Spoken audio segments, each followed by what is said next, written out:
Hello, good morning to everyone.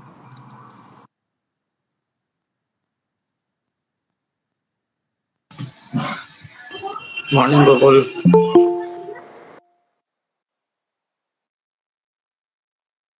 Thank you, Ravi. All well, bro. How are you? I am fine. Hi, can someone please confirm which class is this? And if anyone has the schedule for today's sessions?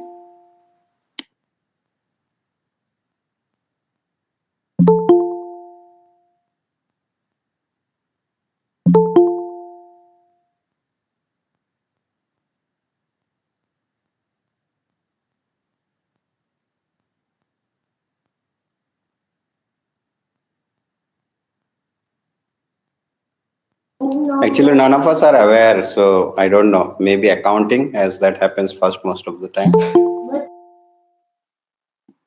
Okay, thank you so much.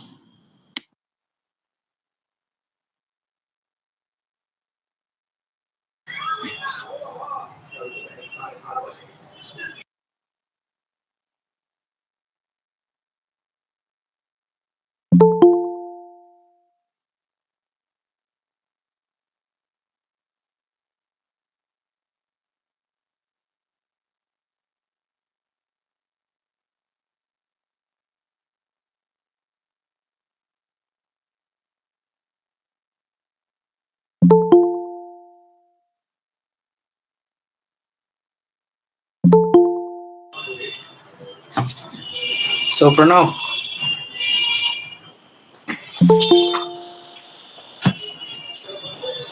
Yeah, go ahead. कैसा चल रहा है तैयारी? हाँ, हो रही है, धीरे धीरे आगे बढ़ रही है. ग्रेट यार, हम लोग को तो टाइम ही नहीं मिल पा रहा है. कुछ ना कुछ करना पड़ेगा, सोचना पड़ेगा इसके ऊपर. हाँ, एक्चुअली फोकस तो करना है, मतलब वो टाइम निकालना तो जरूरी है. रियली. और ये फर्स्ट सेमेस्टर वाला हो ना, थोड़ा हल्का मुल्का में निकल जाता है. सेकंड सेमेस्टर वाला थोड़ा सा और ऐड हो जाएगा, एडिशन हो जाएगा उसमें. हाँ, नहीं उसमें टाइम मिलेगा सेकंड सेमेस्टर से पूरा 6 महीना. एग्जैक्टली. अच्छा, कुछ आइडिया है क्या जो पार्ट 1 जो रहेगा, पार्ट 1 में कितने लाइन का आंसर देना पड़ेगा? कुछ फिक्स आंसर नहीं है, just you can think like paragraph में भी. हाँ, सो इट्स फॉर पैराग्राफ, सो वो ज्यादा हो गया ना. जैसे पार्ट बी भी तो it's like a paragraph answer. मतलब After ऐसा सोच like हाँ, मतलब आधा पेज भर सकते हो. It's a short question, right? So depends upon the answer, वो कैसे करके तुम करते हो. अगर न्यूमेरिकल्स है तो जस्ट सॉल्व करने से हो गया, हो तो लेंथ के ऊपर डिपेंड नहीं है. If it is theory then या maybe half a page should be good. और दूसरा के लिए तो एटलीस्ट मिनिमम 1 पेज तो करना पड़ेगा, और बड़े के लिए तो 2 पेज. बड़ा वाला के लिए. हाँ.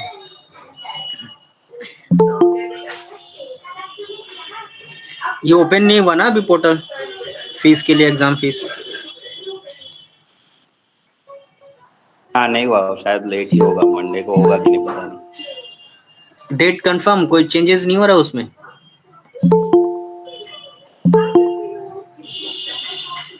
कुछ तो सुनने में नहीं आया. अभी आप कहाँ पे, बैंगलोर में हो? हाँ, बैंगलोर. ग्रेट. क्लाइमेट कैसा है उधर? ठीक है, everything good. Fine.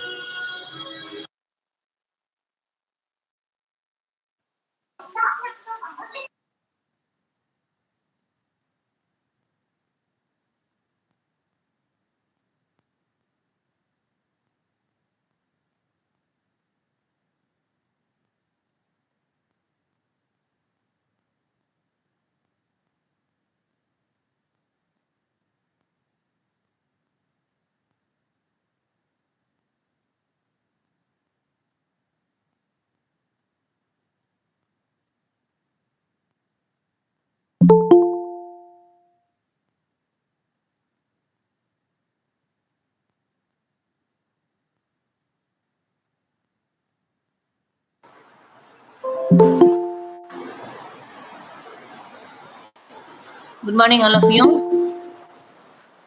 Good morning, ma'am. Very good morning. Good morning, good morning. Good morning, madam. Very good morning. Very good morning. Good Once morning, again, ma'am. I Good upload. morning, madam. Very good morning.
Yesterday, what we have learned? Cash flow statement and ratio analysis, right?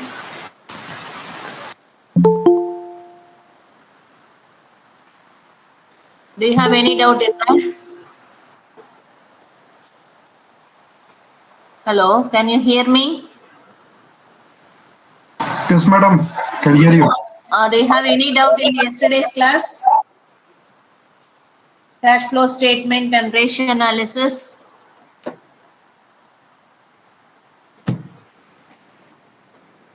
Okay, today let us see last unit, 5th unit, cost sheet and variance analysis. Okay. What is cost accounting? What we have studied final statements, that is financial accounting. Then budgeting, ratio analysis. These things are management accounting, marginal costing or management accounting to take management decision making. We are using it as tools or techniques which are using to take decision making, right? So that is management accounting. Let us see cost accounting. What is cost accounting? Cost accounting is also, we can say, is an application or technique or method. Why we are preparing this cost accounting? To ascertainment of cost. We have to, when we are producing the product, we have to determine the cost, right? Determine the product cost, and then we have to fix the selling price. So how will you fix the selling price?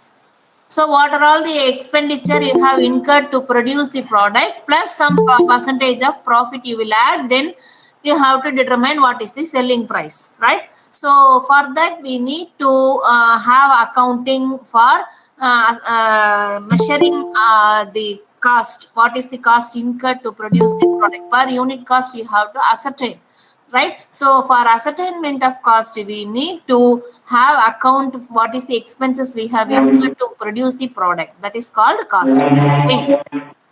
Okay. In cost accounting, there are various types of expenditure are there. That is called elements of cost.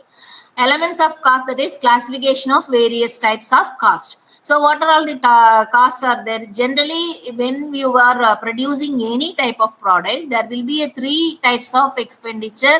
It is essential. That is raw material, labor and expenditure, direct expenditure, right? So there is some, all these 3 expenditure you may have both direct expenditure and indirect expenditure. What is direct expenditure? What is indirect expenditure? Direct expenditure means raw material. What is expenditure you are incurring to produce the product? That is called direct expenditure. What is the raw material incurred to produce? What is the wages you have given for production of your product? Then that is the labor, direct labor.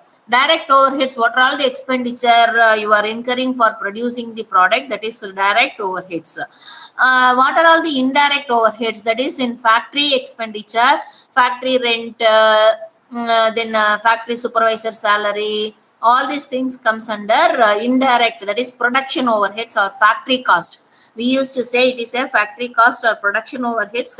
These are all indirect expenditure. In office expenditure, labor cost, that is manager salary, clerk salary. So all these things comes under administration or office overheads. Then sales overheads. So when we are selling your products, you have to spend some expenditure, salesman salary, salesman commission, advertisement. These are all selling and distribution overheads, right? So these are all, let us see one by one.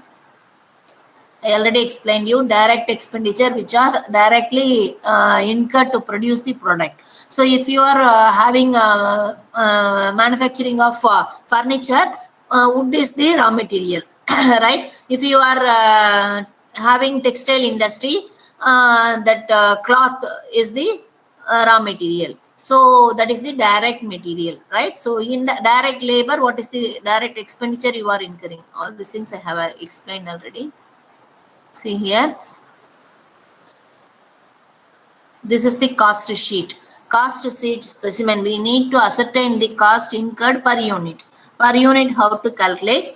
This is the statement of cost sheet. First, you have to start with the opening stock of raw material plus purchases plus carriage inwards. Carriage inwards means you have to pay wages to bring into your factory. When you are bringing raw material into your factory, you have to pay that carriage wages, right? So that is called carriage inwards. You have to add with the raw material less closing stock of raw material, that is the direct material which is consumed for the production.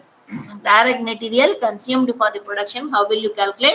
Opening stock of raw material plus purchases plus carriage inwards minus closing stock, that is cost of material consumed or direct material, right?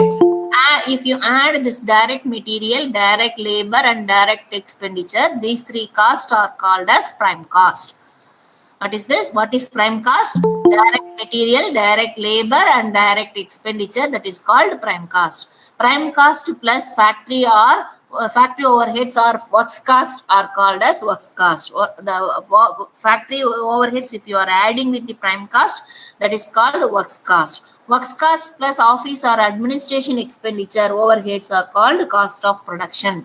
Cost of production plus selling and distribution expenditure, if you are adding with that, that is called total cost or cost of sales.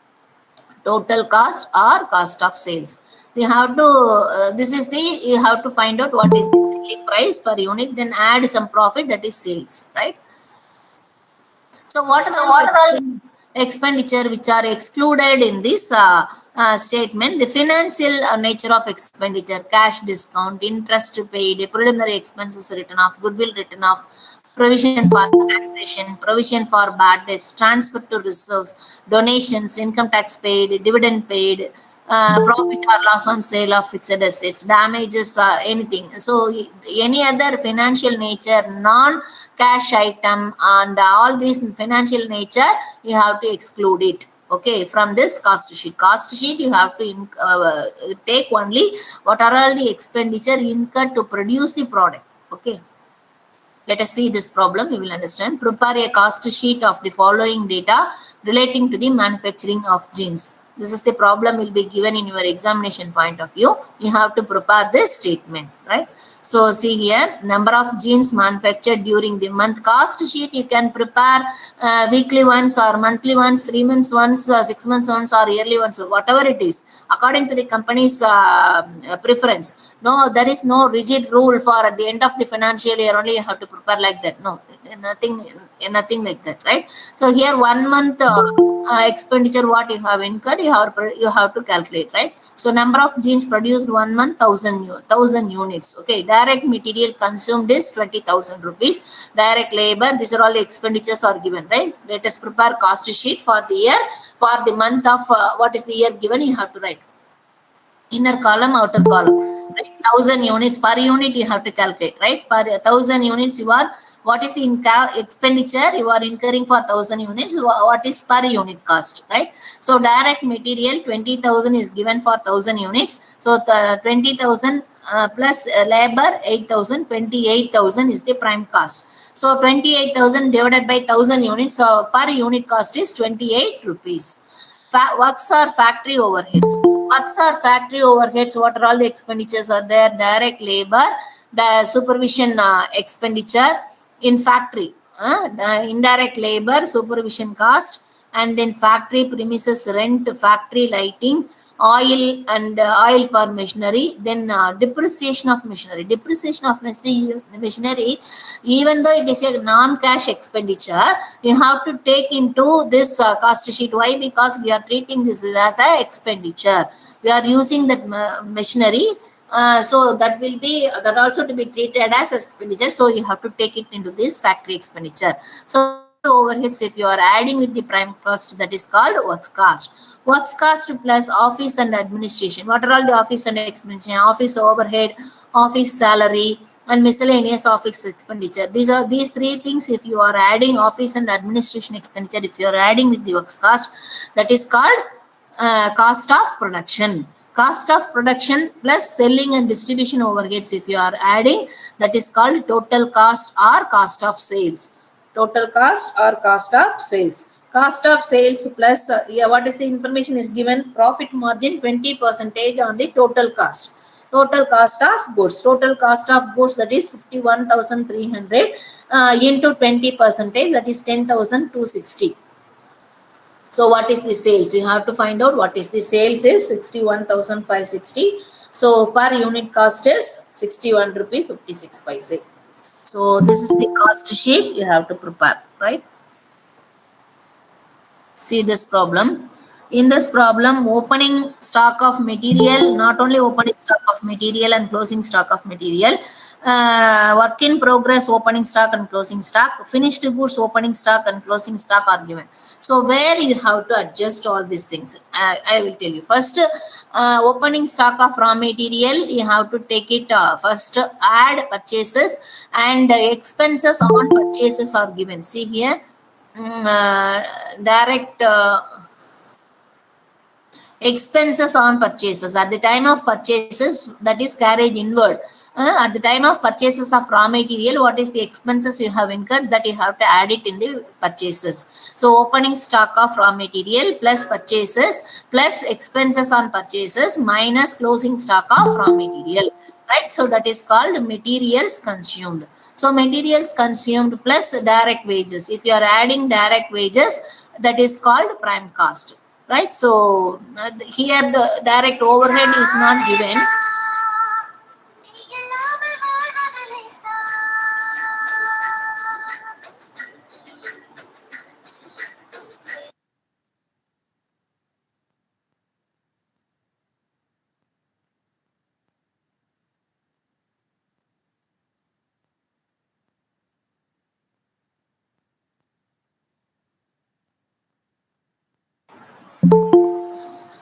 See here, opening stock of material plus purchases plus direct expenses on purchases, you have to add plus closing stock, that is materials consumed during the year.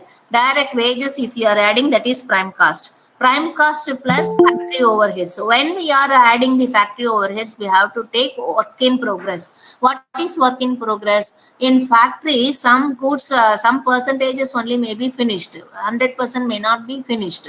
So 50% or 70% or 10%, whatever it is, that is called work in progress. So work in progress opening stock, you have to add it here and deduct it in the factory overheads, right? So prime cost plus opening work in progress plus factory overheads minus closing work in progress, that is the works cost, right? So works cost plus you have to add office and administration expenditure, that is called cost of production. After calculating this cost of production, you have to add opening stock of finished goods and closing. After finishing up of all the expenditure, your finished goods will be there, right? So opening stock you have to add with the cost of production, deduct the closing stock of finished goods. So that is called cost of goods sold. Cost of goods sold. Cost of goods sold plus selling and distribution expenditure, carriage outward, advertising, selling and distribution, traveling expenses. If you are adding these things, that is called cost of sales, right? So cost of sales, then you have to find out what is given in this.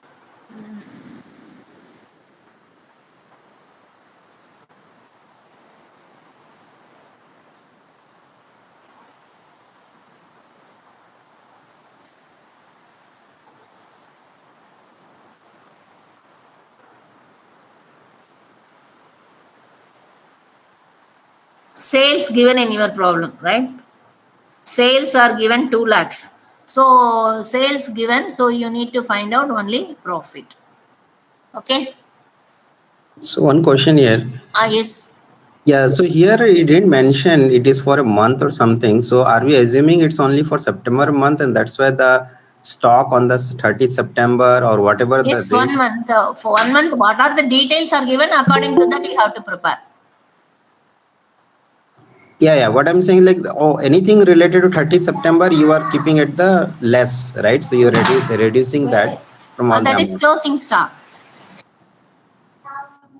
Opening stock you have to add, closing stock you have to deduct. So that is why you can find out what is the material consumed during this month. Okay.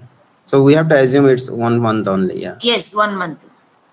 Thanks. September month it is given clearly. 1st September, 30th September. That means what? Cost sheet you are preparing for 1 month. Okay. Do you understand cost sheet? This type of cost sheet may be sometimes given for 8 marks question or even case study. 15 marks case study also they may be given like this. You are required to prepare cost sheet like that. They may ask for your examination point of view. Okay. So you have to identify which expenditure comes under office and office and administration overheads. What is direct expenditure? So which is comes under selling and distribution. That you have to classify and then you have to prepare the statement. That's all. Okay. Then next, let us see standard costing and variance analysis. What is standard costing? Standard costing, it is a tool or technique which we are using for controlling the cost. Why we have to control the cost? If we have no tools for measuring expenditure, what we are incurring, if you are not maintaining any books of accounts, what will happen? Expenditure will go like anything. So when we are writing in the maintaining the books of accounts, we can find out at the end of the month or end of the year, what are all the expenditure unnecessarily we could have avoid it. Like that we can, when we are writing in the books of accounts, then only you can identify whichever you can eliminate, whichever you can avoid. So that is why because we have to prepare cost sheet and then you have to ascertain it, and then when we are maintaining the cost accounting, you can identify what are all the expenditure or unnecessary expenditure. So you have to control the cost. Otherwise you have to compete with your competitor, right? So if your expenditure is greater than your selling price, you have to incur loss. So you have to be very careful, and also at the same time you cannot go beyond the price which is other competitor, right? So you have to control the cost. So for that we have to first we have to fix the we have to prepare budget. So what would be the expenditure which is incurred to produce this kind of product? So how much it would be, we have to determine the selling price. Like that you have to prepare one calculation. That is, we have to determine or predetermine the cost which is to be incurred. That is called predetermined cost. Predetermined cost, that is called as standard cost. Yes, that is 1 unit of output. If you want to produce, what would be the material cost, what would be the labor cost, what would be the overheads cost? So what is the expenditure you have to incur to produce 1 unit of output? So if you are preparing like that, but actually what expenditure you have incurred, you have to compare with that. So if there is any deviation, adverse deviation is there, you have to carefully why that deviation has come. So 1 unit of output you need to only 10 units of raw material is required. That is the standard. But in actual, if it is incurred 12 units, So why the 2 unit extra you have incurred? That may be a due to unskilled labor, that may be a due to quality of the material. So that depends upon the nature of the product. So we have to analyze why it is deviating. So you have to try to eliminate that. What is the expenditure you have incurred, actually incurred adverse expenditures, right? So that is called standard costing. In standard costing, my definition is given by cost and management accountant. It is a predetermined cost based on technical estimate for material, labor and overhead for a selected period of time and for a prescribed set of working conditions. Okay, so it is an estimated or predetermined cost of performing an operation or producing a goods or services under normal condition. So it is used as basis for cost control through variance analysis, right? So standard costing, what are the elements are given.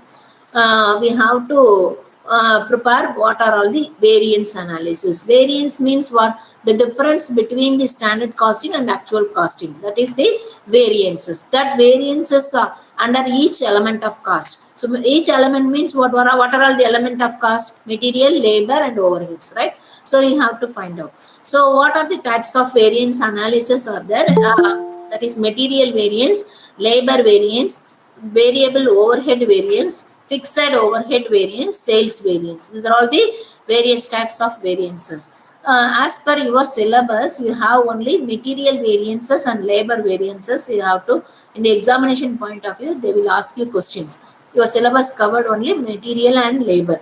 When you study in finance course, you will study in all the variances in management accounting, separate paper, finance students only. So here as a basic, all the accountants should know the basic accounting knowledge. That is why accounting for manager is common for all the programs. Okay. This is the formula, material cost variance. Why material cost is varying? Because of standard cost minus actual cost. The formula is standard cost, material cost variance is standard cost minus actual cost. What is standard cost? How we have to calculate? So standard cost is equal to standard quantity based on actual output. So what is the actual output you have produced? So how much raw material you have to incur. So that is called standard quantity based on actual output into standard price. That is standard cost minus actual quantity what you have incurred to produce actual output, that is actual quantity into actual price. This is the formula for material cost variance. Next one is material price variance. Material, due to material price variance, it may be varied, right? So material price variance is equal to standard price minus actual price into actual quantity. Standard price minus actual price into actual quantity. Then material usage variance. Material usage variance, what is the formula? Standard price into standard quantity minus actual quantity. Material usage variance is equal to standard price into standard quantity into actual quantity. So material yield variance, what is the formula? Standard rate into actual yield minus standard yield. Material yield variance is equal to standard rate into actual yield minus standard yield. Okay, these are all the formula. Let us do one problem, you can understand. And then one more thing, material mix variance. You may use three or four types of material, various types of material using for producing 1 unit of output. Due to that weightage of mix of various raw material, that may be also the deviation will be there. So the material mix variance formula, standard price into revised standard quantity minus actual quantity. Revised standard quantity minus actual quantity. This is the material mix variance. Let us do one problem, you can understand. See this. A manufacturing concern which has adopted standard costing furnished the following information. Standard material 70 kg finished product, 100 kg of raw material required. So, and the price of the material rupees 1 per kg. Actual output 2,03,000 kg. Material used 2,80,000 kg of cost of raw material is this much. Calculate material usage variance, material price variance, and material cost variance. So material here, what is the standard? What is the standard output here? Standard material for 70 kg. Standard output 100 kg, right? 100 kg of raw material is required to produce 70 kg of output. Output is 70 kg. If you want to produce 70 kg of output, how much unit are required? Standard input. Standard input is 100 kg of input is required, right? But actually, how many units of output you have produced? 2,10,000 kg. So 2,10,000 kg is the output. So we need to calculate what is the standard quantity based on actual output. Actual output 2,10,000. How many units? 70 units of output if you produce. Standard unit input, how many units are required? 100 units. So what for actual standard output might be there, right? So standard input you have to incur. So that you have to find out. So what is the standard input? 3 lakhs. 2,10,000 divided by 70 into 100. That is 3 lakhs inputs are required. Kg. 3 lakhs kg are required. So that is the standard quantity based on actual output. Standard quantity based on actual output is 3 lakhs. So here actual output is given 2,10,000. Here standard price 1 rupee per kg is given. Actual price is per unit is 2,52,000 cost. Material used for the actual input. Actual input is 2,80,000 kg. So per unit cost is 90 paise. So material cost variance, what is the formula? Standard quantity based on actual output into standard rate minus actual quantity into actual rate. So standard quantity we have calculated 3 lakhs into 1 rupee. Actual output is, actual input is 2,80,000 into 90 paise, that is 2,52,000. So what is the deviation? Standard cost is calculated here, sorry, not into, minus. Standard quantity is 3 lakhs minus actual cost is 2,52,000. So for is it favorable or adverse? Standard you have fixed 3 lakhs expenditure, but actually you have incurred only 2,52,000. It is lesser. Actual expenditure what you have incurred, it is lesser. So it is a favorable. It is favorable. Okay. The next one, let us calculate material price variance. Material price variance, what is the formula? Actual quantity into standard price minus actual price. Actual quantity, how much you have used? 2,80,000 kg is the actual quantity into standard price is 1 rupee, actual price is 90 paise.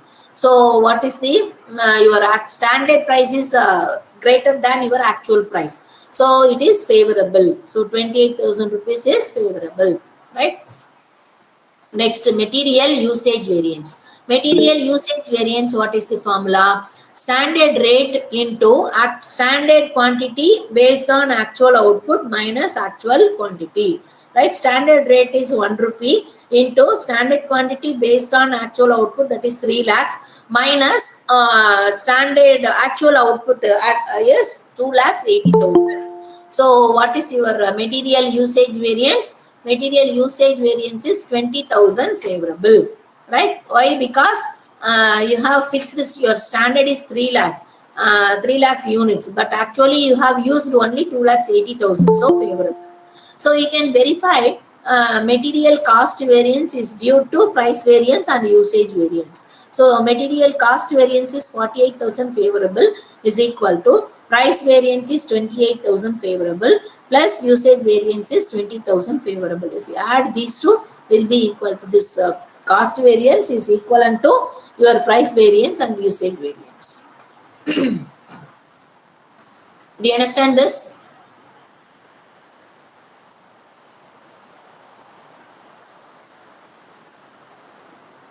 Any doubt, anybody? No, ma'am. Okay. Can we do one more problem? See this problem. standard mix to produce 1 unit of product is given. Material A 60 units, 15 rupees per unit, this much. So total A, 3 types of material, A, B, C, 3 types of material you are producing for 1 unit of output. See, given here 1 unit of output, right? So 1 unit of output, if you want to produce, standard material is required. A 60 unit, B 80 unit, C 200 unit, totally 240 unit. This is the cost is given, right? During the month April, 10 units were actually produced. Actual output is 10 units. Actual cost which is incurred is given in this table. 640 units of A, B is 950 units, C 870 units for 10 units of output is given. So we need to calculate what is the standard input required for actual output. Actual output is 10 unit, right? So per unit of output, how much is required? 60. So what for 10 unit? So A is 60 into 10, 600. B is 80 into 10, 800. C is 100 into 10, 1000 units. So this is the combination. Rate is given. You have to calculate what is the standard cost, what is the actual cost is given. Take it as it is, right? So let us calculate material cost variance. Material cost variance, what is the formula? Standard cost minus actual cost. Standard cost, standard quantity based on actual output into standard price. That is standard quantity based on actual output. We have calculated 2400 into these rates. So total cost is, standard cost is 50,000. Actual cost is 52,225. So actual cost is greater than your standard cost. So it is adverse. Adverse material cost variance is adverse. Then material price variance. Material price variance, what is the formula? Standard price minus actual price into actual quantity. Standard price for A, B, C, put it individually, 15 rupees, 20 rupees, 25 rupees, right? Actual price is given 17.50, 18, 27.50. Actual quantity is given here 640, 950, 870. So now we have to calculate. See here, material A actual cost is greater than your standard price, so it is adverse. Material B actual price is lesser than your standard price, so it is favorable. So material C actual price is greater than your standard, so it is adverse. So net effect, you have to add these two adverse effect minus favorable. So what is your net effect is 1875 is the adverse situation, right? The next one, material usage variance. What is the material usage variance formula? Standard quantity minus actual quantity into standard price. What is your standard quantity? Material A, B, C, standard quantity we have calculated based on your actual output, that is 600, 800, 1000. Actual quantity we have, it is given in your problem, 640, 950, 870 into standard price. Standard price is given 15 rupees, 20 rupees, 25 rupees. So here actual quantity, the actual quantity you have used for production is greater than your standard what you have fixed. So it is adverse.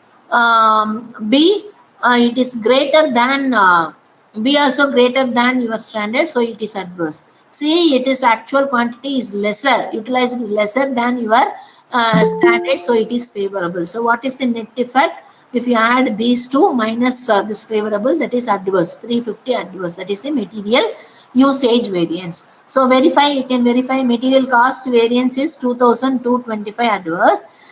Material cost variance is occurring due to price variance and usage variance. What is your price variance? 1875 adverse plus 350 adverse. If you add these two, that is equivalent to your material cost variance 2225. Right? Do you understand this? Material cost variance, material price variance, material usage variance, when various combination of three types of materials are given, right? So in this same problem, let us calculate what is mix variance and yield variance, right? This usage variance is due to using various types of materials may occur mix variance and yield variance. See here, mix variance formula. material mix variance, standard revised standard quantity minus actual quantity into standard price. What is revised standard quantity? Revised standard quantity means this combination of that material A, B, C we are using, right? So what is the weightage of this actual standard unit is 240 units. What is your actual unit? See here, 2004, this weight is standard weight is 2400, actual weight is 2460. If these two weight are both are same na, you have to take only what is the standard quantity, right? So here weight, when the weight of total quantity is differing, you have to calculate revised standard quantity. So revised standard quantity, what you see here, I have calculated here. Revised standard quantity, total weight of actual weight 2460 divided by what is the total weight of standard quantity 2400 into standard individual standard quantity which we have used, that is 2400 units you have used for 600 watt for 2460. Do you understand? So 2400 is the total weightage. Out of 2400, 600 units you have used for material A. So what for if you are using 2460, what would be your A unit will be, A material will be utilized, that is 615 revised standard quantity. This is similar way material B and C you have to calculate. Material B, that is what for 2400, 800 units you have used, what for 2460. 2400 you have used 1000 units, so what for 2460. This is the revised standard quantity. So see here, revised standard quantity minus actual quantity, what you have calculated given in your problem, into standard price. So if you are calculating this, actual quantity is greater than revised standard, so adverse. So here also adverse. Here actually is lesser than your revised standard, so it is favorable. So what is the net effect of material mix variance is 900 favorable. This is favorable, this is adverse. If you add these two to 2975, this is 3875. So 900 favorable, right? Next one is material yield variance. Material yield variance, what is the formula?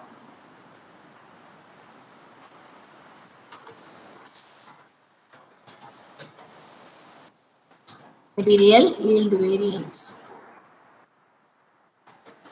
Material yield variance is equal to actual yield minus standard yield, the into standard output price. Actual yield minus standard yield into standard output price. Standard yield, actual yield, it is given in your problem, that is 10 unit.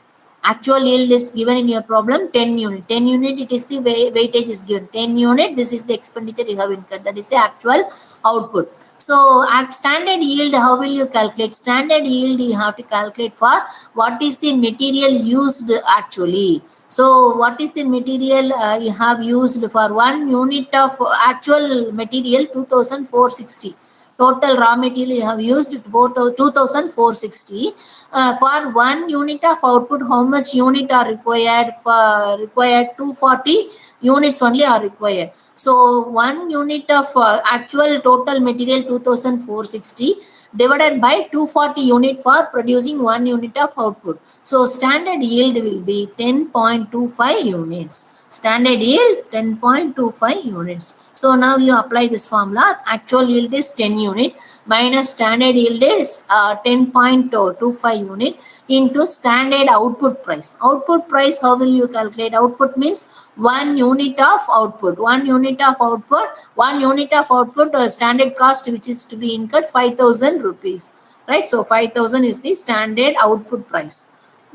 So you have, if you calculate standard material yield variance is equal to, that is 10 minus 10.25, that is into 5,000. So 1,250. So standard yield is greater than your actual yield is lesser. So it is adverse, right? So you can verify with the material cost variance occurring due to material price variance plus material mix variance plus material yield variance, right? So material cost variance is 2225 is equal to price variance is 1875 adverse, mix variance is 900 favorable, plus the yield variance is 1250. Or otherwise you can do one more thing.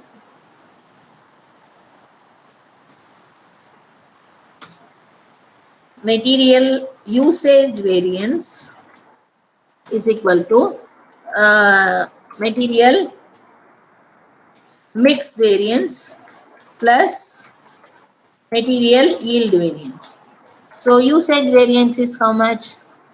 Usage variance you have calculated here 350 adverse.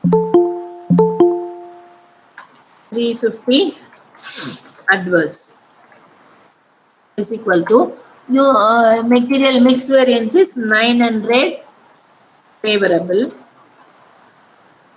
plus yield variance is 1250 adverse. So 1250 adverse minus 900 favorable. So what is the net effect? 350 adverse. You can use this also or this also.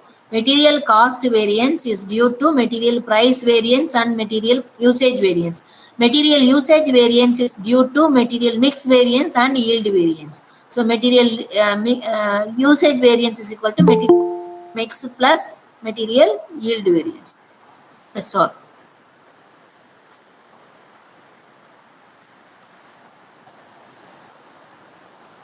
You understand, ma? Do you have any doubt in this? Anybody?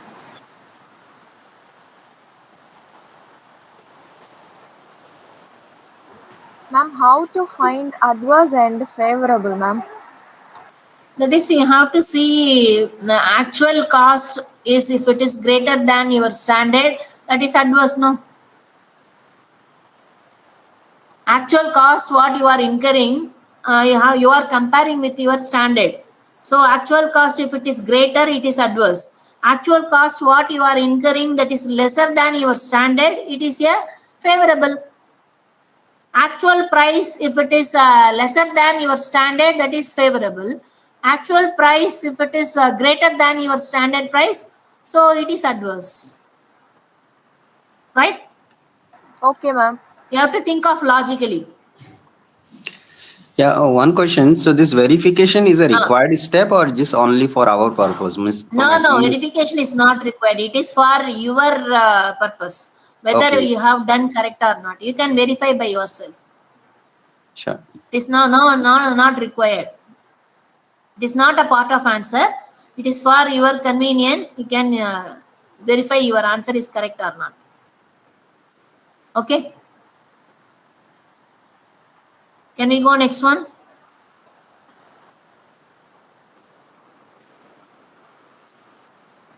Yes. Next, let us see labor variances. Labor variances similar to that of material variances. Here you have to take a material cost. Their material means we have to take what is the type of raw material you are using for production.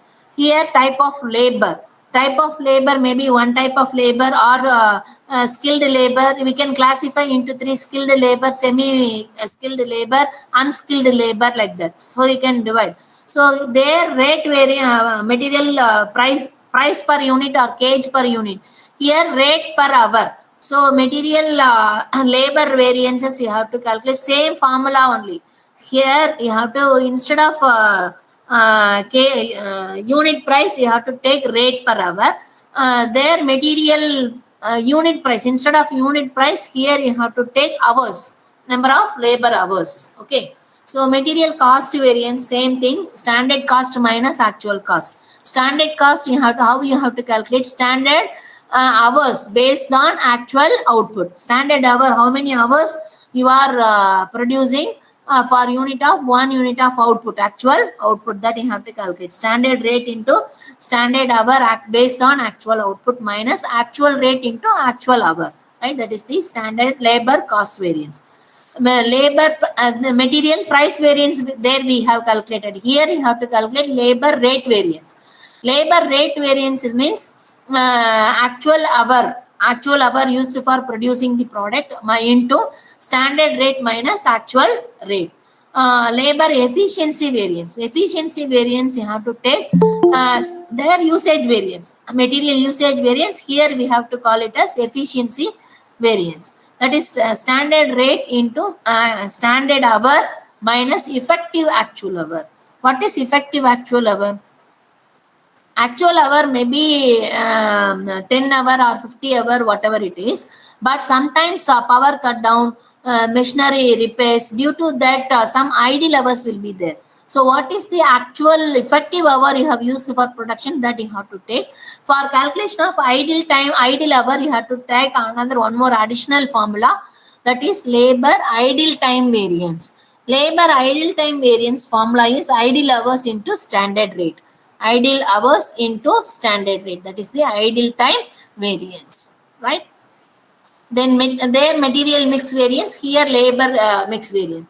Labor mix variance is due to skilled labor, unskilled labor, semi-skilled labor. So formula, standard cost of standard labor mix minus standard cost of actual labor mix, right?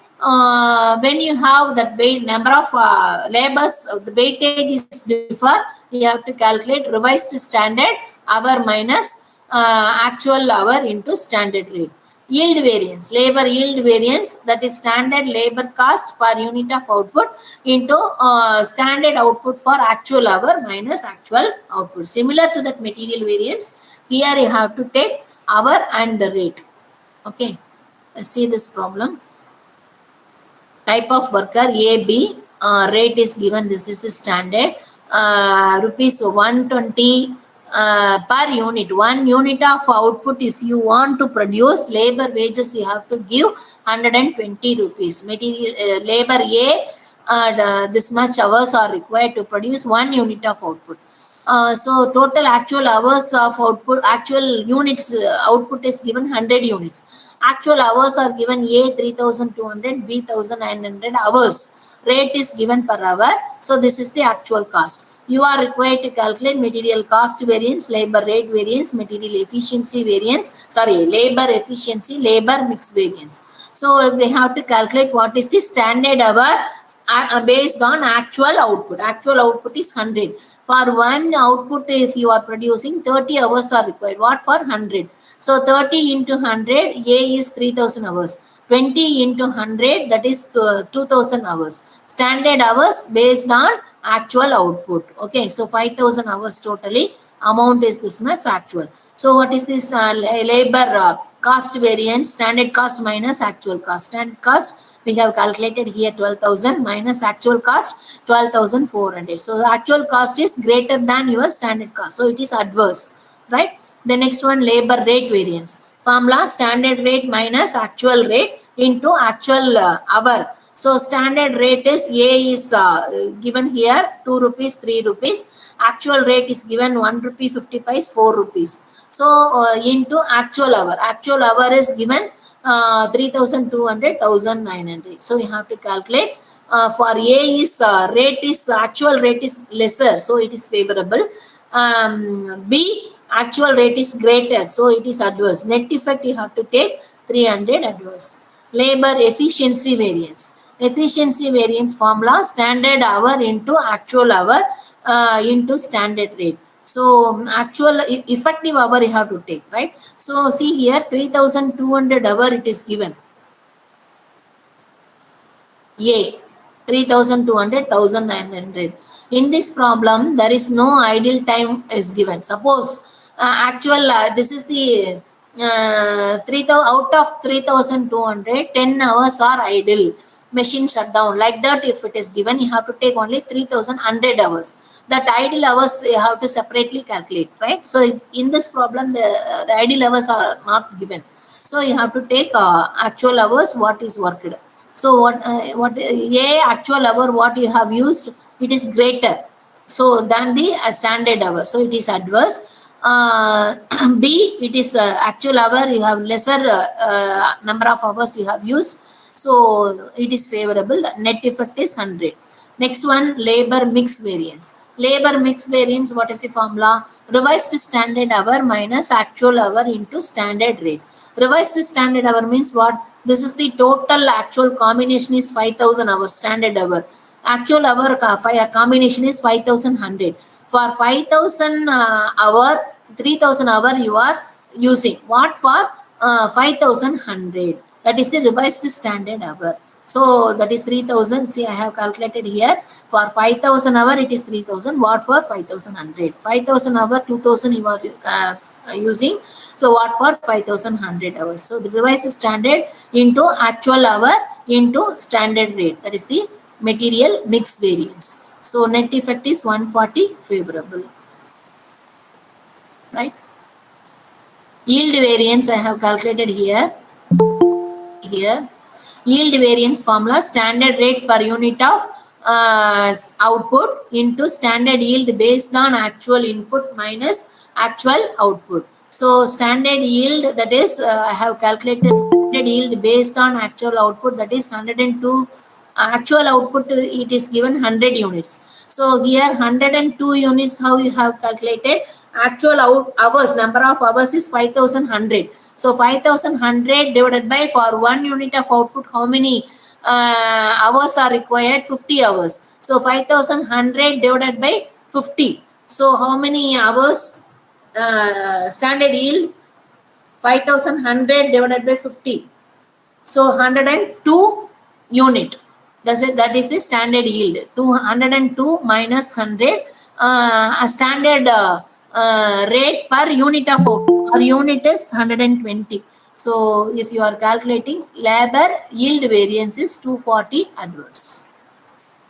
You can verify. That is labor cost variance.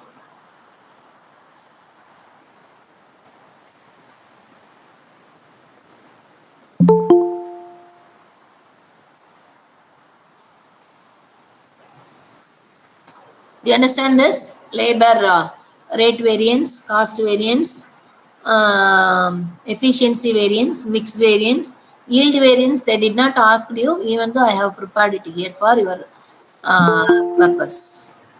Okay.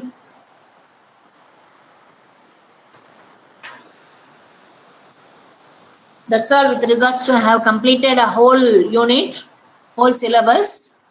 If you have any doubt, you can ask me. I think for allotting accounting for manager 7 hours, I think today it will be completed, I think so. So if I get 1 more hour, whatever doubts you practice it, we will discuss in the class, right? Okay. Any other doubt? Ma'am, can you give us some samples, solved samples for accounting case study? Previous year's question papers, it is uploaded on our website. You can download it and practice it. Previous question paper pattern is different. For 100 marks, for you it is 75 marks. Problem will be the same. Problem you can practice it. Okay. For case study, Case study also. Case study probably will be given problem only.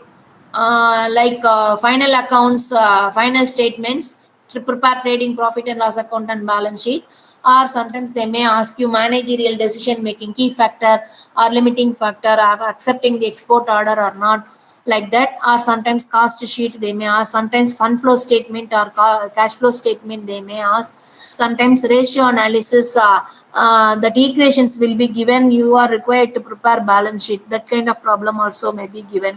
So you have to be very thorough all the problems, you practice it, and don't leave any question. You attend, whether you know or not, how much steps mark is there. Even though answer is wrong, don't worry about that. You will have the step mark. So you have to try and attend all the questions. Not all that means A part 5 questions you have to answer, you have to attend.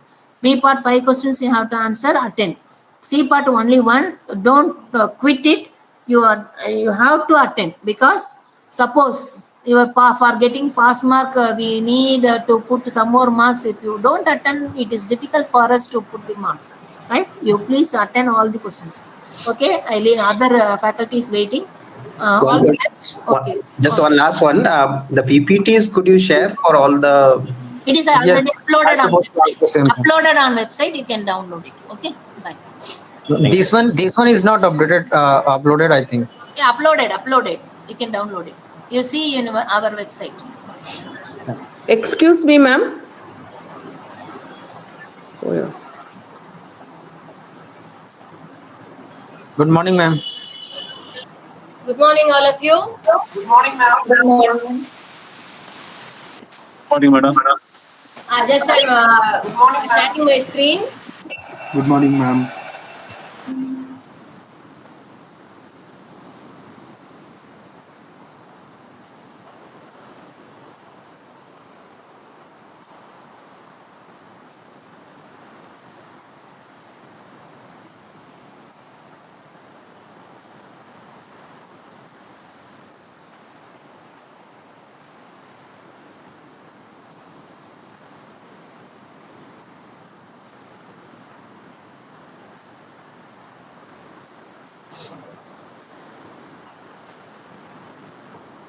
Are you able to see the screen?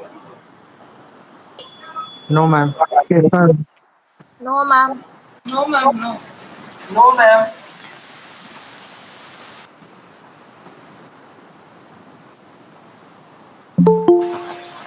Yes, ma'am. Are you able to see the screen?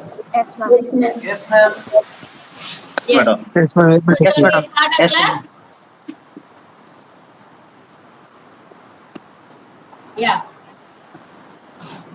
I don't know where all of you are, where we are here. We are facing a severe cyclone. Storm is going on outside. So, I'm very happy that to see all of you are here. Around 150 students. I'm very happy. Okay. So, if you remember, we have started stress management yesterday, right? Yes, ma'am. Do you have any doubts on whatever we have studied yesterday or so far? Right. Could you summarize once again, ma'am, please? Which one? Yesterday's class. Could you summarize once again, ma'am, in small? Yesterday's class. Okay, right. After finishing stress management, I'll summarize whatever we had. Okay, because we are in continuation of stress management, right? We'll do that. If it will be helpful for you, sure we will do that. Okay. So we have seen stress management, the symptoms, right? What are the emotional symptoms?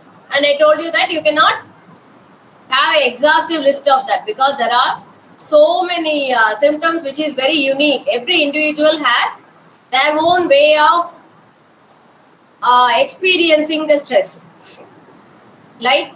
So what happens when you have this stress emotionally on your mental state? You will be able to feel the uneasiness. You will be able to understand that you are under stress. But if you are not giving thought to that or you are not handling that stress, then it becomes a severe distress to your physical being, right? It starts attacking your physics. How the mental state can attack your physical being is every time you are feeling stressed, pressurized, adrenaline gland works. Stress hormones are released. We call it stress hormones. It is released. When someone is attacking, there is an involuntary action we do and we will feel that our body will get an energy boost. Have you experienced that? Like while you are sleeping midnight, there is a heavy sound. Suddenly you will wake up and you will be with full of energy and you can see that immediately you can jump out of bed and see. But normal sleep, if you want to get up, say for example, you want to use the restroom, you can see the difference. Hereafter you compare and see how your body responds when you want to go to a restroom as usual or when you experience a sound and you are getting up from the bed. That is stress hormones. We get an energy boost and we are able to make the physical body work with strength, right? But these stress, like see for example at midnight if you listen a sound, you are running to the door, you are looking, the energy is exhausted. When dog is barking, you are running, energy is exhausted. But in office, you are stressed. Like we saw yesterday, encounter stress. When someone is there, you are encountering. What happens? You feel the stress. Your body gets ready to run away or to fight. But unfortunately, we are not in wild anymore, not in forest. So what happens? We are just encountering the person, we are smiling at him and just walk past. So what happens to the energy? That stress hormones, it gets settles in some place of the body. This is the problem.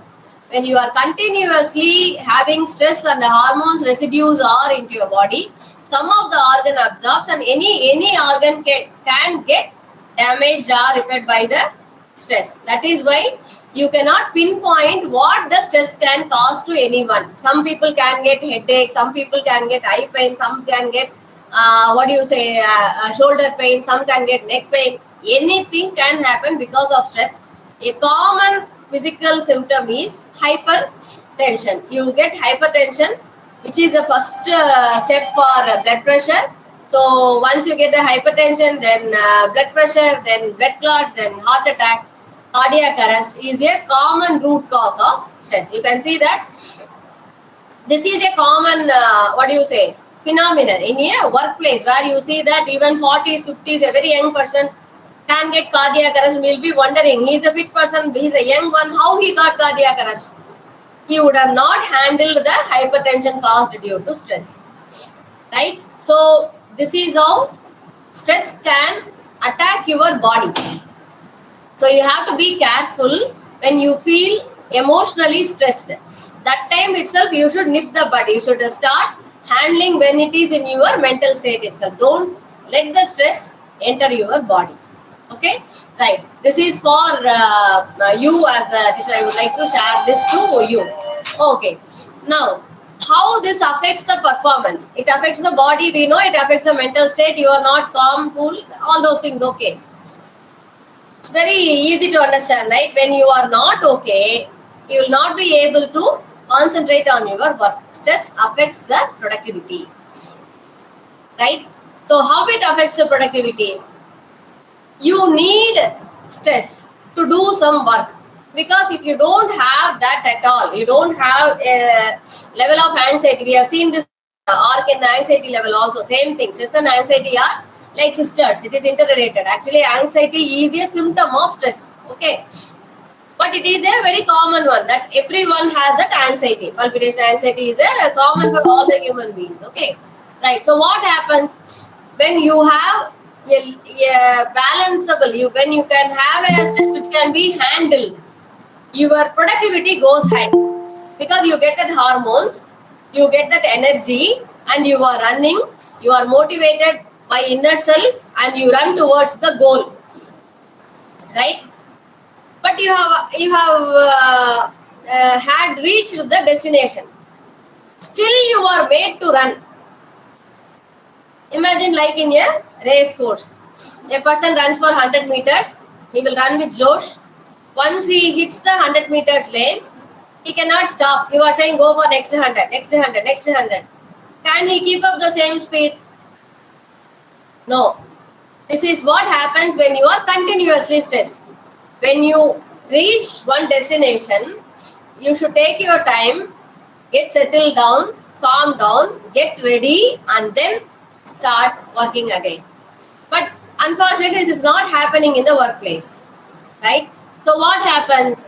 People are continuously given with targets, or continuously given with situations, meetings. They have to work continuously. There is no time to recover from the previous achievement. There is no time for them to celebrate even that they have attained the destination, right? So this is a problem. So when you get continuously stressed, your productivity goes to the top and again it dips down. So when a person is continuously on stress, at one point of time we call it as complete meltdown, burnout of brain. They will become like numb. They cannot feel anymore. They cannot run anymore. They will be just doing the work monotonously. They will be like, have you seen the cows used for extracting oil in cold press machines? The cow will be just going round and round and round. There will be no feeling, no enthusiasm, nothing. The cow will be feeling numb. It doesn't know anything. The bullocks actually, not cows. The bullocks will be, you can see the eyes. It will be empty, you know, the eyes of the bullocks in that one circle. If you see, it will be empty. They will not be having anything. Just they will be eating, going around and around and around. Right? This is a curse in our workplaces where we don't have the time to recover and get ready for the next one. So this is what the severity of stress can cause a complete meltdown.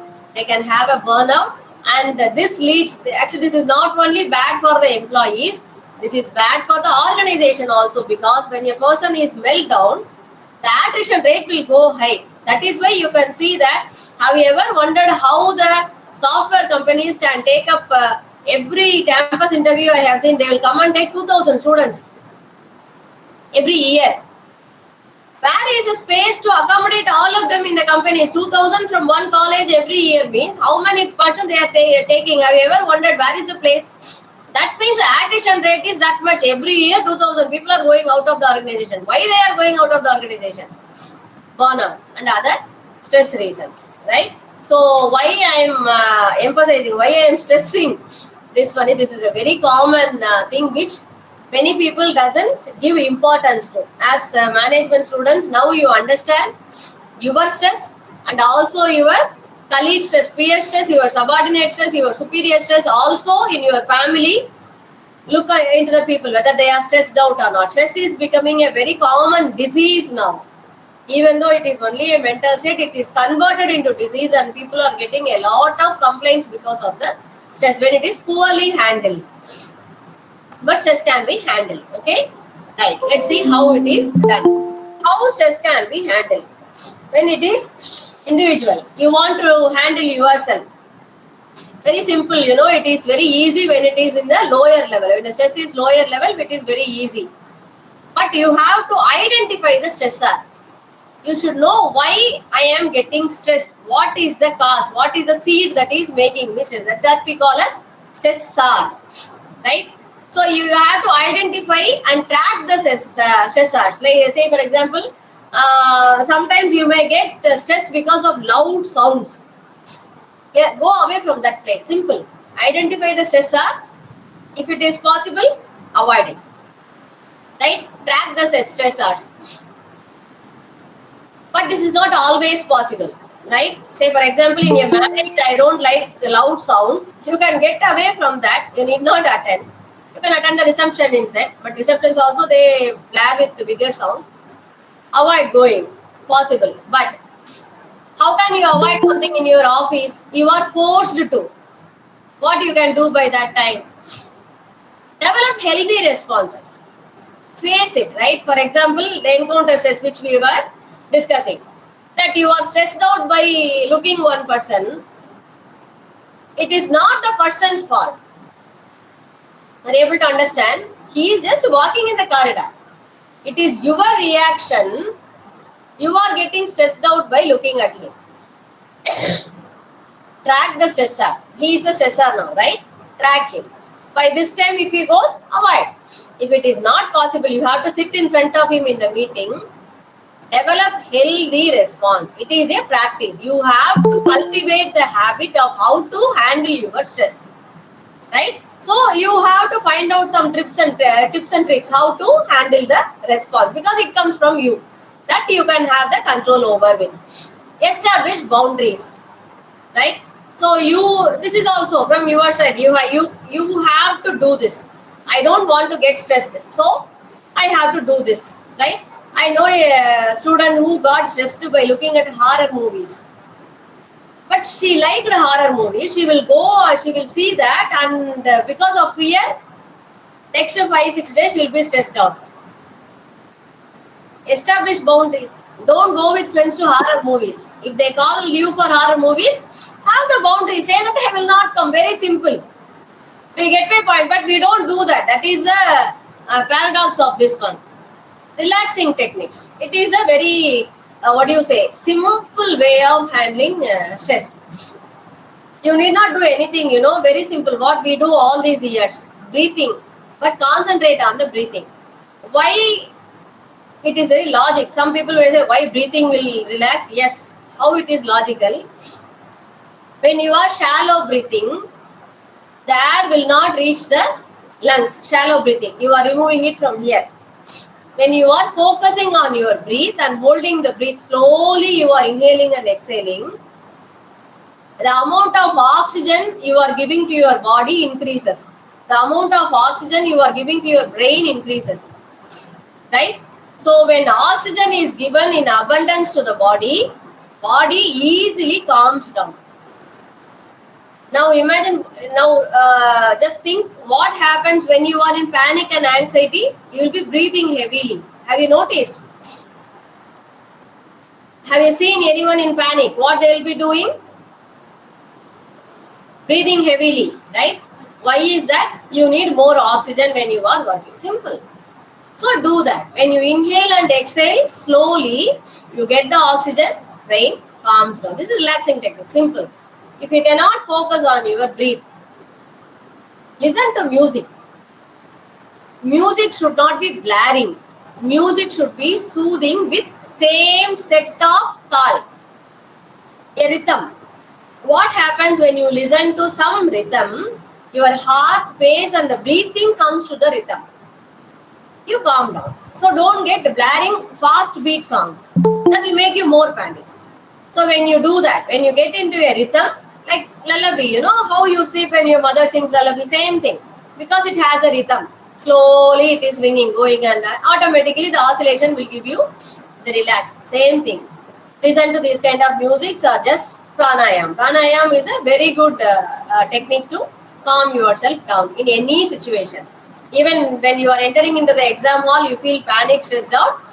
Take 5 seconds, breathe in, breathe out. You will feel more energized because oxygen goes to the brain. You will feel more woke up. Like that is why after meals you feel the nap, because oxygen to the brain is less.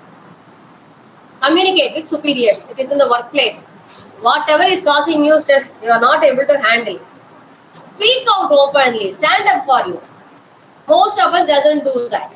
You have to do that. If you don't want stress to affect you, speak out. Communicate to your superiors. And if still you are not able to do that, get some support. Go to the association, go to the trade union, go to your peers, go to your subordinates, whatever it is. Right? So these are the ways, individual ways of managing stress. Managing stress from the other side. It is our responsibility. Being a manager, if I see that my subordinate is getting stressed out, it becomes my responsibility to take care of them too. So the organization also has a responsibility to relieve the stress because, see, in the number one place, they are the one giving you stress, right? So, what is it?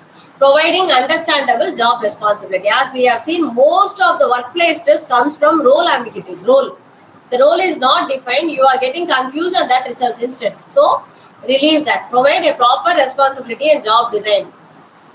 Manageable target, that is very important, So, how the target is fixed in most of the offices, they will set a target. If you are able to achieve it this week, so they will think that, oh, this is very easy. They will pull the benchmark a little bit, a bar a little bit higher. It goes higher and higher.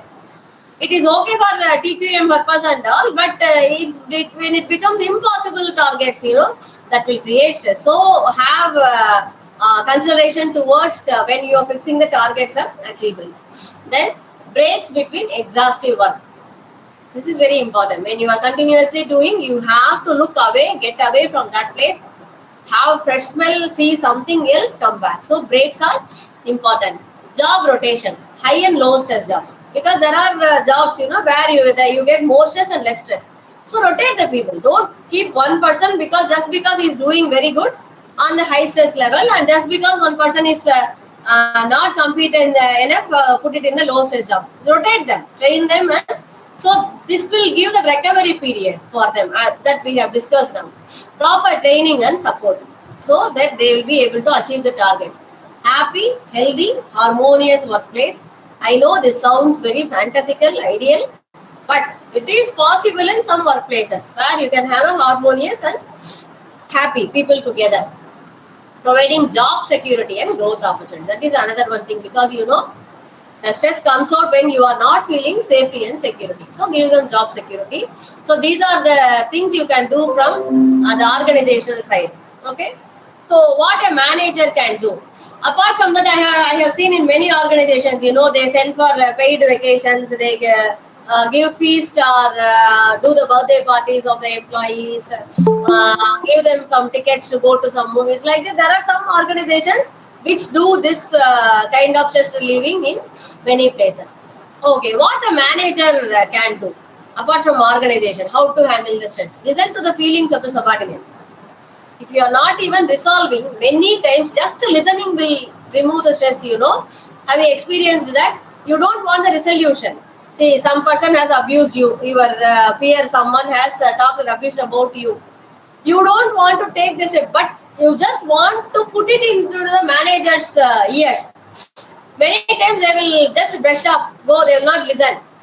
Listen. You need not call that person, shout at him or do anything.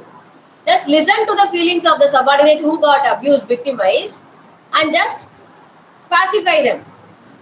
That is more than enough many times.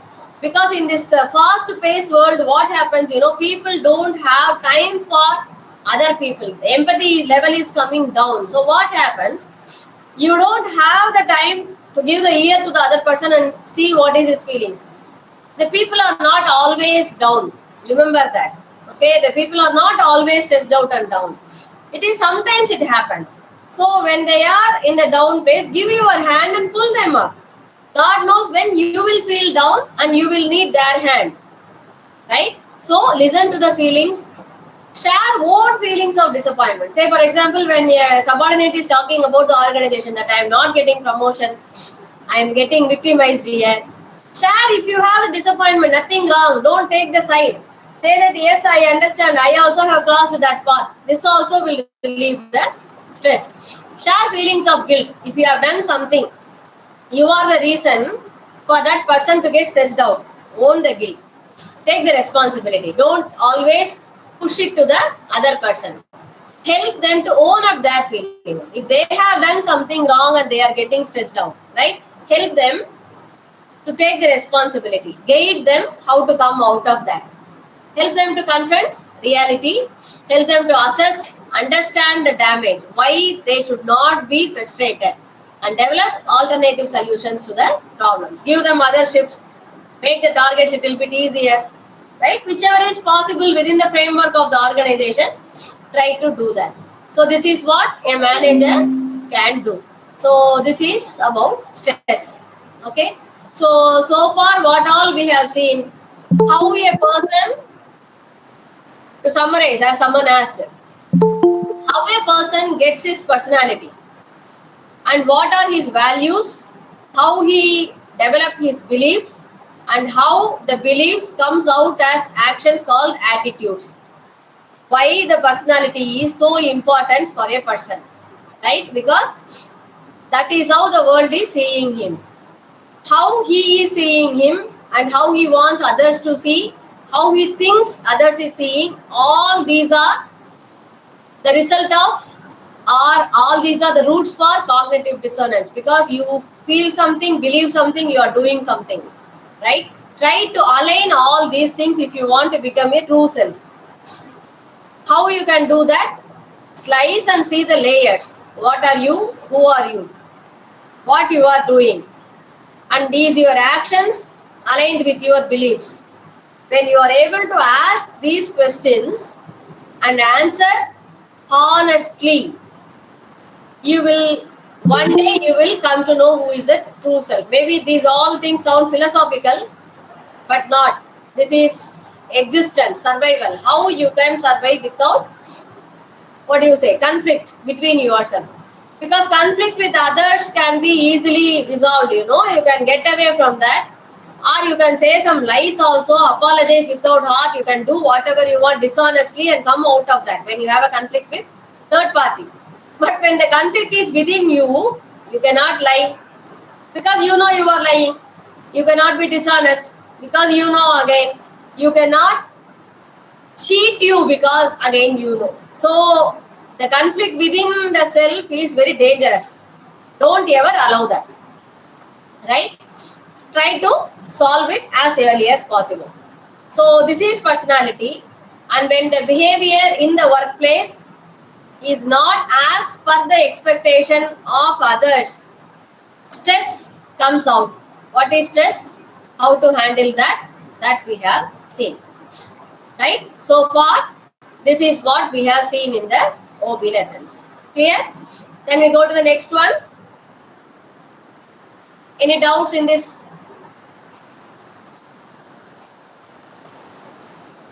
Are you all muted? No, ma'am. No. No, no, we No, saw. ma'am. No, all good, all good, all Okay, good. because it was very silent, I thought you all are muted. So shall It I was take so it that? that's why. Yes? It was engaged. Ma'am, That's sure, why we ma'am. were listening actually, ma'am. Yes, okay. So I take it that no doubts for you. So can we go to the next topic? I take it as yes again, right? Yes, ma'am. So far we have seen the individual behavior, right? Now we come to groups. What are groups? How in your workplace people mingle with the groups and teams? What are these teams and how it works? Now these things are little bit simple. We can go a little faster also, because all of you will be experiencing these things. All of you know that already. Okay, right. So what is a group or what is a team? It is where people come together to achieve one particular objective or a target. Okay, so this team can be from within the department or from other departments or same designation or various designations. Like that, there is no hard and fast rule for how to make a team, how long the team should be, or what is the group. It depends totally on the organization and the needs of the organization. Okay, so essentially what is a team? We work for a common interest. Okay, so what are the group dynamics? This is what importantly we should understand, because this falls under the behavior, how this happens. Group cohesion. This is very important, because when the cohesion is missing, that there should be a common ground for all of them to get bonded with. If the team is looking on other directions, obviously you cannot attain the objective. So when you are putting a team, you should be able to see that they have some common ground, right? Like say for example, it is not that same age people should be mingled, not like that.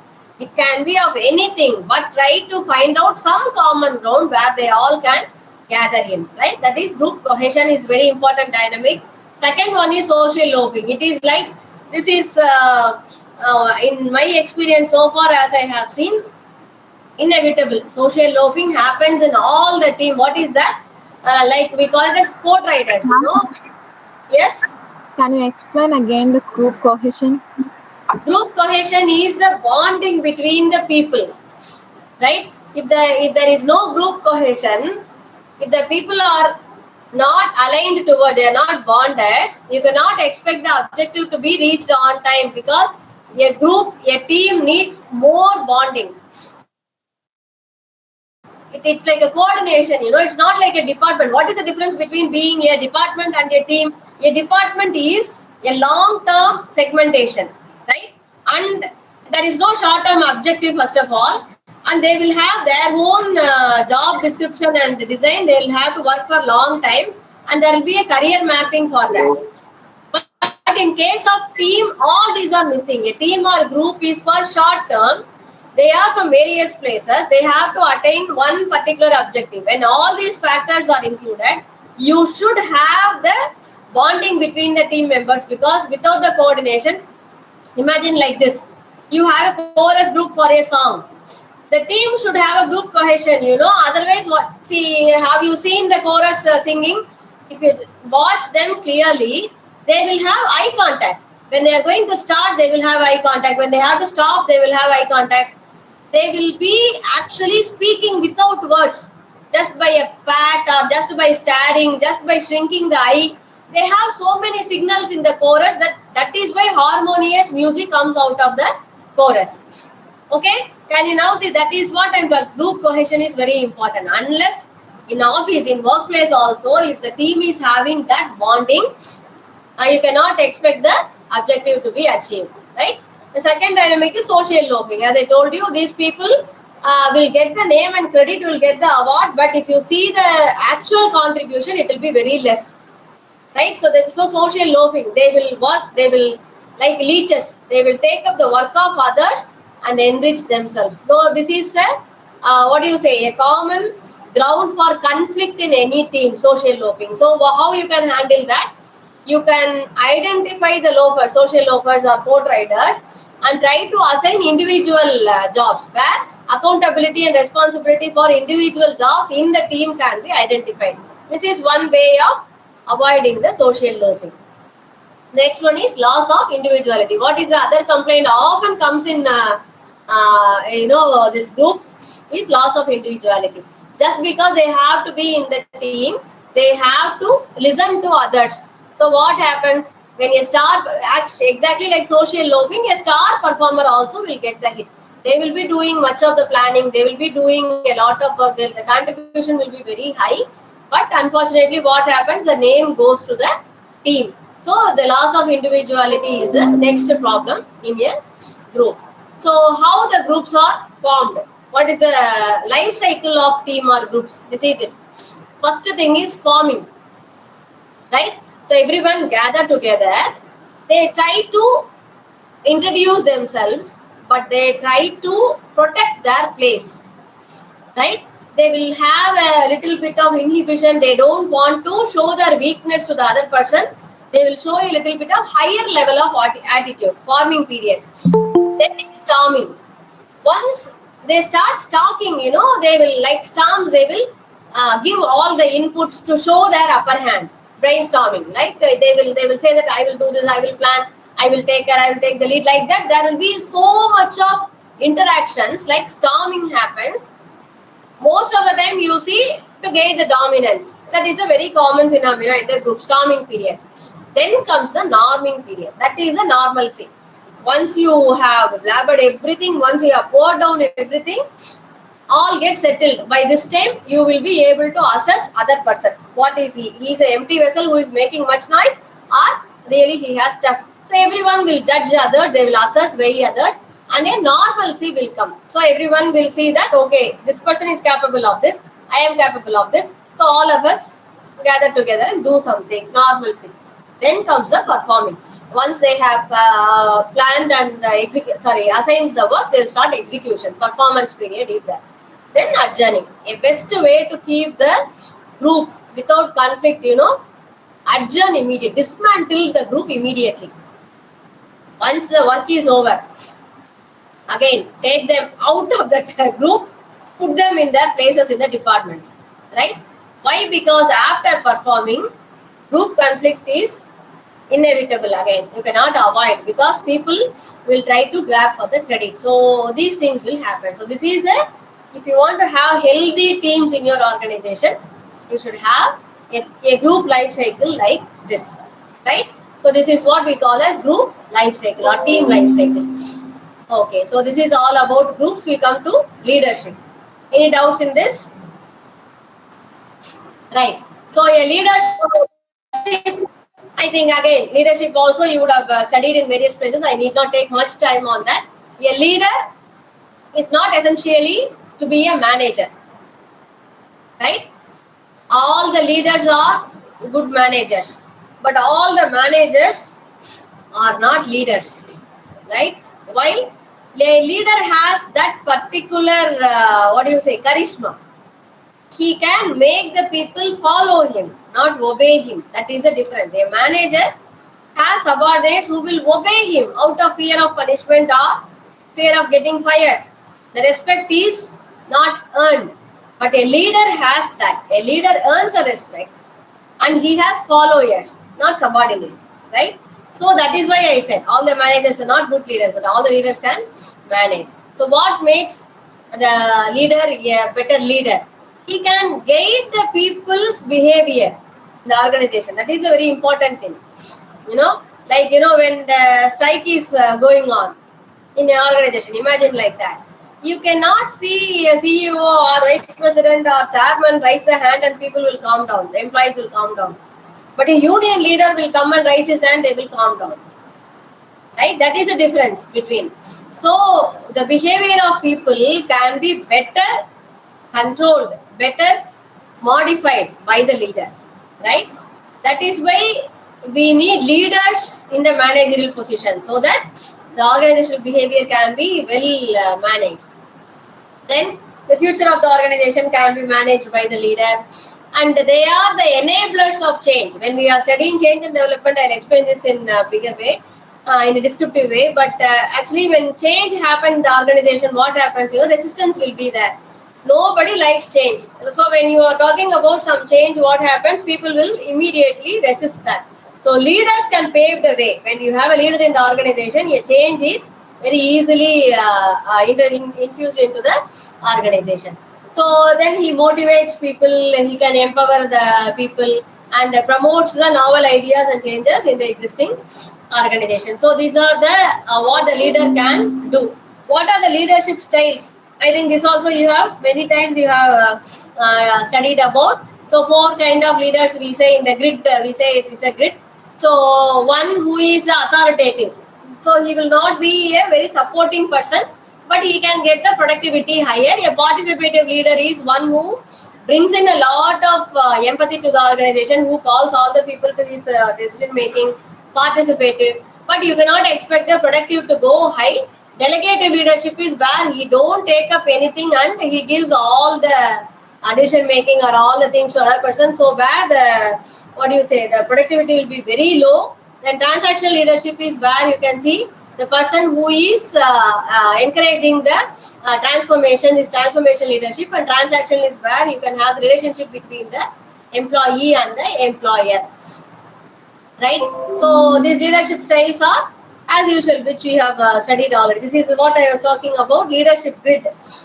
This is often asked a question in the point of examination. You can mark this question: leadership, types of leadership, and leadership grid is a often asked question. In leadership grid, what is the thing is nothing. We have 5 names given, right? So when you want productivity high and the concern of people is low, so what we say, it is impoverished management. The management has no concern for people, but they don't have the result also, nothing, impoverished.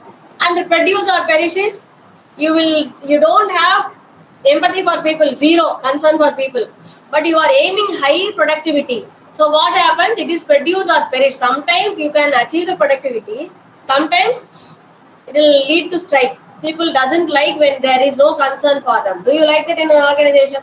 No. Excuse me. Sorry. So this is produce or perish. Then the team management is the best ideal way where where you can see that the concern for people is also high, the concern for result is also high. That is a team management, where the manager calls in the people also into the decision making. Really sorry. The next one is country club management.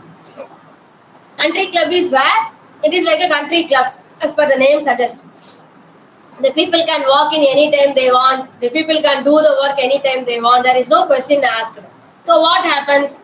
The concern for people is high, but the productivity is low. Productivity is very low. So when the grid is in the middle level, that is called middle of the road management, where the concern of the people is also middle level, the productivity is also middle level, middle of the road management. So these are the 5 leadership grid titles. So we come to the next one, power and politics. This is also a very common thing in any organization, right? All of us will be going through this, power and politics. You cannot avoid, you cannot evade, right? This will be in all the organizations, powers and politics. How this happens? Equal versus equal, of the same designation, peer versus peer, high and low, subordinate and superior, high, middle, low. It can be of any way, right? But the conflicts are inevitable, as I told. Why this is? When you have 10 machines, 100 machines, the machines will not talk. The machines didn't think, so they don't fight. But if you have 10 people think in 10 different ways, 10 people talk in 10 different ways. Human mind is very complex, right? That is why we are studying this subject. So that is why the conflicts are inevitable. You have to find out the solutions, or you have to have the codes, norms in the organization, how to handle them, protocols.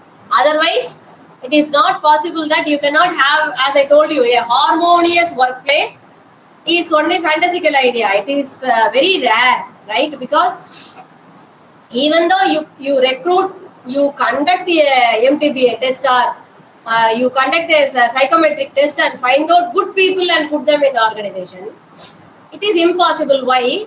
The good people don't stay as good people. Do you get my point? All the criminals are not born criminals, or they are going to die as criminals. That is a phase of life. They can change into a saint. There are a lot of histories we have studied like that. So people change every time. So when you recruit also, you cannot recruit like that. So that is why power and politics happens in every organization, right?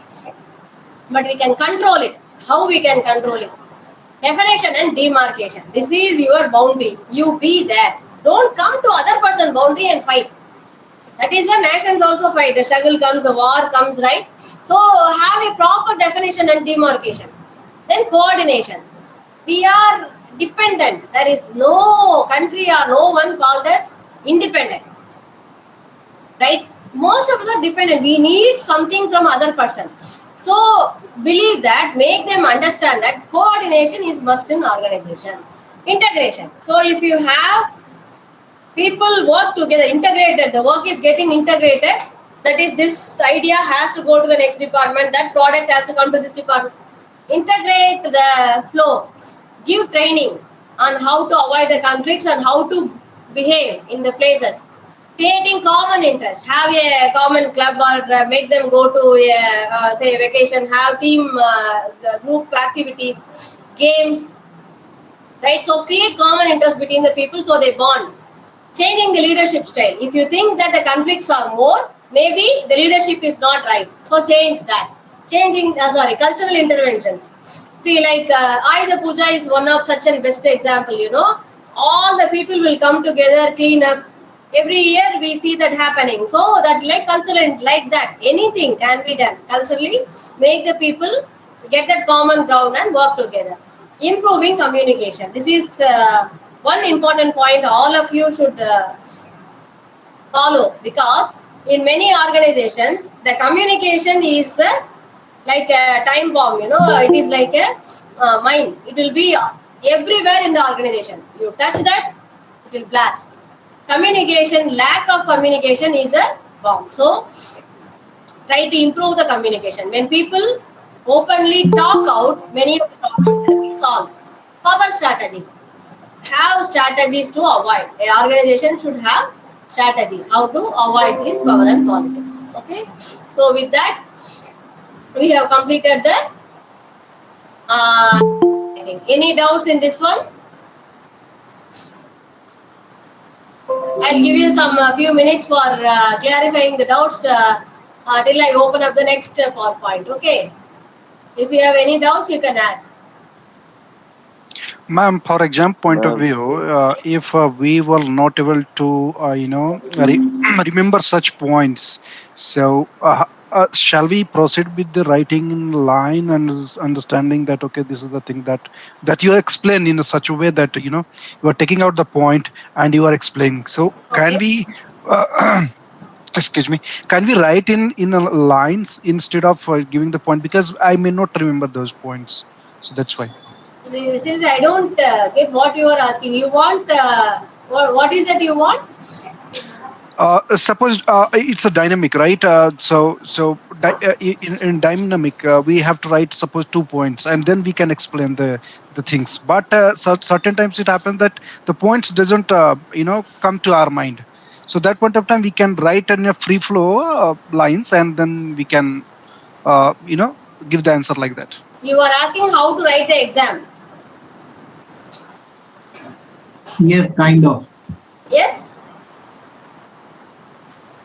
Yes. You are asking how to write, right? Yes, because you are moving too fast actually. Yeah, I understand. Because, we have, as I told you, Once again, I close this. Yeah. As I told you, what is the thing is we have limited time. So I would like to, cover as much as possible. That's why I am fast. I told you that. If you have any doubts, you can ask me that first thing.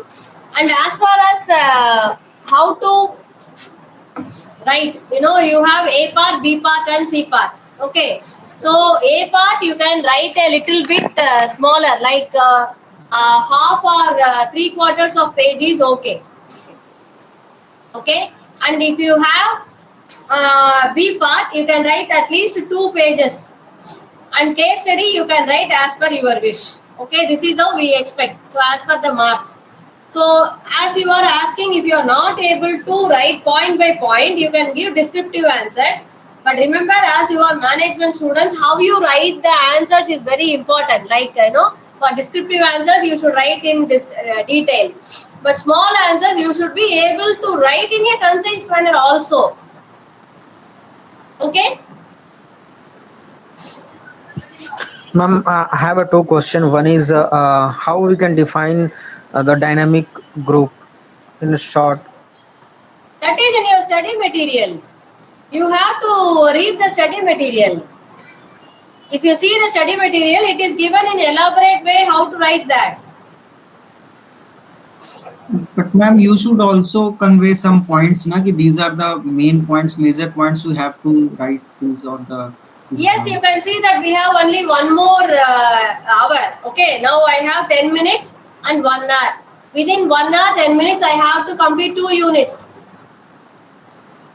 Right? So this is the best, I think, that I can touch all the topics. So if you have any, that's why in the first class itself I told, you go through the study material and come to class, so that if you don't understand any particular thing, we can give you more on that. As you people are not doing that, what I have to do is I am touching whatever is possible within these 5 hours. We have only 1 more hour left. Right? So we have to complete this unit and 2 units still. That is why I am faster. I understand that. And you should know another one thing also. This is distance education classes. So these are ideally facilitating classes only. Right?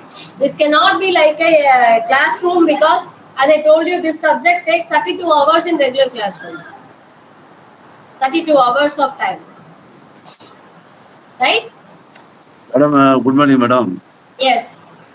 Madam நீங்க சொல்ற point அதுல வந்து explanation கொடுக்கலாம் madam. அதே point நம்ம எழுதலாமா எக்ஸாம்ல? Yes, of course. See, don't write exactly what is in the study material. Yes, madam. We expect that you give real time examples. Right? Okay, madam. Learning. So you have to see what is happening in the real time. Give real time examples. That will give you more marks. Don't write as it is in the study material, please. You are in PG. You are in a professional course. Remember that. Okay. Okay, madam. நம்ம எலாபரேட்டா நம்ம இஷ்டத்துக்கு எழுதலாம். Yes, of course. You take examples. That is why I give more examples whenever I am taking class. Write with examples. Take one company, quote that and write. Thank you madam. அந்த அவரு என்ன கேக்குறாருன்னா, நீங்க ஒரு point ஏன் study material வேற இருக்குது, அதுதான் madam confusion ஆகுது. Yes, of course. It will be so that, see, if I have to say what is in study material, what is the use of this class? That you can read by yourself. Study material, however you are going to read by yourself. If I am going to say the same thing, what is the use? So that is why I am trying my level best to give some other theories also, some other pictures, some other examples, so that it will be useful for you to write in the examination. Yes, you have to develop ourselves. Yes, exactly. You have to write on your own. Take up the present scenario. Take up the today's news, what is happening in the company. Take up cases that is happening between individual and the companies. Quote those cases. Right? Write your own experience. When you are writing about group dynamics, you write your own experience. I got into a group. If at all you don't want to write as first person, write as second person. Right? All these are allowed. So remember one thing. What is an exam? An exam is where I understand as a evaluator, as a teacher, that you understood the concept. Make me understand that you understood the concept. You can do it in 1,000 ways. I don't have any particular way that you show me that. Thank you, madam. Thank you, madam. Are you able to understand, Ravi? Yes, ma'am. Okay. Still, you have any other query? No, that's okay. Right. Thank you. See, while writing in examination, it is not that you have to write elaborately pages and pages. Because remember, in your examinations, we give a booklet only. Additional pages will not be given. Remember that a booklet will be given. That's all. There will be 40 pages. You have to write into that only. So don't have to write as much pages as possible. You have to write what is the answer, but don't omit any question. That is my humble request. Attend the questions as for whatever you know, because choices are there. So attend the questions. Don't ever miss the case study. Case study Okay, is ma'am. a mandatory question. Write the case study, right? And another small tips for exams I'll give you. Write the number of questions in the margin, outside the margin. Don't write inside the margin. When you are writing bullet points, don't give 1, 2, 3 numbers. Use A, B, C, D for bullet points. And write this A, B, C, D only inside the margin. Don't ever bring the bullet points outside the margin. Okay? And don't start answers in the end of the page. Because see, you are distance education students, we bundle the page from various parts of India and it comes here. So when it is getting bundled, the corners may get affected, this side and that side. Remember that. So don't ever start on the bottom of the page. Always start an answer on the top of the page. If you have page left out, just cut it out. Okay, and if you are starting answering part A, it is always better write all the 5 questions in part A, go to part B, all the 5 questions part C. Or if you are starting part C, part B, write all part B questions part A. These are simple tricks that will help you fetch more and write legibly. Okay, and use good ballpoint pen. As I told you, these papers comes from various parts of India and it is tightly bundled. And sometimes what happens, if the ink is very cheap quality, it sticks to the paper. It doesn't comes out. These things happens. So use a good grade pen and don't press too much. So other things I need not say. Draw margin, maintain those things. Okay, these are for your exam. Ma'am, exam registration. Okay, ma'am. Yes, exam.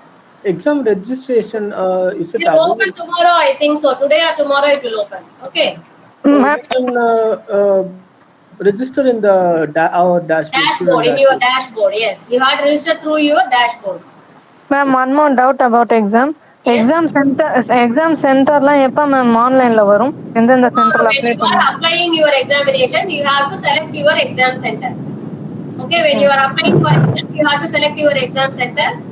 This we give exceptions only for the defense personnel, military people who are there, who gets posted in various places. We give exceptions to them. They can change the exam, accept them. For all of you, you have to select your exam center while you are applying for exam. You can change your exam center for the next exam. It is not that what you select here, you have to write all the 4 semester in that place. You can change that later. Ma'am one more doubt யூனிவர்சிட்டிலயும் எழுத முடியுமா ma'am? No, for Pondicherry, we have center in Sharda Gangadharan College. You have to opt for Sharda Gangadharan College. Okay, ma'am. Right? What about in Delhi, ma'am? Yes? What about in Delhi, ma'am? Delhi? Delhi, we have a center, I think. I don't know the exact name, which may be. You have to see the schedule, exam schedule for that. Okay? Madam.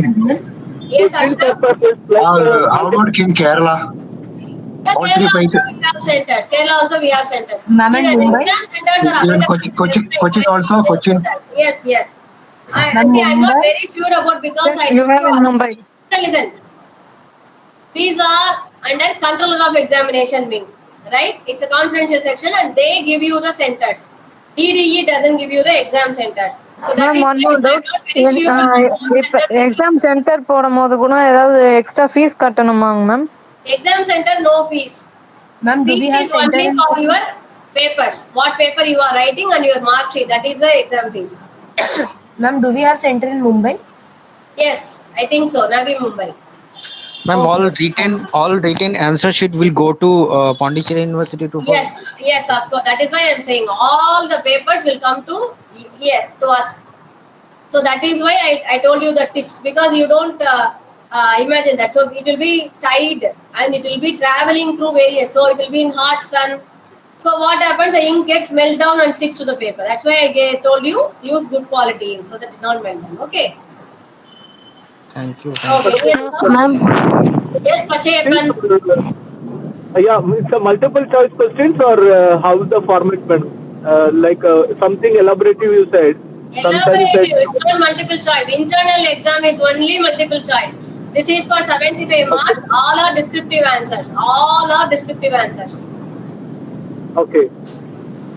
Okay. Ma'am. Yes, Hanipi. Ma'am இப்போ 7 சப்ஜெக்ட்ல 5 subject மட்டும் நான் opt பண்றேன் எக்ஸாம்க்கு Yes, you அப்படின்னா have to pay only for 5 subjects. Whatever you are opting, you have to pay only for. ஆனா நான் internal exam எத்தனை சப்ஜெக்ட் மேம் எழுதுனா அந்த 5 சப்ஜெக்ட் மட்டும் நான் அட்டெண்ட் You can பண்ணேன். write for all the 7 also, doesn't matter. இப்போ நான் நெக்ஸ்ட் செமஸ்டர்ல எனக்கு அந்த எக்ஸாம்க்கான இன்டர்னல் இருக்குமா? No need. If you have attended once and got the mark, you don't have to write for the second time. Okay, இப்போ நான் அப்போ 5மே attend பண்ணோம் plus நான் 2 சப்ஜெக்ட் எது நான் அப்ளை பண்ணலையோ அதுவும் நான் அப்ளை பண்ணாதான் எனக்கு நெக்ஸ்ட் செம்ல இன்டர்னல் அப்ளை ஆகும்.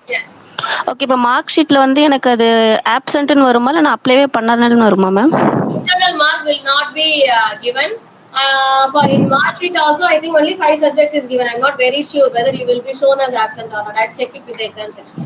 Okay. Ma'am, actually the main doubt is only that if we decide to give the few subjects in the next semester. Yes. So will those exams coincide with the next semester exams on the same day? No, that's what I told you yesterday also. If you want in after 4th semester, you can write all the 28 together. So you can see how the scheduling will be. But sometimes you will have to write morning one exam, afternoon one exam if you are writing arrears. Okay, First and semester will be in morning, second semester will be in afternoon. Okay, and in the mark sheet, will that show that we have completed the exams after 4 Yes, 4 see, years? don't worry about the mark sheets just because of these problems. Nowadays, we issue a consolidated mark sheet at the end of 4th semester. So, in one mark sheet, you will get all the subjects. Consolidated mark sheet will be issued. So, you can use only that mark sheet and leave all the other mark sheets. So, don't worry about mark sheets. Okay, you will get a consolidated mark sheet at the end. Okay.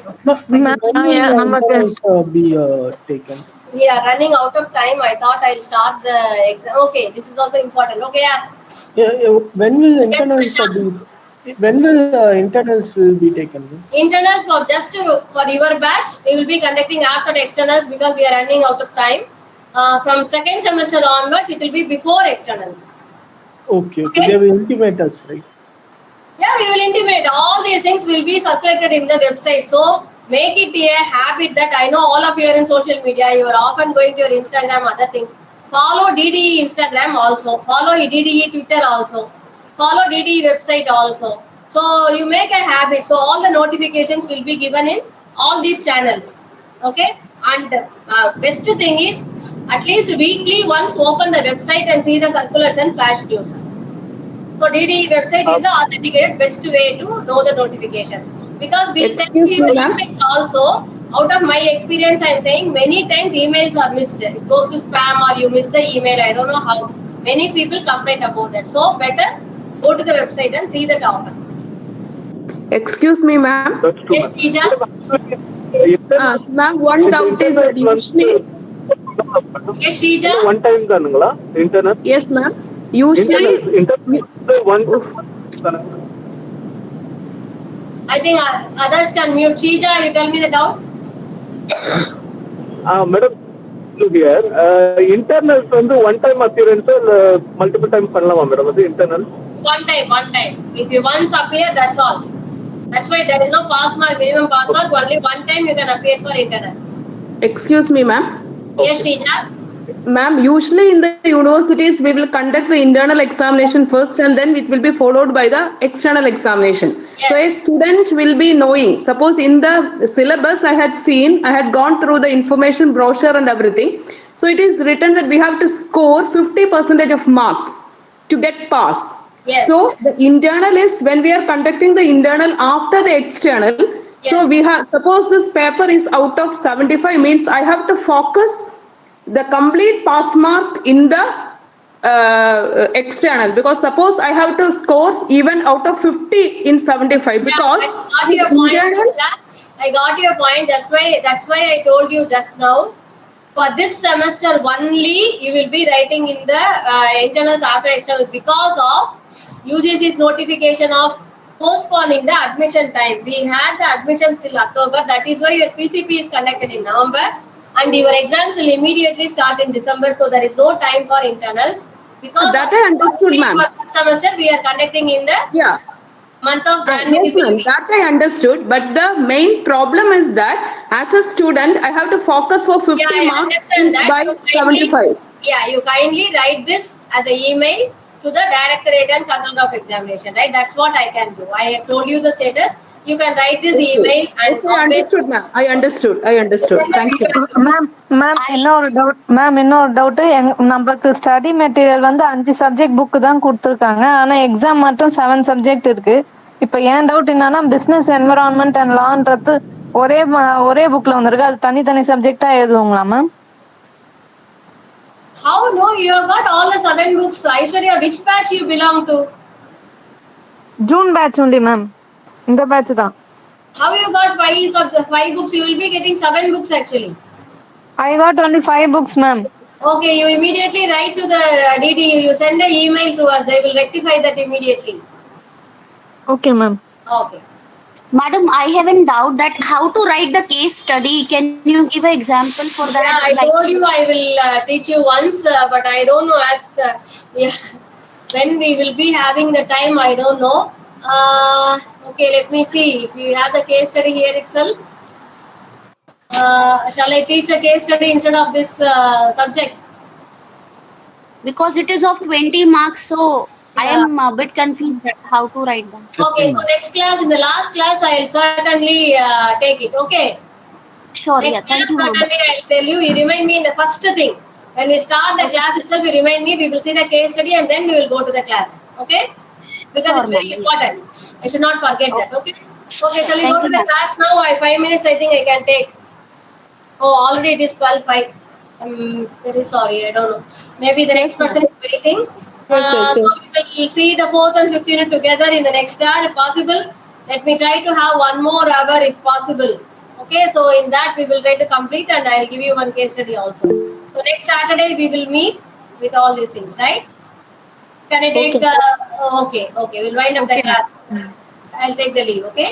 Thank you all for patient listening. Thank you. Thank you. Thank you, ma'am. Thank you, ma'am. Thank you, ma'am. Thank you, ma'am. Ma'am. Thank you, ma'am. Thank you, madam.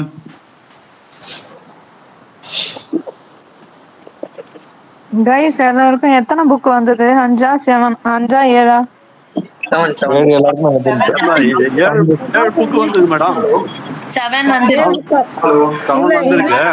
கொஞ்சம் நீங்க வந்ததெல்லாம் குரூப்ல கொஞ்சம் என்னென்ன புக்னு send பண்றீங்களா? எனக்கு 5 தான் வந்திருக்கு. அப்படியே சொல்றேன் எழுதிங்க. No, I think you can ask for soft copies in that case, and you can read through soft copies for time being. I think there won't be time for sending the new books. நான் சொல்ற புக்லாம் உங்களுக்கு வந்திருக்கா? Management economics, business environment and law, management organisational accounting for management. Business லாவும் என்ன மட்டும் தனித்தனி புக்குங்க madam. எனக்கு ஒண்ணா வந்திருக்கு புக்கு. இல்ல அத ஸ்ப்ளிட் பண்ணி தனியா நீங்க நினைக்கிறேன். Class is over. Yes sir, you can take up the class, sir. Okay, thank you. Thank you sir. Good morning, sir. Have a nice day. Morning.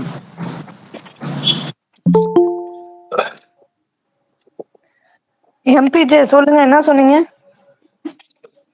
அதாவது 7 புக்கு. சரிங்க. பிசினஸ் லாவும் அடுத்து இன்னொரு புக்கு என்வரான்மெண்ட் தனித்தனி புக்கா ஸ்ப்ளிட் பண்ணி கொடுத்தாச்சு. அதே மாதிரி நான் புக்கு பேர் படிக்கிறோம், பாக்குறீங்களா? Managerial economics, accounting for managers, research methodology. அது இப்ப நீங்க சொன்ன 3 புக்கு தனியா வந்திருக்கு. ஓகே. ஆர்கனைசேஷனல் பிஹேவியர், அதுலயும் ஆர்கனைசேஷன் பிஹேவியரும் மேனேஜ்மெண்ட் கான்செப்டும் ஒன்னா வந்திருக்கு. என்விரான்மெண்ட் லாவும் பிசினஸ் லாவும் என்விரான்மெண்ட்டும் ஒன்னா வந்திருக்கு, ஒன்னா சேர்த்து. தனி புக், பிசினஸ் லா தனி book. Excuse me, would you please would you please mute your mic? Yeah, thank you. We can have a discussion, no issue. So because all of you are connected virtually now, you can share your experiences. Business law, Yeah. and economics, research methodology. Yeah, please mute your mic. Please mute your mic. Accounting or management. Please mute your mic. Yes, yes, thank you. Because now you will have the class on research methodology. Mostly I'm going to discuss with you about the parametric test. Let me get permission to share the slide. Wait for a minute.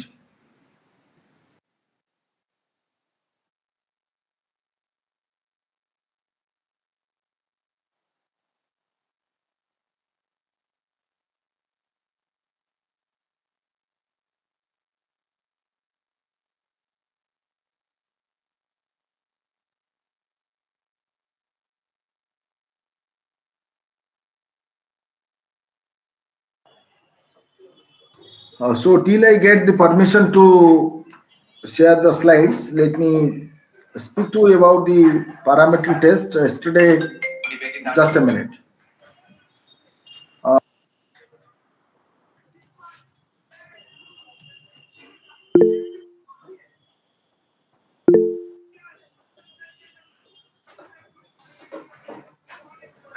So therefore, because you know you have two different options to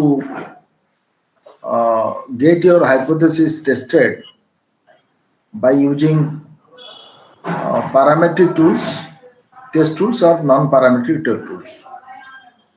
Because the use of the statistical tools is closely associated with the selection of your skills, measurement of skills. Because when you set questions to capture primary data, you need to keep in the mind how will you set the questions. Will the question be set in the nominal format, ordinal format, interval format, or ratio format? And for each scale, there is a recommended, suggested, and defined statistics, and which a researcher or an investigator is supposed to use. By default, if you use some statistical tool for your data in the SPSS will give you some results, but that may not be the correct. So when you go for collecting primary data, you are all expected to keep in the mind or expected to ensure that this particular scale is used and this particular method, statistical method, is to be used. If the correct method is not used for the correct scale, you may not be able to get the correct results, and your inference will not be correct. That means whatever findings that you may get out of your interpretation analysis may not hold good or may not be scientifically correct.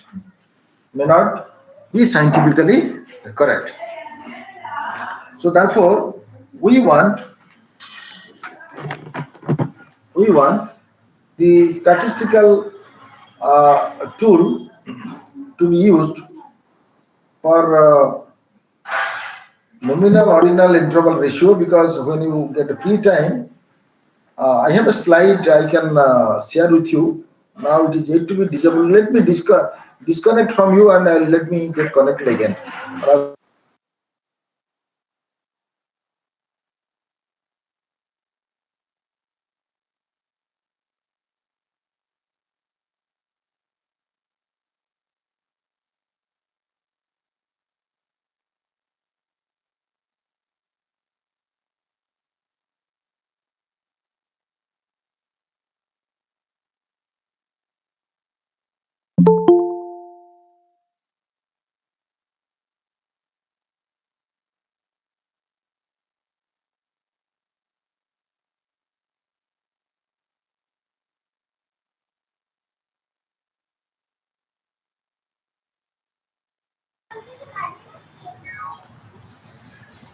Class is on mute. Classes on standby. Break is Yes, there. yes. I'm using it. Just a minute. Just a minute. Just a minute. I'm. Thank you. Madam, outer link बोले setup आएगी enable आएगा. मुझे कुछ.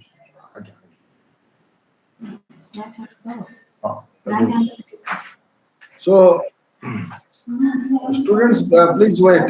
Please wait for a minute. Please clear. So, because I feel to share with you the scale, so that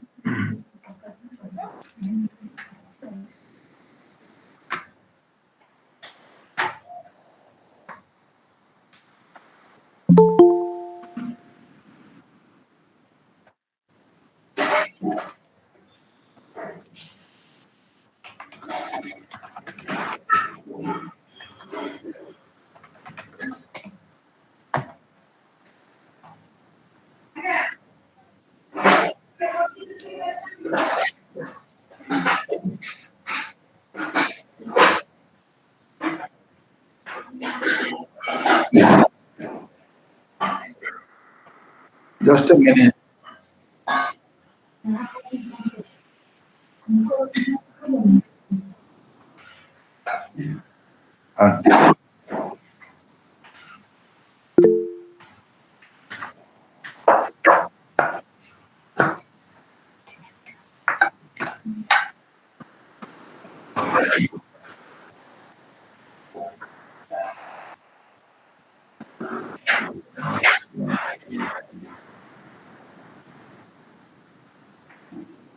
For a minute.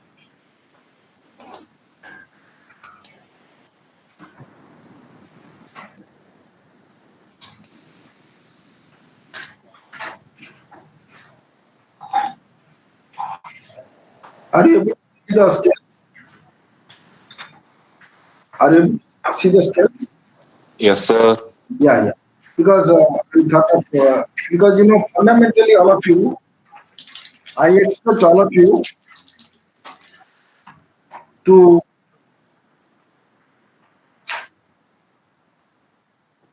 have the clarity on the scale. Nominal, ordinal, interval, and ratio. Let me see why there are so many codes.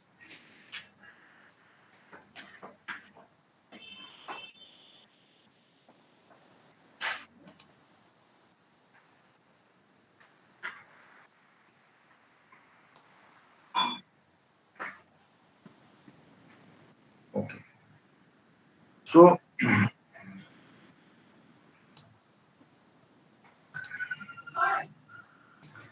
in the nominal scale, as you know, because when you collect the data, so always you may say male, female, urban, rural, or you may say when you categorize the data is categorized in a certain number, but that number does not represent the value of the category. If you give a number 1 to a male, 2 to female, that doesn't mean that 1 is the value of the male and 2 is the value of the female. No. So it is just a mere number. So nominal is just a number. That means when you collect the data in the nominal scale, so you have the option of using the mode, because results of selection tendency, which I told you yesterday, that mean, median, and mode, you have only option of using the mode. Similarly, when you collect a data like ordinal scale,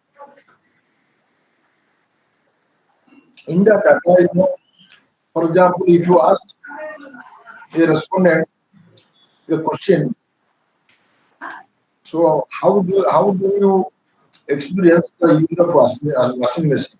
Maybe a post sale experience sharing. No, you may get the feedback of the respondents by giving a questionnaire. So you may give 1 to 5. So, In 1 to 5, you will say very important, important, less important, more important, no, more satisfied, less satisfied, more satisfied, like that. Sir, sorry to disturb you. Your voice is breaking. Oh, voice is breaking. Okay. Why voice is breaking? I don't know. Let me see. Yes, here also. Okay, I think I have joined in 2 places. Is it okay now? Is it okay? Yes, sir. Okay. So, just a minute.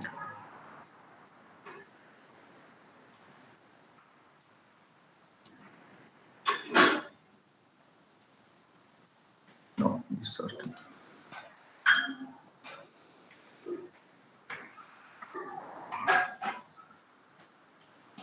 Okay. So, then this is called ordinal data. So, in the ordinal data, this is the feedback. And in the interval data, mostly the data which will be a gap,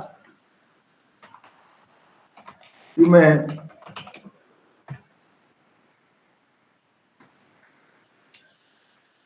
take the example of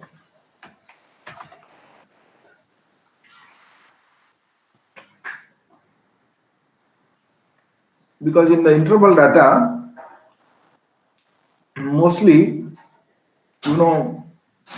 you take the case of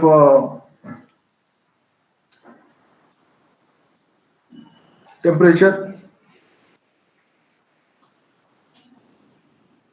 or you can take the example of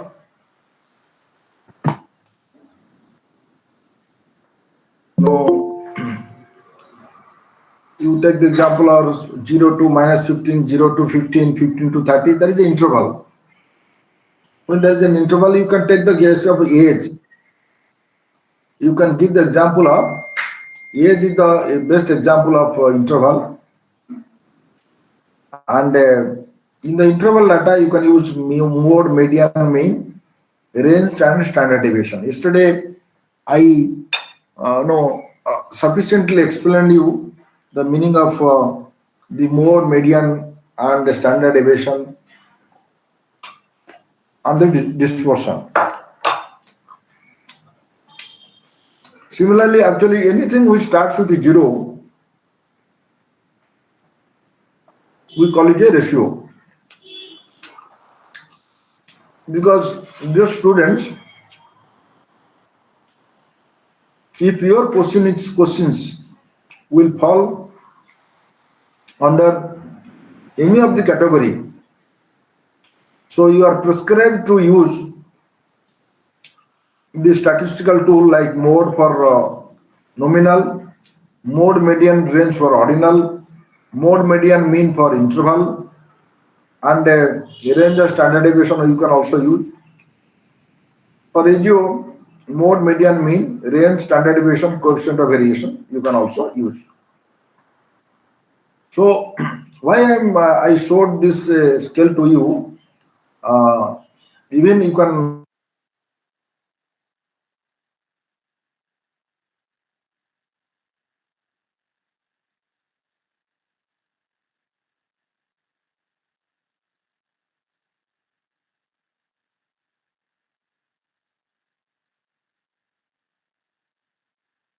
Can't hear you, sir.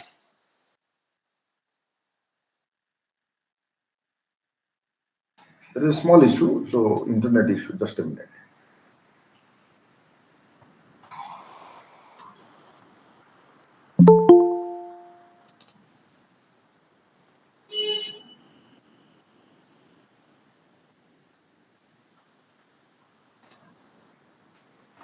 So now we'll start because I have taken you from the parameter test to the scales, And all of you now know about 4 different scales, measurement of scales.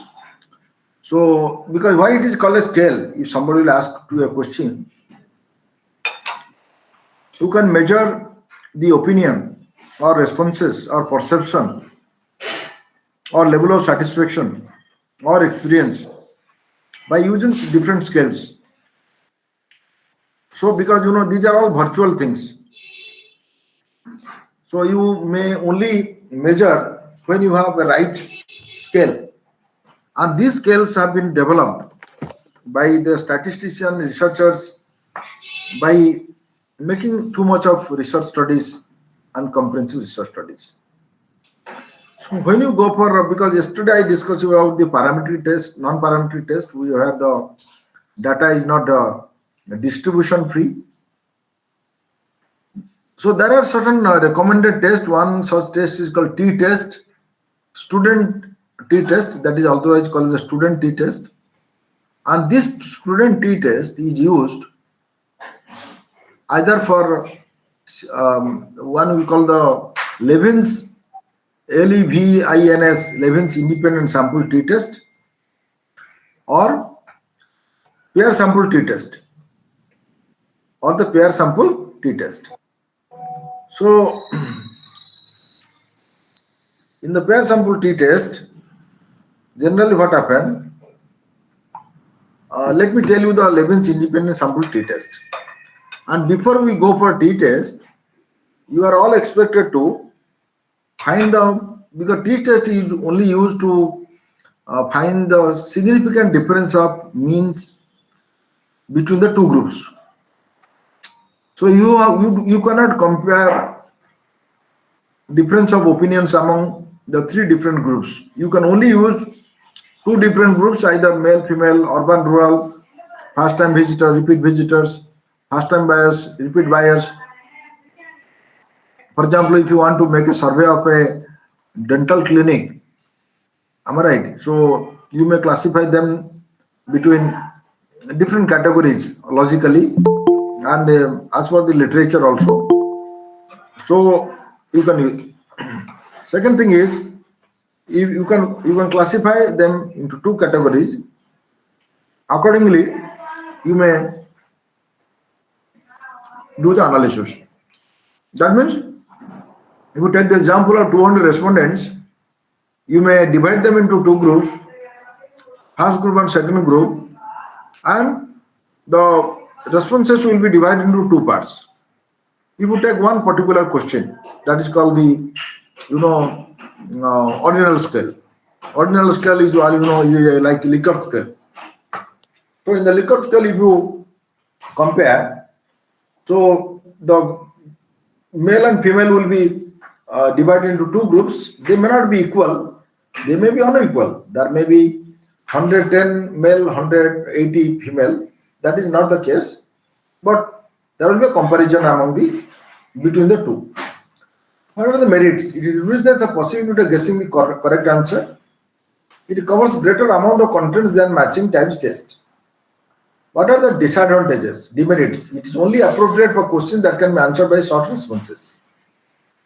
This is difficult in scoring when the questions are not prepared properly and clearly, because each statistical test has certain significances. Selecting the correct test, 2 sample test. Unpaired, that I told you, Levin's independent sample t-test. Unpaired, because they may not be equal. Pair dependent sample t-test, because this is a dependent sample t-test. Because, for example, if somebody will visit a particular hospital for consulting a doctor, you may ask a question, and you may ask same question to the patient after completing the consultation with the doctor.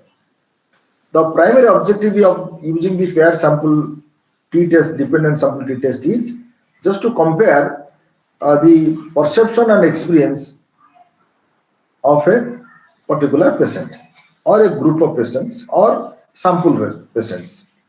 So then if you find, because what type of hypothesis you can frame? You can frame the hypothesis like there are no significant differences of experiences or satisfaction of the patients before before and after the consultation with the doctors. So you may frame a hypothesis because this is called null hypothesis. So the null hypothesis, if you use the statistical tool called pair sample t-test, is a dependent test.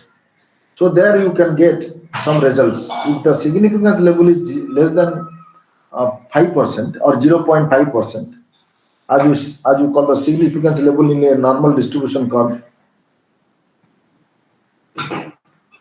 then the hypothesis is rejected.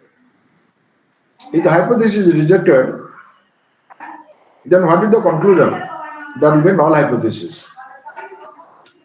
If it will be null hypothesis, then what does it explain? It explains that there are differences. There are differences between the two groups who in the experience the consultation with a doctor before and after. But in case of the unpaired independent sample test, where the sample respondent must not be equal in size, because in case of pair sample test, it must be 50-50, almost equal. So here what you are expected to do, just to find the difference of their opinion. You have nothing to do anything. So this particular test is a provocation of a researcher. When a researcher finds differences of the mean between the two groups, when the difference of opinion of the two groups, because mean has a limitation of giving you one number, central value. With the central value, we may only present that this is the mean average or arithmetic mean of the responses. But we may not come to the conclusion whether this mean difference, that the particular value helps you come to the conclusion that the difference between the groups. So you need to go for that. Okay, that I have told you. So this is the t-test formula, which nowadays you need not know the formula, frankly speaking, because now the software will remember the equations, and you are supposed to transport the data to the dialog box correctly. So if you use the SPSS, that is called analysis, go to analysis. Once you take your cursor to the analysis, then too many commands will come horizontally, then vertically. Then you try to select the right option, that is called parametric. You will take the parametric, then in the parametric you will get the t-test, f-test, ANOVA test. You select t-test. Once you t-test, then the option will come either independent sample t-test or pair sample t-test. So you may go for Levin's independent sample t-test if you want to test the difference of opinions after seeing the difference in the means, or if you want to find the difference between the two groups of the respondents when they experience the consultancy services of a doctor before visiting and after visiting. What are the experiences? Because before visiting a doctor, they must have been recommended by their fellow friends, or they must have been suggested by some other doctors, or somebody, or they might have read about the doctors so much, and they must have formed an image or opinion about a doctor. After visiting and consulting and getting treatment, we primarily try to know prior to visit and post visit, are they related or not, positively or negatively. If they are positively related, then what will be the conclusion? Our conclusion will be that the respondent who took the services of the doctor is no way different from perceiving about the services about the doctor. So that means there is a match between the perception and the experience or satisfaction. This is like that. So this is a small table. You can see a small table which I have taken from the internet's equal variance. So that I'll share with you. But you see, here you see correctly. Two random samples drawn from two normal populations. Sample 1, as I told you, 20, 16, 26, 27, 23, 24, like that. Sample 2, like that. So test using variance is at 5% significance level. So the mean value is 3.11. Then two samples are drawn from two normal population from the following data.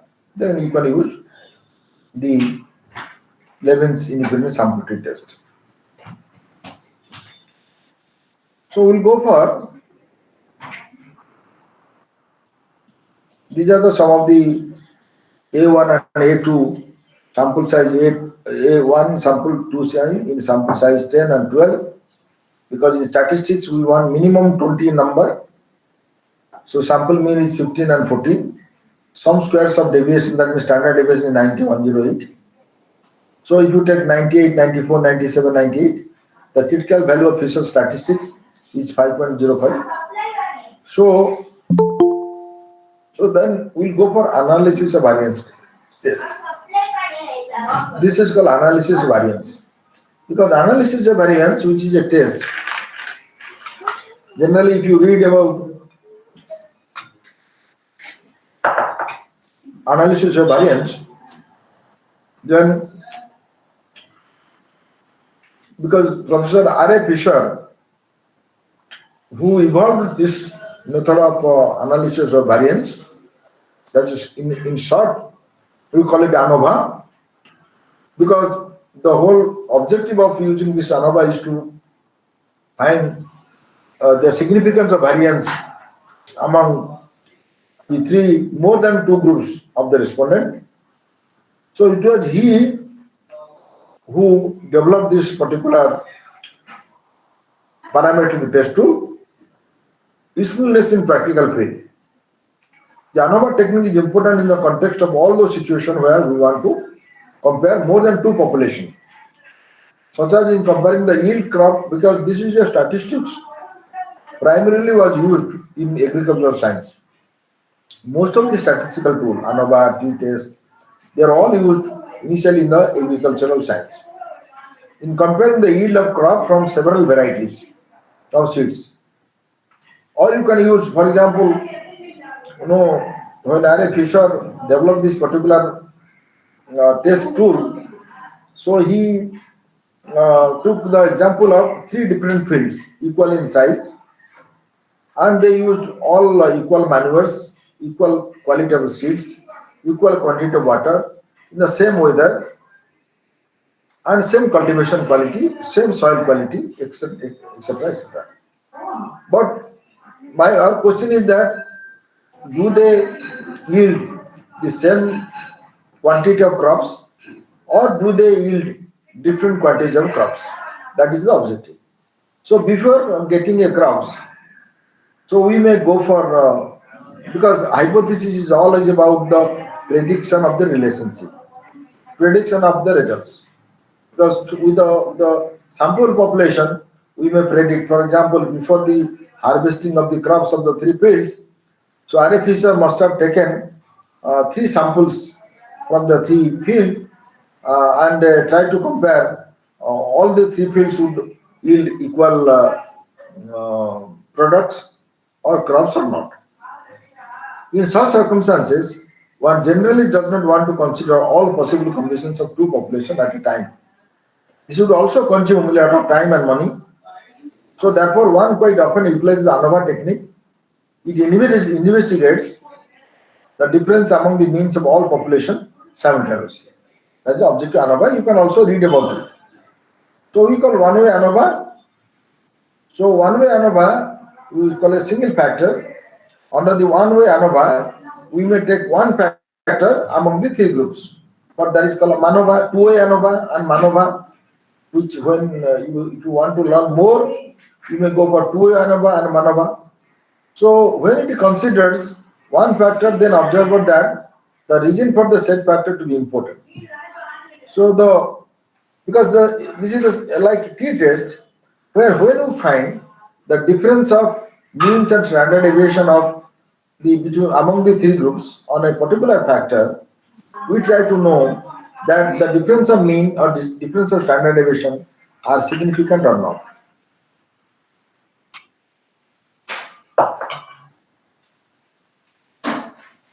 Okay, so this is the way you will get the table. If you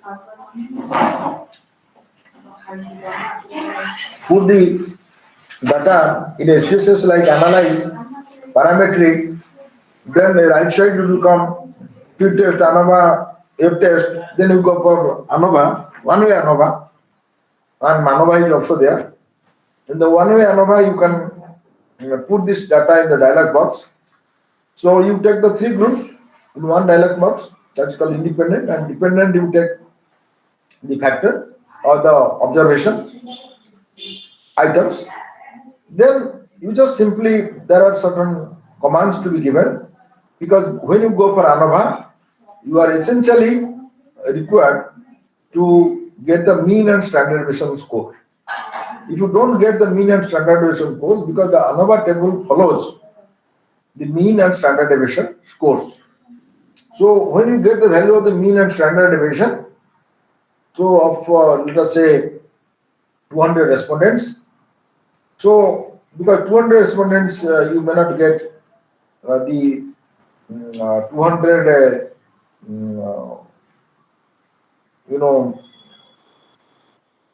rows, so because it will be grouped among the three. When you group them 200 to 3, so you get the three different mean score and a standard deviation score. So then you go for once you see because there will be difference, there will be differences among the three groups, because you never see a equal difference. It rarely happens. So then you go for ANOVA test. In the ANOVA test, this will be a table. So sum of squares, degrees of freedom means 3 minus 1, it will be 2. Mean square, this is the sum of squares divided by degree of freedom, is an estimation of variance to be used in F ratio, F statistics. Then MS between, MS within, that is called the level of significance. This here, because the entire box here, you will see the significance level. When you see the significance level is less than 0.05, so that means, ANOVA, the hypothesis, let me tell you what is the hypothesis called. There are no significant differences among the three group of respondents. Three group of respondents or three different fields in producing the paddy equally. If you frame a hypothesis like that, there are no significant differences among three different groups of the households. You may divide them on the basis of income. Households having income of from less than 5,000 or from 5,001 rupees to 10,000, 10,001 to 15,000. So if you try to compare among the three groups of the respondent on the basis of income, on the basis of their buying behavior in a month, so then you come to know how do you frame the hypothesis. You may frame the hypothesis like no significant differences exist among the three group respondents divided on the basis of their annual monthly income, three difference of household on the basis of the monthly income on their buying behavior, or on the budget of purchasing the monthly rations. Am I right? So if the value comes less than 5 here, where I'm moving the cursor 5, because that's called F statistics, less than 5. So we have no option, but the hypothesis will be rejected. If the hypothesis is rejected, we ask the value is less than 0.05, as we take the 5% significance level in normal distribution curve. Then we come to the conclusion that there exist differences among the three groups of respondents divided on the basis of the income on the buying behavior or budget in a monthly budget of buying the grocery items or household items. Yeah. So then, if the hypothesis is rejected, we may not leave the data like that, because, for example, if the hypothesis is rejected because of the statistic data, but you may go for this rejection among the three groups, but you want to know the between the groups. So then you have to go for a pocket test. This is also a parametric test which is done when hypothesis is rejected, when the analysis, when one-way ANOVA analysis is done. That is the pocket test, which is not there, but in addition to that, I have told you. So ANOVA can be performed by following a shortcut method, which is usually used in practice, since the same happens to be a very convenient method, particularly when means of the sample and mean of the sample means happen to be non-integer values. The various steps involved in the shortcut method are as under. Take the total values of individual items, all the samples, 1, 2, 3, 1, 2, 3, colligativity, work out the correction factor is under. So find out the square of all the item values one by one, and then take its total. So that I don't want to go to the detail of this, because this is an example.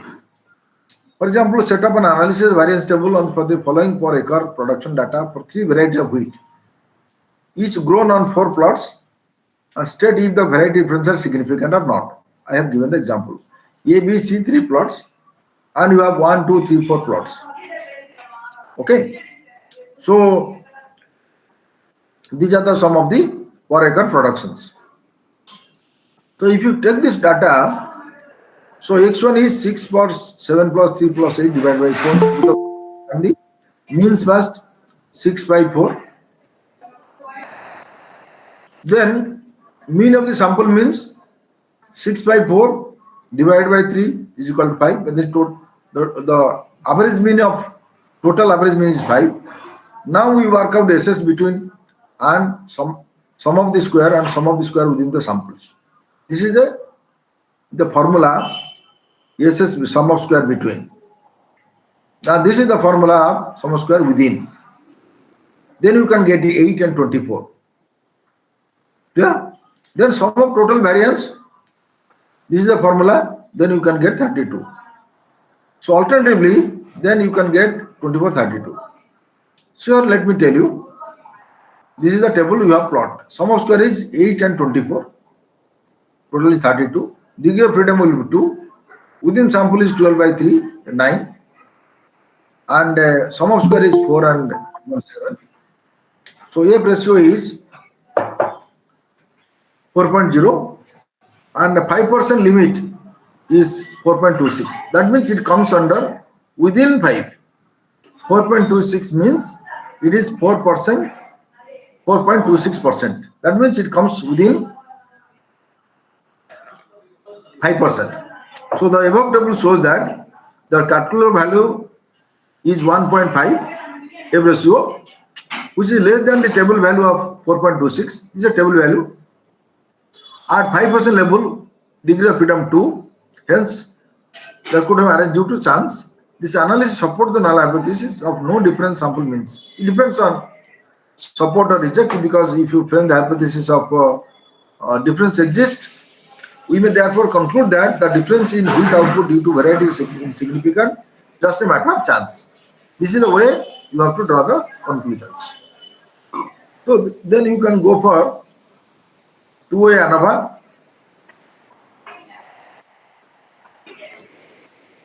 So let me conclude the ANOVA, then I will show you something different.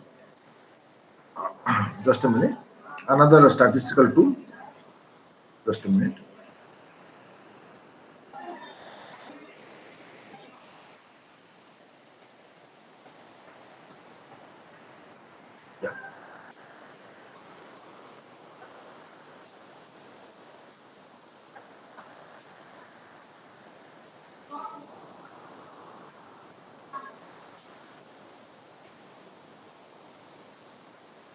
Well, let me explain you about the regression analysis, because regression primarily you are not required to use the regression analysis for your dissertation work, but regression is one of the advanced statistical tool which is used. So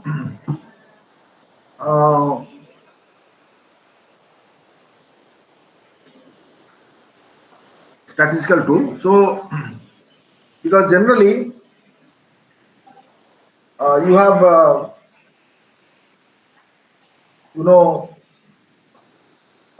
regression which is used primarily to find out the independent and dependent relationship of the variable.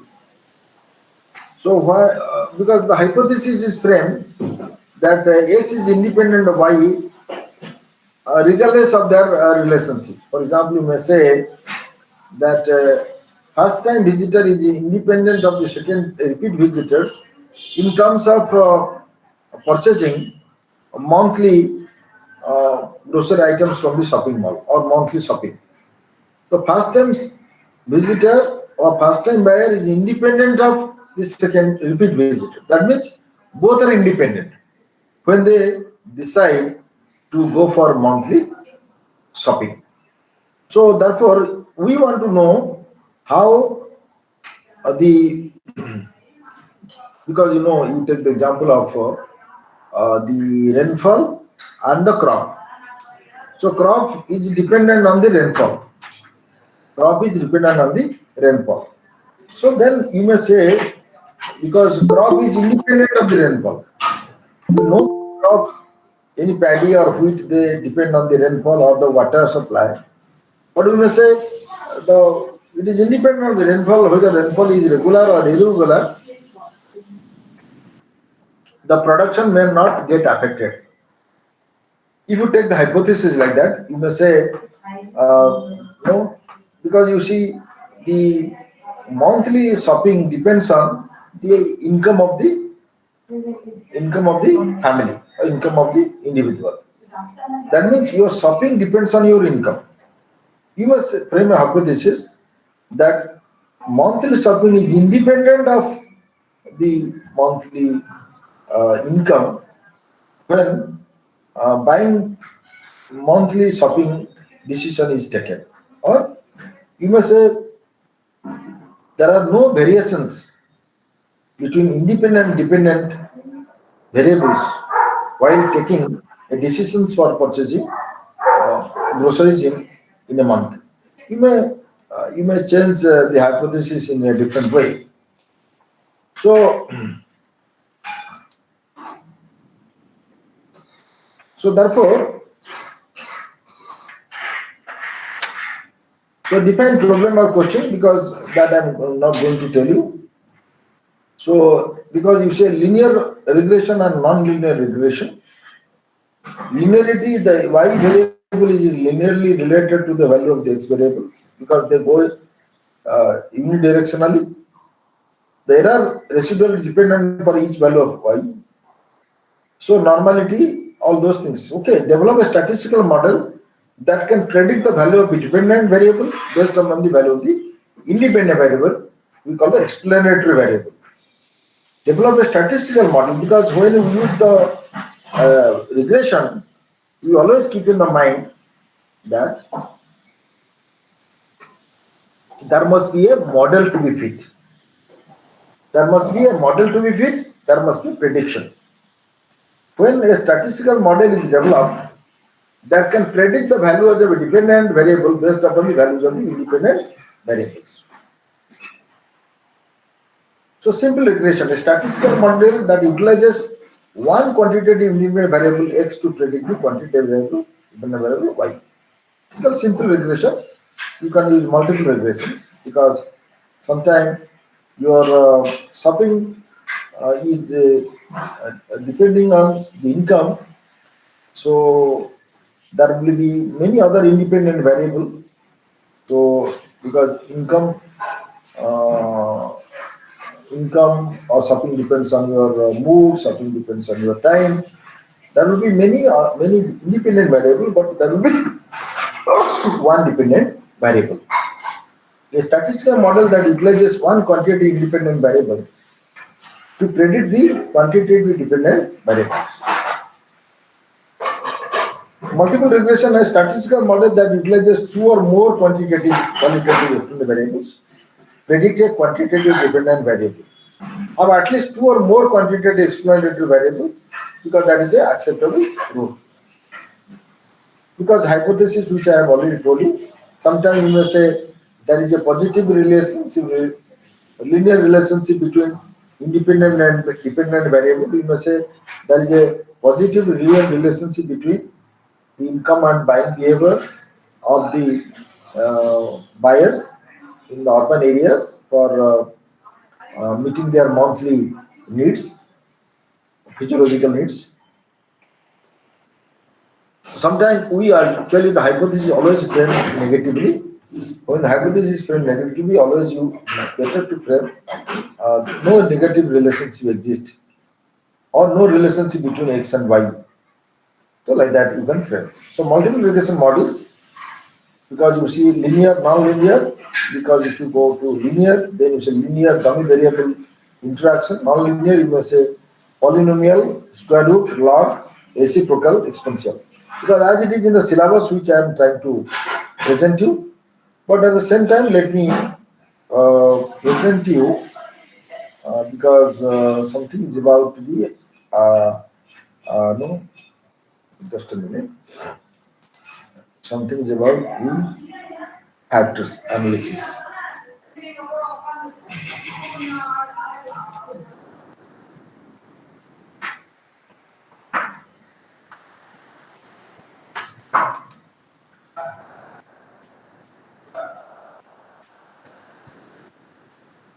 So we primarily use the factor analysis because factor analysis is a multivariate technique. Because when we ask too many questions to the respondents, let us say there are 30 ordinal type of questions to the respondents, so that we want to group them homogeneously. Which are the homogeneous groups? Which are the similar groups? That grouping cannot be done manually. That grouping can only be done statistically by through iterations. And when you put the data in the spaces, go to analyze, then data reduction. In the data reduction, you will get a dialog box.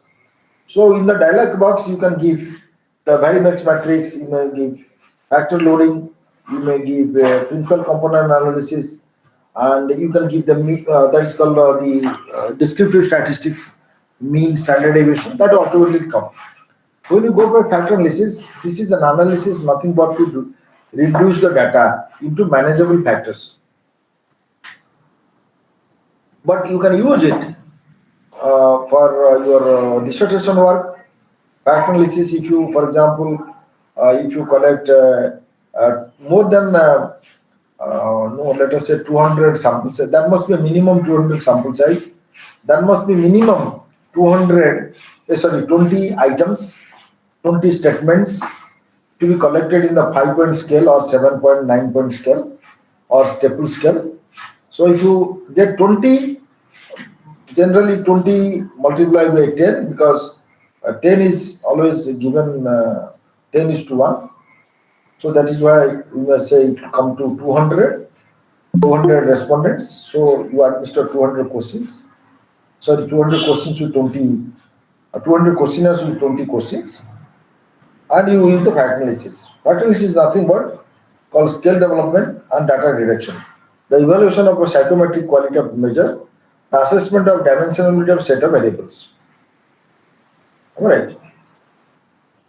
So example, the construct of teaching effectiveness, several variables are used to allow the measurement of such construct. Visually several scales items are used. Fact analysis measures not directly observable constructs by measuring several, because generally when the data is collected in the ordinal scale, we can use the fact analysis. Okay, so these are some of these constructs defining indicators of constructs. Ideally, 4 or more measures should be chosen to represent each construct of interest. The choice of measures should, as much as possible, be guided by theory, previous research, and logic. Defining dimension for an existing measure. The items of scale may be 4 indicators of the construct or constructs. There may be too many items like that. So with this, because let me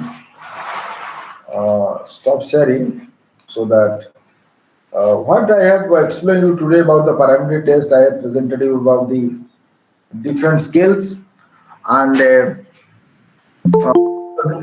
nominal, ordinal, interval, and ratio. Because as an MBA student, always keep in the mind when research methodology comes, always keep in mind the questionnaire, because you are going to contribute 2 things to the organization. One is called developing a questionnaire or developing skills.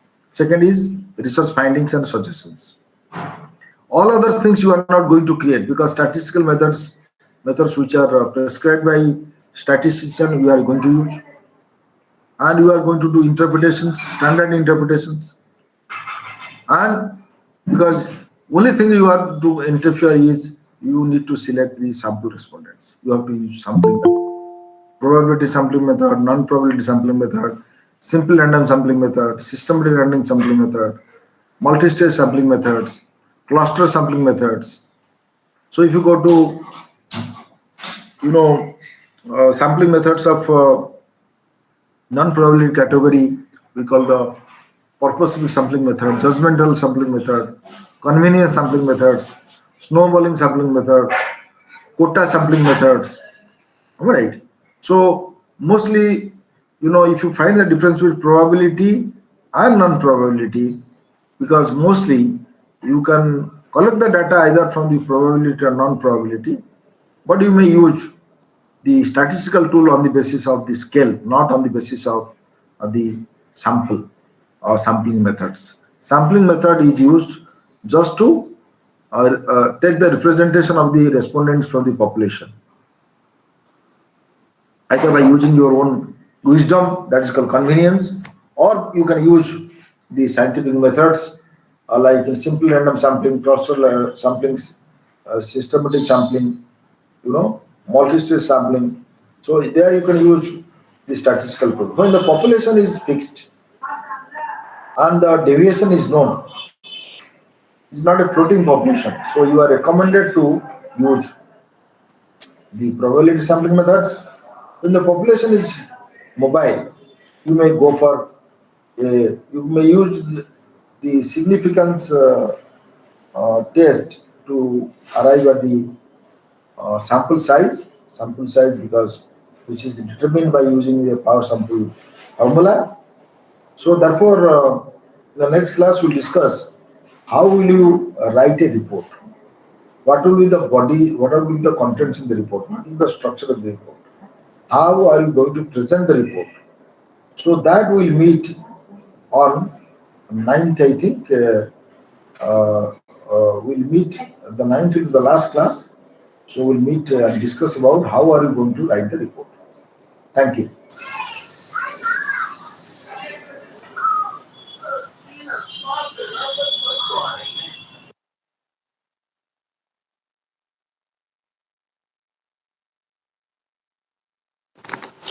Class is over. Or Thank you. break time now.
Hello, students. Sir, good afternoon, sir. Very good afternoon to all of you. Good afternoon, sir. Sir, what is the subject, sir? Yeah, we are going to discuss about business law. Sir, thank you, sir. Okay, last class, only one of the class we have discussed about the contract. Have you attended last class? Yes, yes. Yeah. Okay, wait for 1 or 2 minutes. People are joining. And can you see PPT now? Sir. Yes. Just wait for 1 or 2 minutes. Let others join.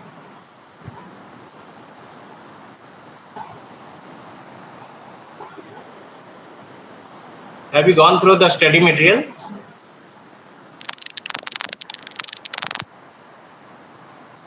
Hello?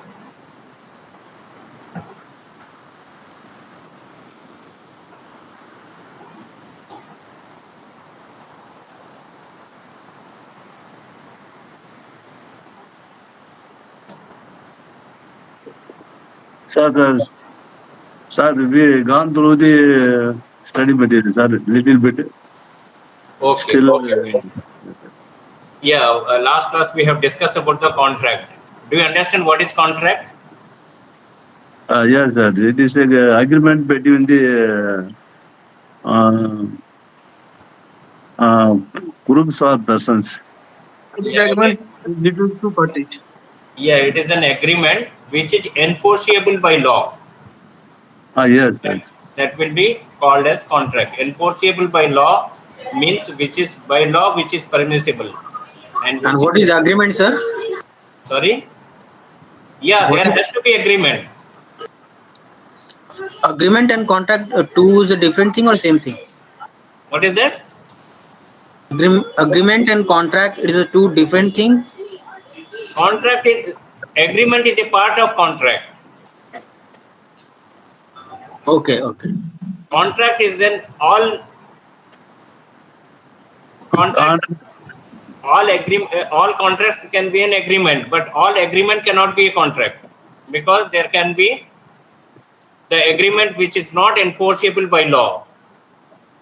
Okay, contract is agreement plus legal obligation. Last class we have discussed there has to be an agreement which is enforceable by law. There has to be a legal obligation. I have given many examples like father and son. Father had promised to pay pocket money 100 rupee daily to his son, but later on he failed. This is not a legal obligation. In that case, you cannot say that father has failed to pay 100 rupees, son can go to the court of law. It is not like that. There has to be legal obligation. Okay. If you have understood contract, then we are going to discuss about the, otherwise time will not permit to complete the whole syllabus.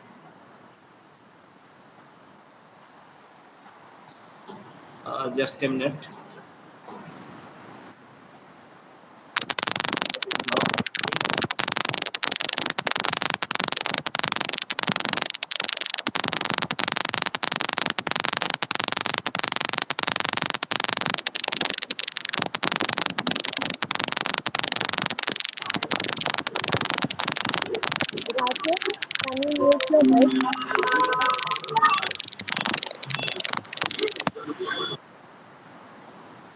Yeah, there is in between some disturbance. I request all of you to mute the system whenever you require to talk. By that time, you can respond. So today we are going to discuss about the types of contract. Okay. Already we have discussed what is contract, what is agreement, what is the proposal, what is the who is proposer, who is proposee. All of this we have discussed.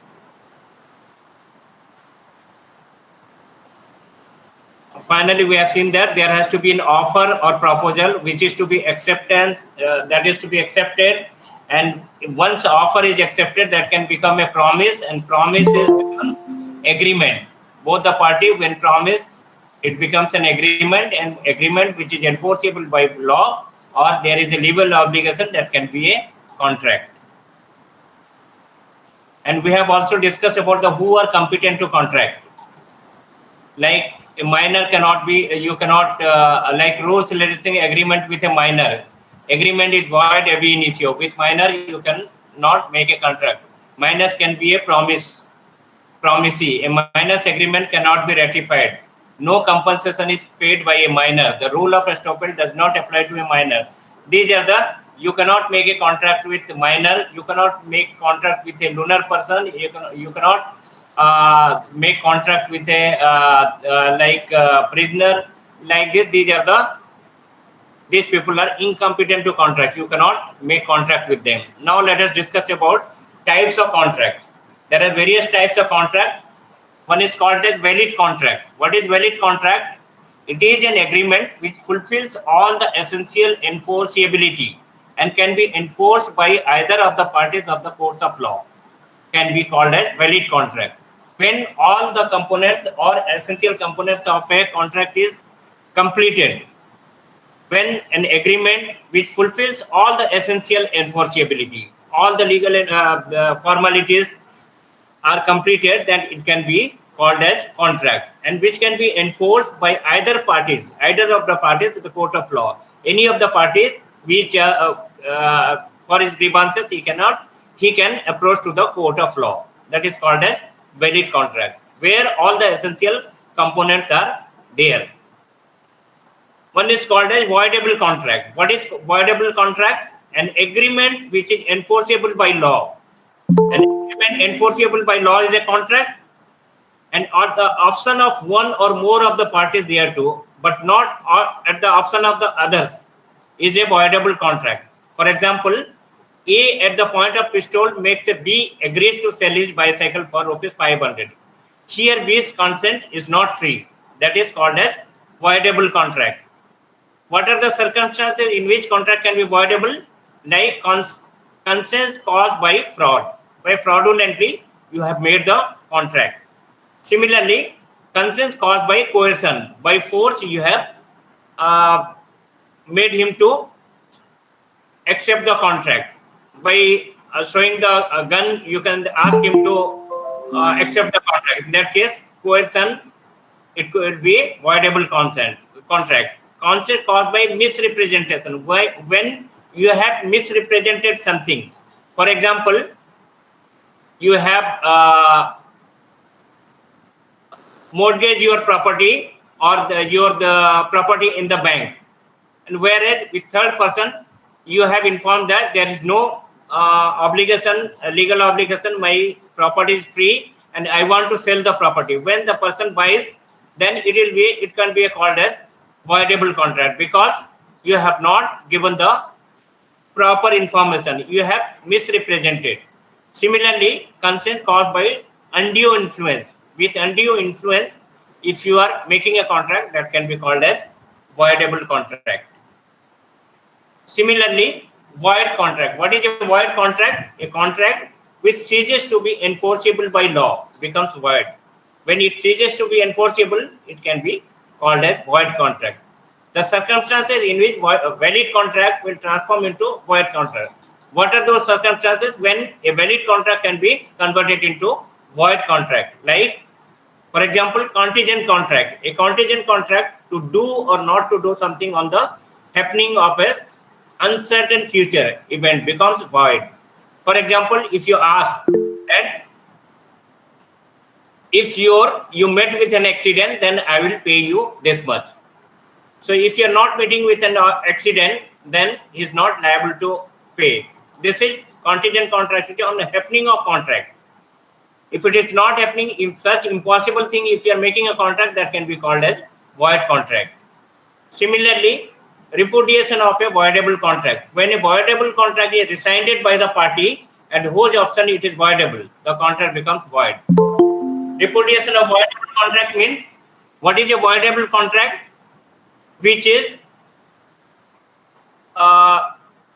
voidable due to lack of something, for example, due to lack of stamp paper, due to lack of registration. If it is all the formalities you have done, but one of the formalities you are left with. It can be a voidable contract. In that case, if Hello, the sir.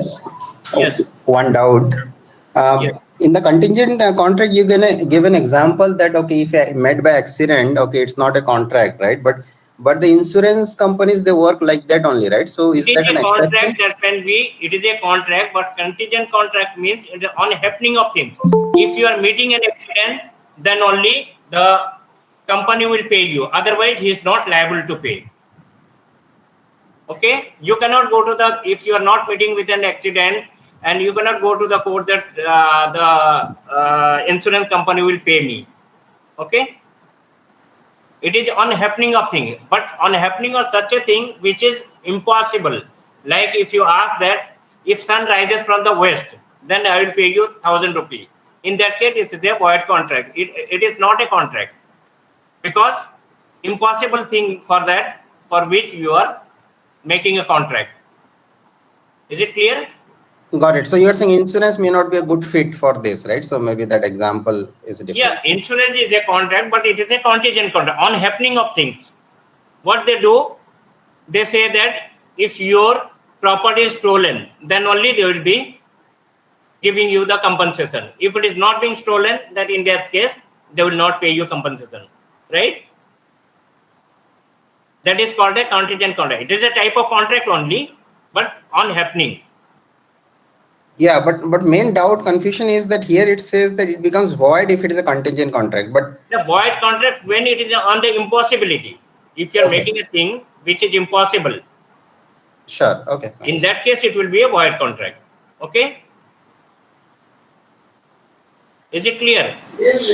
Yeah, good. Thanks. Okay. Next, repudiation of a voidable contract. If a contract is voidable, the person for which it is voidable.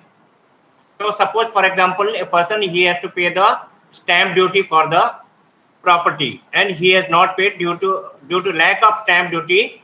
It has become a voidable, and later on that person, he says that contract, I don't want to make a contract. In that case, it will be a void contract. When it ceases to become a contract, the contract becomes void. When the contract is rescinded by the party at whose option it is voidable. If that person, he says that I don't want to make a contract, then it becomes a void contract. You cannot make it as a, go to the court of law that as a valid contract. Similarly, subsequent impossibility. A contract which becomes impossible to perform after it is made becomes void. Subsequent impossibility. For example, suppose A promises to marry B. Okay. And before marriage, B became mad. In that case, it will be a void contract. You cannot make a contract because it becomes impossible. After that, you have made the contract. While making a contract, it was fine. It was all right. You have promised, agreement was there. Both of the parties, they have accepted, and it's become a contract. But later on, it became impossible because person B has gone mad. In that case, it will be impossible to marry A to B. So that case, it will be called as void contract. Subsequent illegality. Subsequently, while making a contract, it was legal, but subsequently it has become illegal. For example, country A and made with country B to export something, and before happening that, country A had war with country B. In that case, it will become void contract. The contract cannot be a valid contract because subsequently, due to illegality, it has become void. Next is illegal agreement. An illegal agreement is one which is forbidden by law. It entered into with the intention of violating the law. For example, A agrees to steal furniture of B for a consideration of 1 lakh rupee. It is illegal and therefore it is void. And it also attracts the penal provision for the law it is violating. That is, the other provision is also there, but this is called an illegal agreement. Similarly, unlawful agreement. In simple words, an agreement may be unlawful because it is immoral. That is contrary to sound and positive morality as recognized by law. For example, cohabitation, opposed public policy that is contrary to the welfare of the state and tending to interfere with the civil or judicial administration or with individual liberty of citizen. For example, bribing a public servant is illegal. That is contrary to positive law, being forbidden either by the statute of law or common law. Hence, a line of demarcation needs to be drawn between illegal and unlawful agreement. So these are called as unlawful agreement. One more is enforceable contract. What is enforceable contract? Contract which have all the essentials of enforceability. All the essential elements are present but cannot be enforced due to certain technicalities like insufficient stamp duties are termed as unenforceable contract, or something like some negotiable instrument. There has to be written. In that case, if it is not written, it will be called as, it will not be enforceable, it will not be a contract. It is called as unenforceable contract. Similarly, express contract. It is one where the intention of parties is stated in words, either written or spoken. Either you have written statement agreed or spoken statement, both of the parties have agreed. That is called as express contract. For example, A goes to B's shop and asks him to supply 10 boxes at rupees 20 per box. B tells him that he is ready to supply the boxes at the mentioned rate. This is an express contract. Both the parties, they have expressed.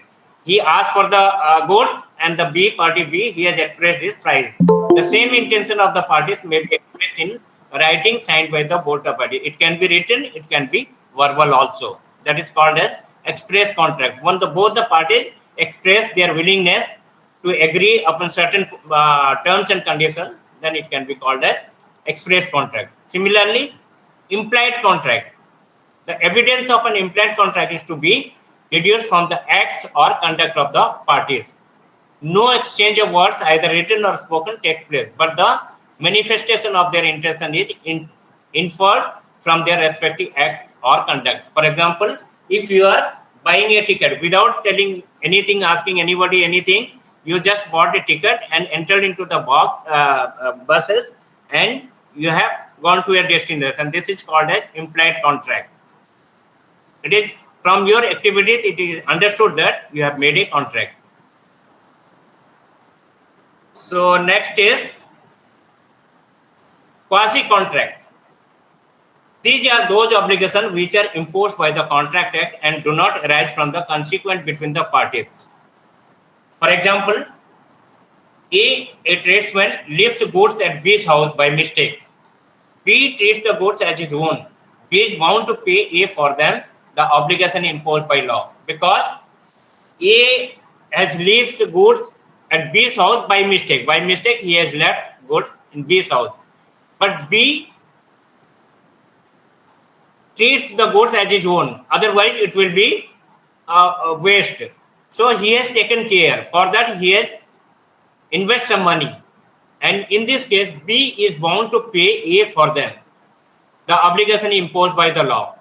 So whatever the money A has spent to take care of the goods of B, and B is bound to pay. So that is called quasi-contract. It is the kind of contract not like a valid contract. It's a kind of quasi-contract, which means the no party should take undue advantage from other. So here in this example, you can say that A by mistake he has left at B's house. For example, you have left your motorbike with your friend's house and you have forgotten, and person A doesn't know that, or he knows that you have left your bike there, but if he doesn't take care for months together, it will be waste. So he has repaired the bike or taken care or done something, some investment, and in this case the friend has to pay the compensation to the friend A who has taken care of it. So this is called as quasi-contract. Otherwise,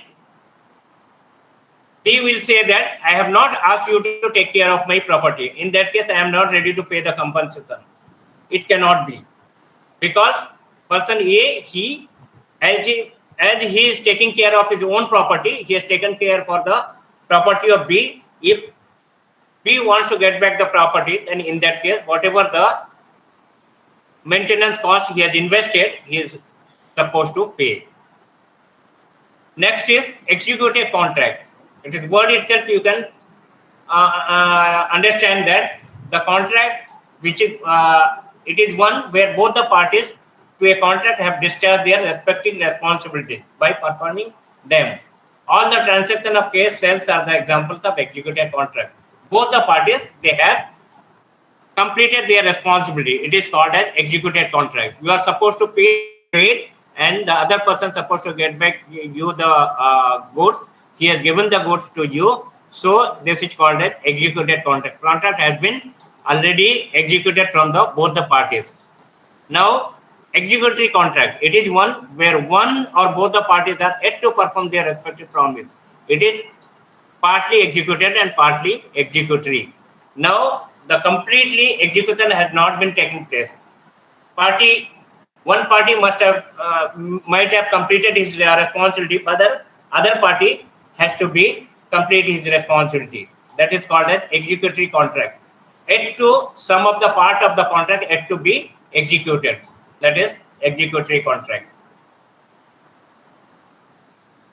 Unilateral contract. It is one where at the time when the contract is made, one party has already performed his obligation and the obligation on the part of the other party is outstanding.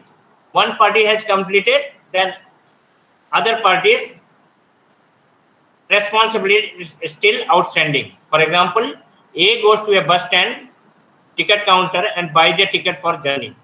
A has performed his duty under the contract to pay the scheduled fare, but the bus authority yet to perform its promise, that is, of carrying him from one point to another. This is called unilateral contract. You have already bought a ticket and yet to travel by the bus, because bus will leave at his own time, so you have to wait for the time, and then when you travel by the bus, both the contract will be over. Now only one party has completed. He has paid money and bought the ticket to travel.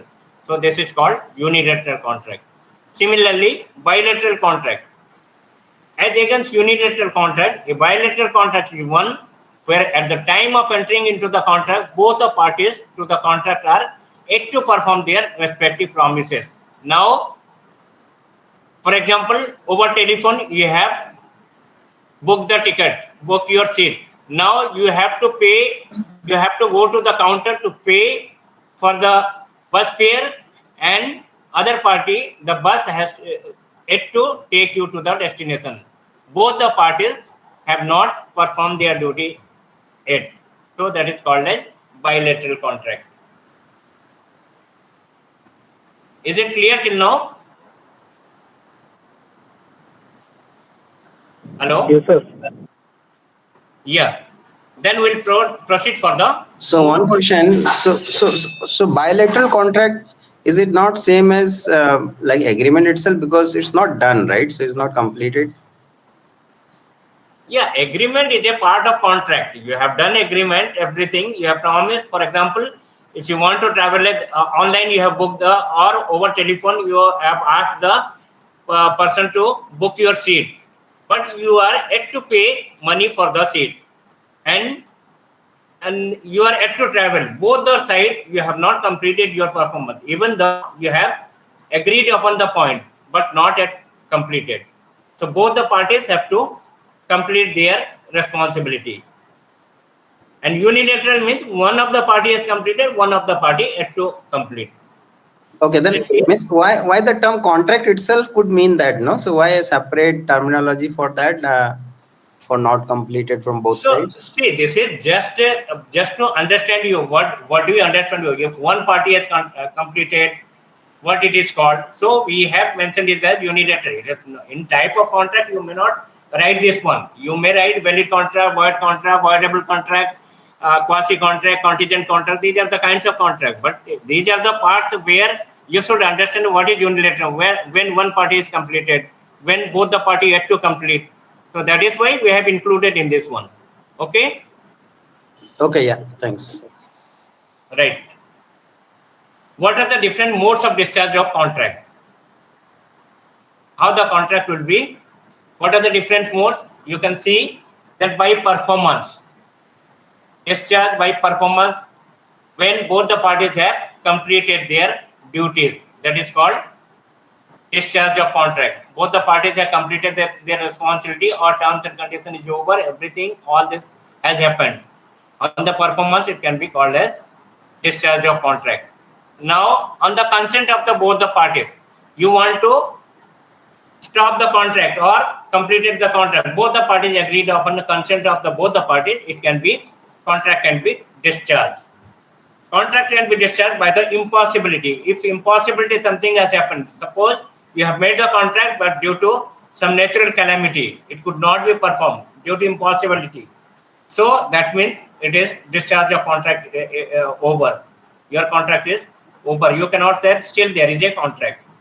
Lapse of time. Suppose, for example, for 1 year you have made a contract, and lapse of time 1 year passed, then it has been, contract has been discharged.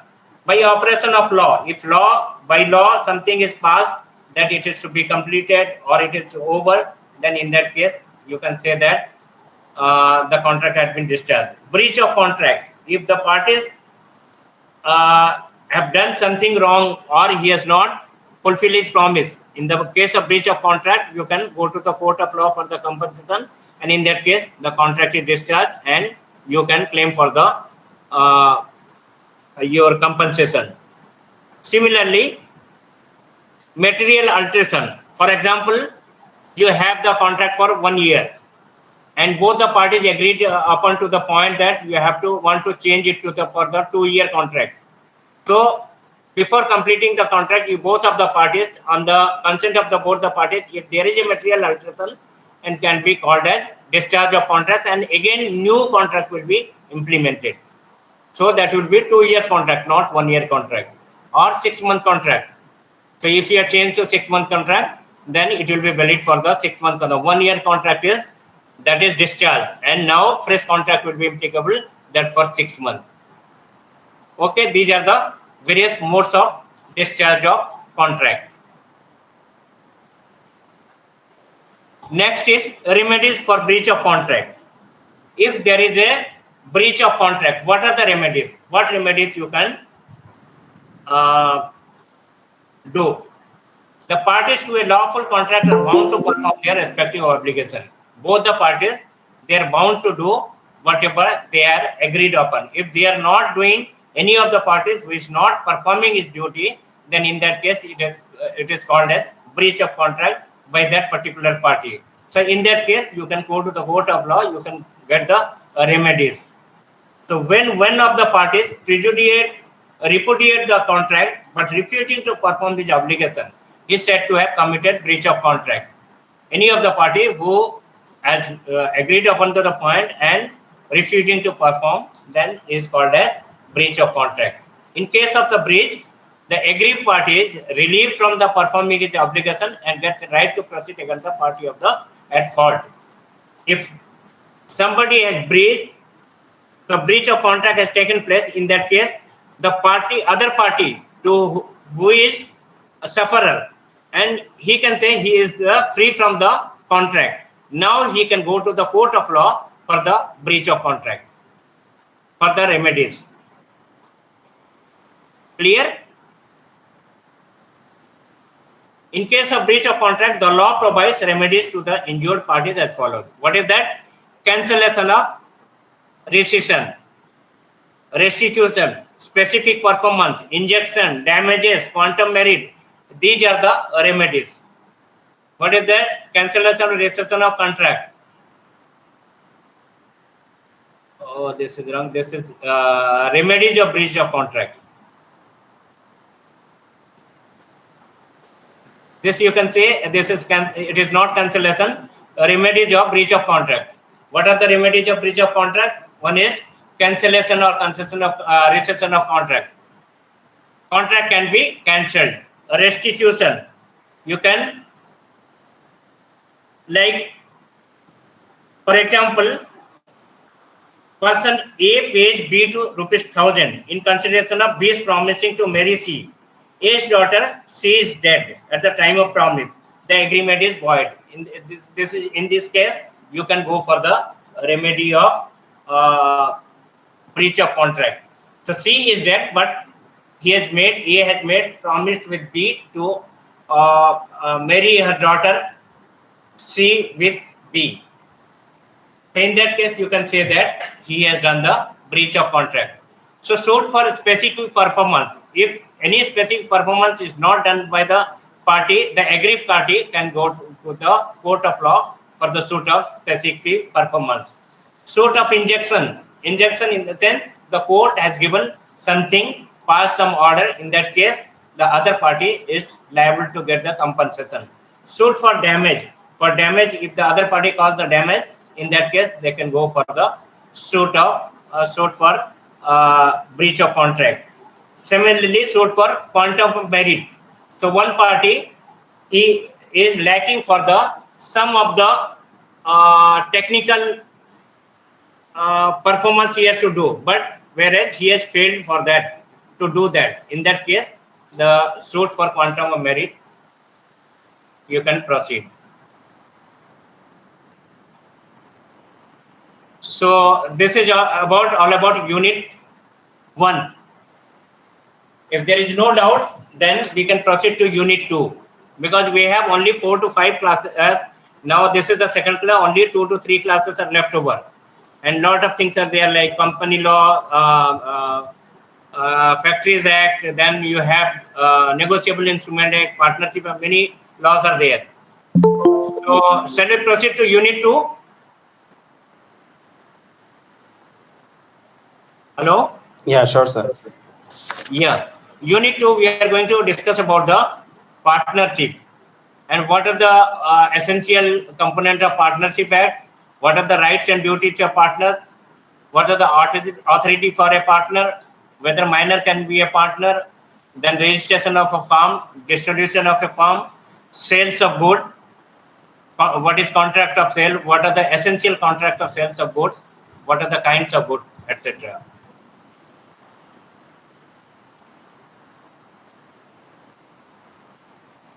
Now you can see what are the essential elements of partnership. For partnership, association of 2 or more persons. There has to be association of 2 or more persons are to be there. Existence of a contract. There has to be a contract between the parties for the partnership. Carrying on a business, they have to agree upon to the carrying on a common business. Sharing of profit, they have to, both the parties have to share the profit. Prevalence of mutual agency, both are mutual to each other. So these are the essential components of partnership. I have not made PPT properly, just for your understanding. Later on, I will complete it and I will share with you. Now, the kinds of partner. What are the different kinds of partners? There may be different kinds of partners in a partnership firm. The important classification of partners is given below, like actual or active partners. Both the partners are active. So that is called as actual partners or active partner. Dormant or sleeping partner. One of the partners may be dormant or he is not taking much active part in the activities. He is called as sleeping partner. Nominal partner. Both the parties are nominally, they have shared their money and they are taking over the looking after the business. Partner in profits only. One of the partner, they have agreed upon to the profits. Those are called as partner or profit. Sub-partner, there can be the sub-partner in partnership also. Partner by estoppel, by holding out. By the court of law, if it is decided that who are the partners of the company, by that you can say they are the partner by estoppel or by holding out. So these are the different types of kinds of partners. Yeah, one question. Yeah. Sir, in the nominal partner, do they invest money? Because like in the bank, in the textbook, there is nothing mentioned, so not clear. So because both the just parties, because both the parties, they have to invest money, and both the parties have to be responsible for the business. or it just uses a name, maybe a brand ambassador or something like that, or then in that case, how they will be the partner? There has to be some sharing of business. How can we hit the partner without anything? Yeah, but minors also become partner, no, without investing money. Yeah. No, minors money can be invested with the help of guardian, but minor cannot be responsible for the loss. Okay, he will not be, if you are defaulter, minor cannot be responsible for the default. The major person only, the other partner will be responsible for that. Okay, so you're saying investment is must for all the partners. Yeah, for both the parties. Thank you. Sir, for nominal partner, Okay. they do not share their profits. Is it right? No, the partners on profit basis, if they have agreed upon the partnership over that, I will not interfere in the business, you take care of it, but on the profit I will be sharing. So profit basis also they can be a sharing partner. Okay. Sir. Yes, tell me. What is the meaning for prevalence of mutual agency, sir? What is it? In before slide. Prevalence of mutual agency. Oh, one second. Prevalence of mutual agency. So mutually both the parties, they have agreed upon the to create an agency. Means on behalf of like agency. Have you understand what is agency? Yes, sir. Agency means there has to be an agent and one the master. Okay, like master and servant. Here agency is created. If servant is doing on behalf of the master will be responsible for this one. So here also it is kind of mutual agency is created. If a partner A and B are there, if B does something over the business with the party C, so both the party will be responsible because they are creating an agency. Okay. Okay, sir. Thank you, sir. Yeah. Sir, good afternoon. One more doubt, sir.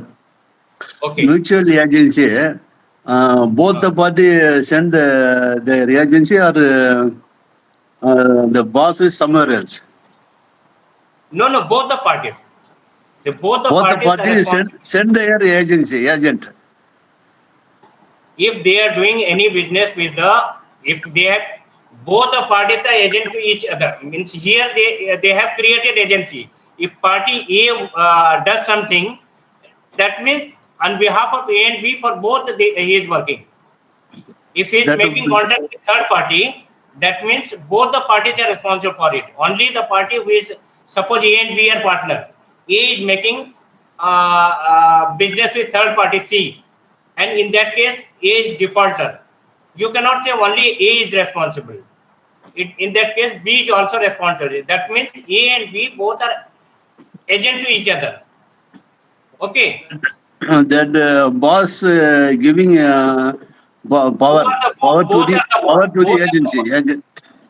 Both are the boss to the company. Both are agent to each other. So if they are making any contract or anything with third party, both the parties will be held responsible. Is clear or not?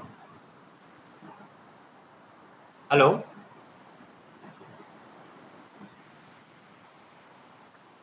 Yes, sir. Okay. Now, as sales of goods, what are the essential conditions of a contract of sales of goods? Here you can see, and briefly I am going through. Later on, you can go in detail in the study material. If any doubt, you can discuss in the next class. Otherwise, we will not be able to cover all the units. Okay. Next is essential of a contract, which is more important. I am taking more time for that. Okay. Essential of a contract of sales of goods. A contract of sales of goods is a contract whereby seller transfers or agrees to transfer the property in goods to the buyer for a price. So the seller is agreeing to sell his product to the other person with a exchange of prices. So there has to be two parties, and there has to be mutual consent. Both the parties, there have to be mutual consent upon the certain agreement. Just the presence of two parties is not sufficient. The parties must agree on the transfer of property. A and B should be agree upon the point that A want to transfer the property to B, and the B is ready to pay this much amount of money to A. So both of the parties, they have to be mutually consented, and in that case, contract of sales can be created. Then transfer of property. What a contract of sales stipulates is the transfer of property, that is the ownership of the goods and the possession of the goods. It has the ownership which is transferred to the other party, and possession of goods will be transferred to the other parties. So similarly, goods means if every kind of movable property other than actionable claims and money is called as goods. What is price? Under a contract of sale, property in the goods is transferred to the buyer for a price. The price is the money consideration for the goods. Similarly, what is varied requirement as to delivery and payment? The contract may provide for the immediate delivery of goods or immediate payment of the price, or both.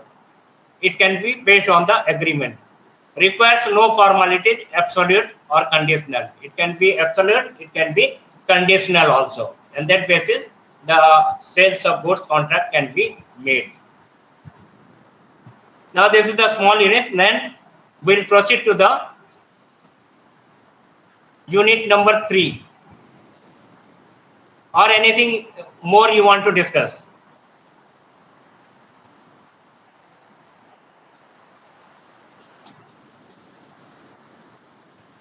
Hello? So go ahead, sir. Yeah, next is very important topic, Negotiable Instrument Act 1881. So the law relating to negotiable instrument is primarily contained in the Negotiable Instrument Act 1881. All the law relating to negotiable instrument is contained in the Negotiable Instrument Act, like checks, bill of exchange, promissory note, all this it is coming under the bouncing or check, it comes under the Negotiable Instrument Act. A negotiable instrument is essentially an instrument of credit, readily convertible into money and easily deliverable from one person to another. The word negotiable means transferable from one person to another, and the term instrument means any written document by which a right is created in favor of some of the person. For example, you are making a check to the sum of the person. It is a written instrument presenting to the bank. Bank will credit the amount to the person on which the check is being made. So negotiable instrument is a document by which rights vested in the person can be transferred to another person in accordance with the provision of the Negotiable Instrument Act. As per the provision, you can transfer the negotiable instrument to other party.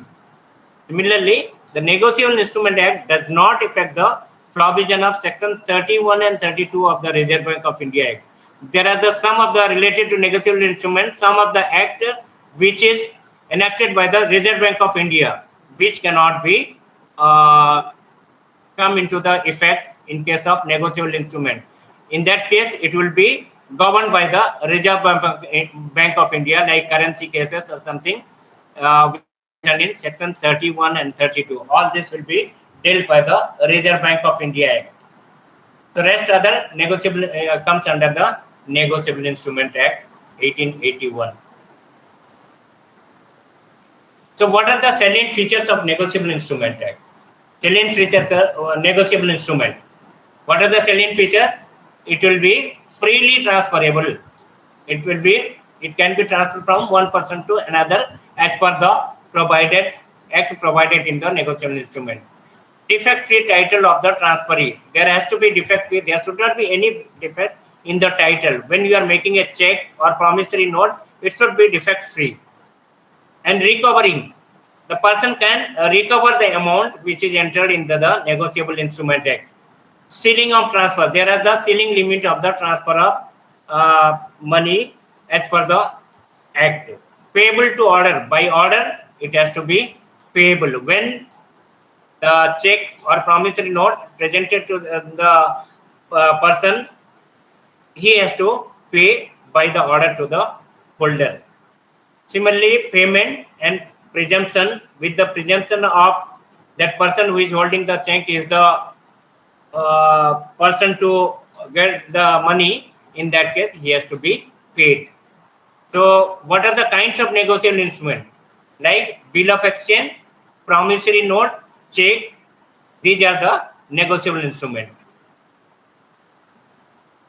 Now let us discuss about the bill of exchange. What is bill of exchange? A bill of exchange is an instrument in writing containing an unconditional order. Bill of exchange is an written instrument which contains an unconditional order signed by the maker. There has to be unconditional order. It has to be signed by the maker, directing a certain person to pay certain sum of money only to the order of a certain person or to the bearer of the instrument. The person who is bearing the instrument, if he is presenting to the person B, then B has to pay the amount of money to the person C. A has made the bill in the name of C and made an order to pay B to C. It is an instrument in writing, first condition, and containing an unconditional order. Person A makes an order, unconditional order, signed by the maker. Person A signed the instrument and directing certain person B or banker, to pay a certain sum of money, pay this much amount of money to the holder of this check. So this is called as bill of exchange. Similarly, promissory note. A promissory note is an instrument in writing. This is also a written document, not being a bank note or currency note. It is not bank note or currency note. This is comes under the Reserve Bank of India Act. Even currency is the promissory note, which is given order by the Reserve Bank of India. It is not coming under the negotiable instrument. But other promissory note is an instrument in writing containing an unconditional undertaking. Here, undertaking. Previous case, bill of exchange, unconditional order. In this case, promissory note, unconditional undertaking, signed by the maker to pay certain sum of money on to the order of a certain person on the bearer of instrument. In that case, in promissory, I promise to pay this much amount of money to the person holder of the check. Unconditionally, he promised that when the promissory note is present to the person A is supposed to pay to the person B or holder of the promissory note. Next is check. A check is the usual method of withdrawing money from an account with a banker. Usually, you are using check in bank. A check, in essence, is an order by the customer of the bank directing his banker to pay and demand. You are making a check on somebody's name and making a direction to the bank to pay on demand by the demand of the check. When presented the check to the bank is supposed to credit the amount to the on his name. Check is been made. So check, it can be account pay, cross check. Many of the methods are there for presenting check. And demand the specific amount or to the order of the person named therein on the bearer. Is it clear? The three different things: bill of exchange, promissory note, and check. Or any doubt? One doubt, sir. Yeah, tell me. So promissory note having, sir. Promissory note. In this, the governor signing in the currency, I am promised to pay a sum of rupees to someone. That is the promissory note, sir. Yes. Yes, that's only, sir. Note, but that is not coming under the negotiable instrument. It comes under the Reserve Bank of India Act, and that is coming under section 32, 33, which I mentioned earlier, that some of the portion which is governed by the RBI. This in case of promissory note, but the currency and it is governed by the Reserve Bank of India. Governor. Yeah. Yeah. Okay, Bank of India. Just one more question. So this bill of exchange and promissory note, is there any instrument I have to go to some institution to buy it, or I can write in piece of paper and give somebody? No, the maker, he has to make that instrument. Okay, so I can write myself on my letterhead or Yes, any plain yes, paper. yes, Okay, yes. thanks.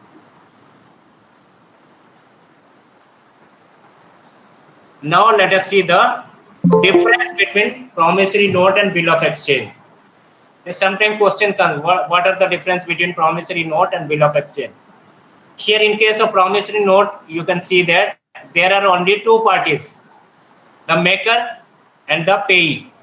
Here the maker, what he say, I promise to pay some of amount so and so of rupee to the holder of the this promissory note. Here two person, but bill of exchange there are three parties: the drawer, the drawee, and the payee. Okay, the drawer of the that instrument, and the order to the intermediary, and the payment to the holder of the bill of exchange. There are three parties. In case of promissory note, contains an unconditional promise. Here you are promising, I promise to pay, like Reserve Bank of India currency, I promise to pay 500 rupee. Similarly, here also, in this case, promissory note is unconditional promise, I promise to pay. But in case of bill of exchange, contains an unconditional order. He is ordering to third party to pay this much amount to the holder of the check. Similarly, promissory note, no prior acceptance is needed. In this case, there is no need of prior acceptance by both the parties. But in case of bill of exchange, after side must be accepted by the drawee or his agent before its presentation for a payment. Here they have to, both the party have to accepted that. In case of promissory note, the liability of the maker or drawer is primarily and absolute. Absolutely, it is who is the drawer, maker with the drawer. But in this case, the liability of drawer is secondary, and the condition of a non-payment by the drawee. It is secondary here, but in this case of it is primary. In promissory note, no notice of dishonor need to be given. In case of promissory note, there need not to be give the notice of dishonor. But in this bill of exchange, notice of dishonor must be given by the holder of the drawee and the intermediary endorsed to hold them liable therein. Because third party is involved. In that case, the dishonoring of check must be given notice. But in this case, there are only two parties, so there need not to be. Similarly, difference between check and bill of exchange. Check must be drawn only on a banker. The maker, the check, the person who has signed the check, given the direction to the bank to the pay this much amount to the person who is holding the check. On his name, a check is made. But in case of bill of exchange, can be drawn on any person, including a banker. Bill of exchange can be made for any person, and it can be made in the name of banker also. The amount is always payable on demand. In this case, check amount is always payable on demand. When you demanded the money, you presented the check, and that case it can be. The amount may be payable on demand or after a specified time. After specified time also, you can pay. The check is not entitled to days of grace. In the check, there is no grace period. As usual, bill is entitled to 3 days of grace period. 3 days of grace period is there in bill of exchange. Acceptance is not needed. In case of check, acceptance is not needed. A bill of payment after must be, it has to be accepted by the party. A check can be crossed. Crossing of bill of exchange is not possible. Notice of dishonor is necessary in case of check. Crossing notice of dishonor is necessary to hold the parties liable thereon. So who are the liable for the party? For them, against them, dishonor of notice can be given. Not to be noted, protested in case of dishonor. Noted or protest to establish dishonor. These are the various differences between negotiable and instrument and bill of honor. For today, this much is enough. And any doubt we can discuss. And next class will be discussing unit 4, that is company. It's a big chapter, So it will take one or at least 2 to 3 class. So in that company, what is the formation of company, memorandum of company, article of association, prospectus, share, debenture, director's appointment, powers and duties of director, meetings, proceedings, management, accounts, audit operation, mismanagement, winding up. All this is a very big chapter. So this will take some 2 to 3 classes. So next class onward, we'll be discussing company law. Okay, is there anything you want to ask me? Okay, sir. No, sir. We'll get only 2 classes next. Yeah, there's a second class, and I request all of you to kindly go to the study material and an old question paper also. You can tally with that one. So you see that whether you are able to solve all the answers or not. If any doubt, in next class you can ask me. Okay. Okay, sir. Anybody who has studied company law? Yes, sir. You have studied company law? Yes, sir. In UG, I studied company law. Okay, you have used it. Contract. What about contract law? Have you studied? No. Anyway, when next class we'll be discussing company law in detail. Now there are some of the changes from the old company law in 2013 it has been changed. So slightly there are changes. Sir, one question. So Okay. from the first 3 units, right, 1 to 3. So in terms of case study, do you think any particular area that we should focus in terms of Case studies, sometimes you may expect in contract law of contract some case study maybe it may be like question type, it may be there, or sometimes they give in Factories Act also. So, but you should be thorough. What is contract? If you know the contract, what is the discharge of contract? All these things, if you know, if any question comes, you will be able to solve it. See, Sure. in case study, there is no right or wrong answer. You have to justify your answer. Okay. Sure, yeah. And I was just thinking the unit 1, like 2 and 3 are small, right? So Unit from there. 1, there, just a second, let me see that.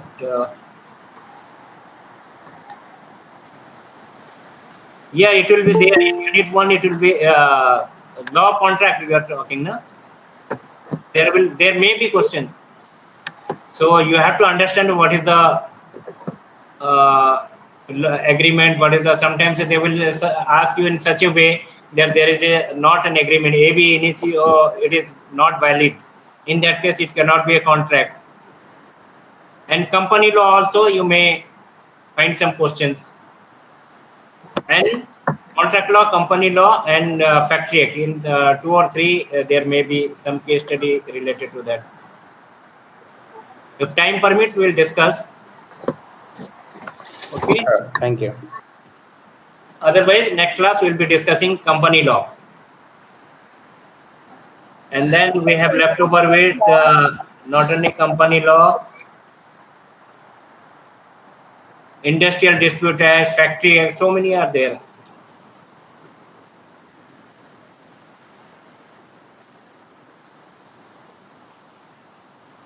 Any question? No, sir. Yeah, otherwise we'll wind up the class today. So you might be having another class, and I too have another class for second semester. Okay, thank you all of you, and I request all of you to go through the study material, and next week we'll start company law. Okay. Thank you, sir. Thank you very much. Thank you. Thank you, sir.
Good afternoon, all.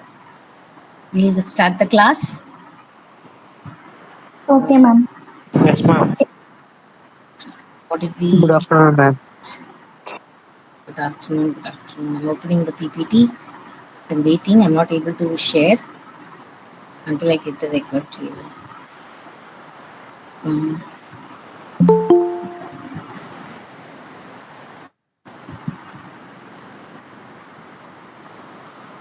Yeah, we started with supply yesterday. Supply was, quickly we'll have this. Supply was, what is supply? There was a direct relation between price and quantity supply.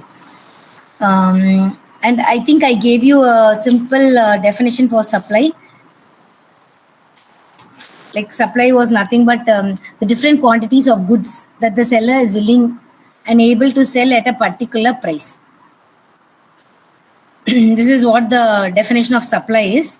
And we do supply yesterday. Wait, I'll check whether I'm not given the option again. Okay, so we spoke about what was supply yesterday and what is law of supply. Law of supply was nothing but there is a relation between price and quantity, a direct relation. That is, as price increases, quantity supplied increases, and as price decreases, quantity supplied decreases. So there is a direct relation between price and quantity supplied. And then what did we have next? That is my yesterday we made a table to compare demand and supply, so that it will be easy for us. You see, when I'm able to share the screen, I will show these things to you. So third one is supply schedule. What is the schedule? Schedule means a table which gives the combination of supply, like price and supply on a table. That is called a supply schedule. And supply curve is based on the supply schedule. You're drawing a curve. That is supply curve. So what example did we see yesterday? Yes. What example we see? Did we see yesterday? We spoke about price was 1, 2, 3, 4, 5, and quantity supplied will be for one. For one, it was 10 units. For two, it was 20 units. It's like that. It's only direct relation. So it went up. The curve went up. It was not sloping downwards like demand curve. So supply is opposite.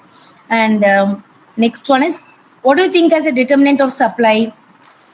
There are many factors that contribute to supply. What are the factors that contribute to supply? We said a price. Tax, transport. Yes. Yeah. Those things will be the, I don't know, I'll open your even textbook this side. So those things will be your, what, factors of supply. And after that, what do we have? Yeah, shift in supply must be there. So when I'm able to open it, I'll draw you the shift in supply. Same way. Yesterday, what did we do? Yeah, I'm able to share. I'm sharing the screen.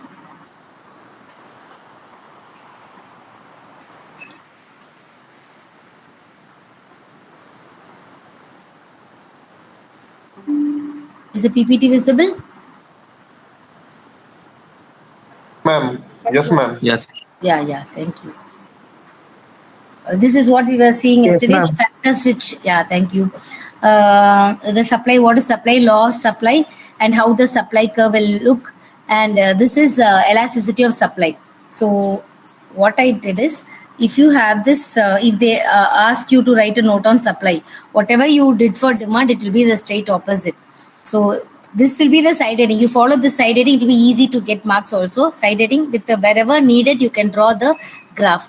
And we saw the supply schedule, supply curve, what are the factors which contribute to supply, and shift in supply. Quickly we see what is shift in supply.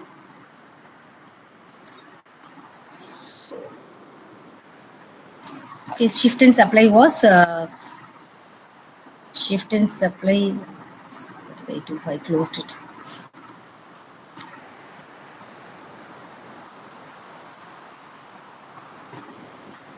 Is the whiteboard visible? Yes, ma'am. I'm not able to write, I think it's coming. Okay, we will be speaking about shift in supply, and then we'll move on to elasticity of supply. Elasticity of demand, you remember, same will be for elasticity. Like For supply, when it comes, quantity supplied, that's all. So you have to add the same. And yesterday someone asked about, yesterday someone asked about demand forecasting. And if we have time, I'll quickly, last 5 minutes I'll use for it and I'll let you know what we can do. What did we say? Supply means this is quantity supplied now, and this will be the same price now. So what is my demand schedule? 1, 2, 3, 4, 5. My price is 1, 2, price of a commodity is 1, 2, 3, 4, 5, and my quantity supplied will be 10, 20, 30, 40, 50. And then my supply curve will definitely go up like this because for 1 unit, it's 10. So I'm starting from here, it will go. Okay, 1 unit is 10, 2, 3, 4, 5. Kindly mark the axis. Don't do like me. So mark 10, 20, 30, 40, 50 for exam viewpoint. This is all, these are small issues which will give you marks. So 3, 4, 5. Okay, so supply curve goes like this. And what is supply? Shift in supply. Shift in supply is nothing but here first I should say, so for 30, for 3, price being 3, I'm supplying 30 units. This is quantity, this is the price, and this is the quantity supplied. If in case my supply shifts, same concept, supply shifts. How do supply shift? Supply can shift this side, left or right. So if supply shifts this side, what is happening? Supply is shifting here. So what is happening? For the same price, your supply is reduced. I can supply only so much. Even if you pay so much, I can supply only so much because only that much is there with me. Or if supply is shifting this side, what happens? For the same price, I'm able to supply so much. Understand the concept? If there are more competitors, what happens if there are more competitors over there? People are there to supply more. So if people are there to supply more, for the same price, I can also supply if I have more competitors. What can be the reason for shift in supply? There can be a reason like a change in prices, price of resources. So if the price of resources moves high, or goes up or goes down, obviously my supply, it will affect my supply. Or new technology. Because of new technology, it is affecting my supply. The taxes, the subsidies which is government is giving, all this will affect the supply. So then we are having something called as elasticity of supply. Elasticity of supply was nothing but same concept. The sensitivity, it shows how elastic, like tells the quantity supplied will be respond to the change in price. So same thing we'll be having. So elasticity of supply, we will give ES only. And proportionate change in percentage change in quantity supplied by percentage change in price. Quickly, I want to see your textbook. I don't know whether I'm having your textbook here. 1 sec. Sorry. 1 sec, because I don't know whether your textbook is here. The reason is, yesterday you have some problem here, right? There's some elasticity problem was here. If in case you get a problem, quickly I'll give you a problem here. I don't know whether you'll be asked for a problem. What, pa? Page number 43. 43. Elasticity of demand. I want to show this problem. Did you see this problem? This is what I want to do. Yesterday we yes. Kindly have a look at this problem. They'll be giving some old and new demand. So based on it, you're calculating the change in demand and you do this. So kindly do this problem. That is what I want to show you over here. And yeah, this is a percentage change in quantity supplied by percentage change in price. So this is just elasticity of supply. And types of elasticity of supply, same thing as demand itself we have. But one nice thing over here is you don't have different types of graph. So here you're having quantity supplied, you're having price, and then how it looks is, looks so nice. So everything in the same graph you'll get here. It won't be a problem in supply, not like demand. You need to shift like this.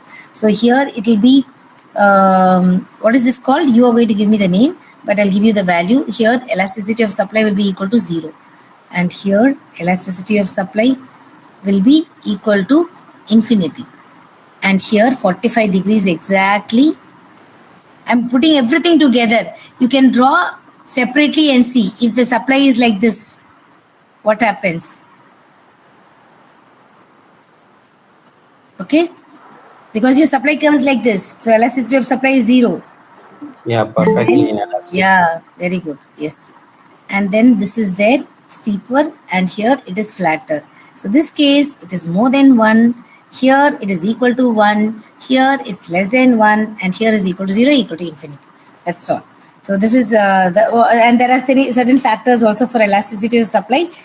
As we said, no, like the behavioral pattern of the producers also will be a reason for this, or cost of production can be a reason. Supply in short run and long run period. Yes, I should speak about short run and long run period. What's next?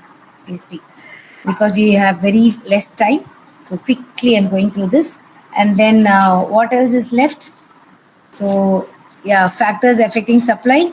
And supply, there's a problem. I think there'll be problem given for supply also. And since you are MBA students, it is not given here. The advertisement elasticity of demand. I don't know whether it is there in the textbook. I should see. Kindly have a note of it. Take down this advertisement elasticity of demand, because it is, as a management student, you need to know this. And if you, in case you get any case study on this, kindly have a look at this term called as advertisement elasticity of demand. Because when we speak about elasticity, advertisement elasticity also must be included. But here we are mainly speaking only about this. Managerial economics means we'll be speaking about elasticity of demand. Okay, done. So the next one is, I'm moving on to the next chapter because we hardly have only 2 more classes today, and I don't know, I think next week only one. And next one, next unit we are going to production. What is production? Right. Is it right? It is the next unit to lesson 6-4. Is it lesson 4? Yeah. It's production. Ma'am, I have one doubt, ma'am. Yeah. Tell me. Page number 39, there is a problem, ma'am. Page number 39. Exercise. Okay. Yeah, there is a problem. There is a numerical. Advertisement elasticity. Okay, good. Yeah, so how can we solve that problem, ma'am? One problem I can solve, but another one I don't know how to solve. Which one you solved and which one you're asking me now? No, just page number 39. Yeah, A is 1, B is 1.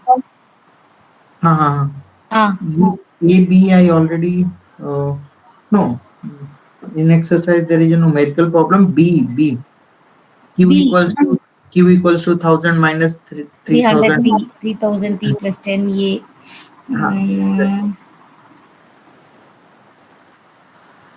Okay, I will do this and I will just post it to you. Okay. Okay. So we will move, and I'm taking a note of it. Definitely, I'll do it even today itself, and probably next class. When the class starts itself, I'll post it. Then you can take a picture of it. Sure. I'm taking a note of it. Okay, good. Next is, what did we say? We are speaking about production. What is production? Production is nothing but production. We are going to speak about production. What is production? Factor of production, production function. Production is very simple, nothing. Technical relation between input and output. That's all. Some input you're giving, some sort of changes you're making, you're producing, some production is being done over there, and you're getting an output. And quick, I'll give you a simple, just within, this is shift in supply. Slide, I'm showing the slide. This is a shift in supply, which we said now. This is, kindly have a note of this. This is when you bring both demand and supply together. Can you see this? Can you see the screen? Yes, ma'am. Now, Yes, as ma'am. we have done with demand and supply, the next topic will be we have to bring both demand and supply. When demand and supply is brought together, then we will be facing this type of issues. You just take a screenshot of this and quickly I'll tell you what is this. Tell me if it is okay. Have you taken it? Yes, I'll tell you what can be done here. See, what did I say? This is a graph and my demand was downward sloping and my supply was this. When demand and supply meet together, there is something called as an equilibrium price, the point which intersects demand and supply. Okay, this is price, and when demand and supply is together, take a note, you have to write quantity supplied or quantity demanded here. Both are the same x-axis you're having. So the point which merges both, like when demand and supply come together, we have this point called as an equilibrium point or equilibrium price, ES. Equilibrium price, we call this as equilibrium price, and this is equilibrium quantity demanded and equilibrium quantity supplied, EDS and EQS we have, and this is EP, equilibrium price. What is this equilibrium price? Equilibrium price is something when where the producer nor the consumers have a tendency to move away from each other. He's happy, I'm also happy. Quickly what we can say here, if you're going to buy something to a shop and you're bargaining, he's telling no, this product is only, I can give you only for 200 rupees. You're telling no, it's little costly, please kindly give it for 100. Then again he's telling no, I give only 200. Then you're going little up, can it be 110 please? 120 also is okay. Then he's telling no, okay, 180. So there is some sort of bargaining between you and him, and finally you reach a point where he is also happy to give that commodity to you at that price, and you also feel it's reasonable to buy it at that price. So that point, that place where the buyer nor the seller has a tendency to move away from each other, this is equilibrium price. Clear? And something over here above this equilibrium price, you have excess supply, and below this you have excess demand. I cannot change my pen color, so I'm going back and show you equilibrium price. Clear? What is equilibrium price? Clear about this? Yes. This is supply and this was demand. And what did I say? Kindly mark the axis P, QD, QS. And then this point is called as equilibrium price. It is this side. So this is EP, this is equilibrium quantity demanded or equilibrium quantity supply. The producer is also happy, the consumer is also happy to consume at that price. So here in this price, note this properly, in this price, what happens? What is your supply? What is your demand? Demand is only so much. Come down, straight down. This is demand because this is demand curve, DD curve, demand curve. Price, and this is, I can tell this as 10, 20, 30. Same problem we can have, 40, 50. We had no 1, 2, 3, 4, 5. 1, 2, 3, 4, and 5 I'm having. So for price 3, you have quantity demanded 30 units they are giving. So when he is at this point, the demand curve is so much. The demand is only so much. But what happens here? Supply is so much. But supply for so much, what is the price? He can supply so much. He can supply 50 units at 5 rupees. But the demand is only so much. What is the rest of the amount? So in this case, above the equilibrium price, you're having excess supply. Excess supply. And below the equilibrium price, you have excess demand. Clear? Here, supply will be greater than demand. In this case, demand will be greater than supply. You can draw a line and you can see here. At this point, at price 1, what happens? It can be 100 crores or 1 lakh or something. So I just given 1, 2, 3, 4. At this point, what happens? What happens to my demand? My demand is so much.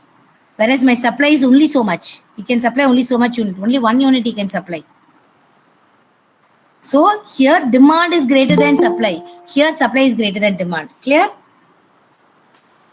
Then quickly we saw about shift in demand and supply. That is what I think it was in this. Taken this slide. Okay, next one is we will be speaking about, what did we say? We said production. Before getting into the production.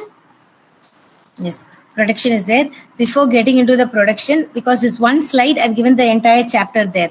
So this is enough. If you write all these like crisply, you can take down this and you can write it in your own words. What exactly happens in each stage, I've given it like this. So if you want, you can take this. Production, we are speaking about production. What is production? We said production is nothing but your that is some technological relation between input and output. That is what production is. Some relation between input and output. Mainly, some important concepts are here. Just take the side heading, whatever I'm going to write now. And production in economics, what is production in economics means? For some reason, from one state, the product, the commodity is changed to another state in order to satisfy human wants. You're converting some input into a finished good. Okay, so even in service, we can take lawyers, doctors, teachers. And there is something over here, important thing which I have to speak is production. We give it as, this is output is a function of input. That is what I said. It says the technical relation between output and input. And how I can write it? What is the input? Output is a function of land, labor, capital, and organization. This also you can write. Production function can be written like this. Okay, and the next one is which I can speak about. Yeah, some short run and long run is over here. What is short run? What is long run? You should know. And under this, I have some important thing. Production. We are speaking about production.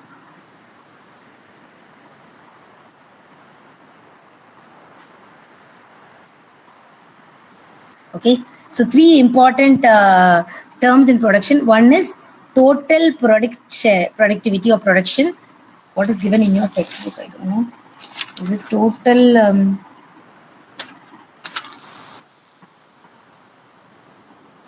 What is given? TP is total productivity or total production? I don't know. Total production. Okay. So total production, average production, and marginal production. That's all. So this is under production. You have these 3. And what is total production? It actually refers to the sum of total of all the output produced at a given point of time. Sum total of all the output produced at a given point of time. It is a sum total of output produced at a given time period. So this TP, I'm giving a formula now. Simply because if you do with some graphs, it will be easy for you. With tables, it will be easy. TP is equal to AP into outputs. What is AP? It refers to the output produced per unit labor. Output per unit labor. Per unit labor. That is AP. And AP is given as, from here, AP is given as TP by Q. And finally, we have MP. Marginal productivity, a marginal product. What does it say? It is the addition made to the total. So I can say total productivity at nth unit minus total productivity at n minus 1th unit. It is change in total productivity as a result of adding 1 more extra unit of output. Okay, Then we have something called as time period. We'll be speaking about time period. Something is called as short run is there and long run is there. What is this short run and long run? Short run means there is only one factor which is in short run we say one factor is fixed and one is variable. And long run, all are variables. Long run and short run, I cannot say so many months means long run, so many months means short run. No, it doesn't have like that. So even this evening can be a short run for me. Tomorrow can be a long run for me. Or your semester can be a long run for you. And if I have you have a test tomorrow can be a short run for you. And assuming that you have a party today, you're telling like, yes, you're inviting your friends. Suddenly, few more friends are coming inside. So what can you're having soup in front of you? So that is limited. I usually give this example like old lady selling buttermilk. Some few people are coming, she's serving the milk, but the pot is fixed. Here the pot is fixed. The pot is fixed here. The pot is fixed, but the buttermilk inside, it is variable. Suddenly she can mix it and give it. But the same old lady, I'm telling tomorrow, few of my friends are coming. I want 2 more extra liters. So tonight itself, she's having a lot of time to go make little buttermilk. Third. And so in long run, all are variable. Usually long run, we say it is it's planned. It's not fixed. It's a planning curve. We call it long run. Short run, we planned and we have done. I've done a room. I've built a room. There I want a small partition now. So there I need to make some sort of small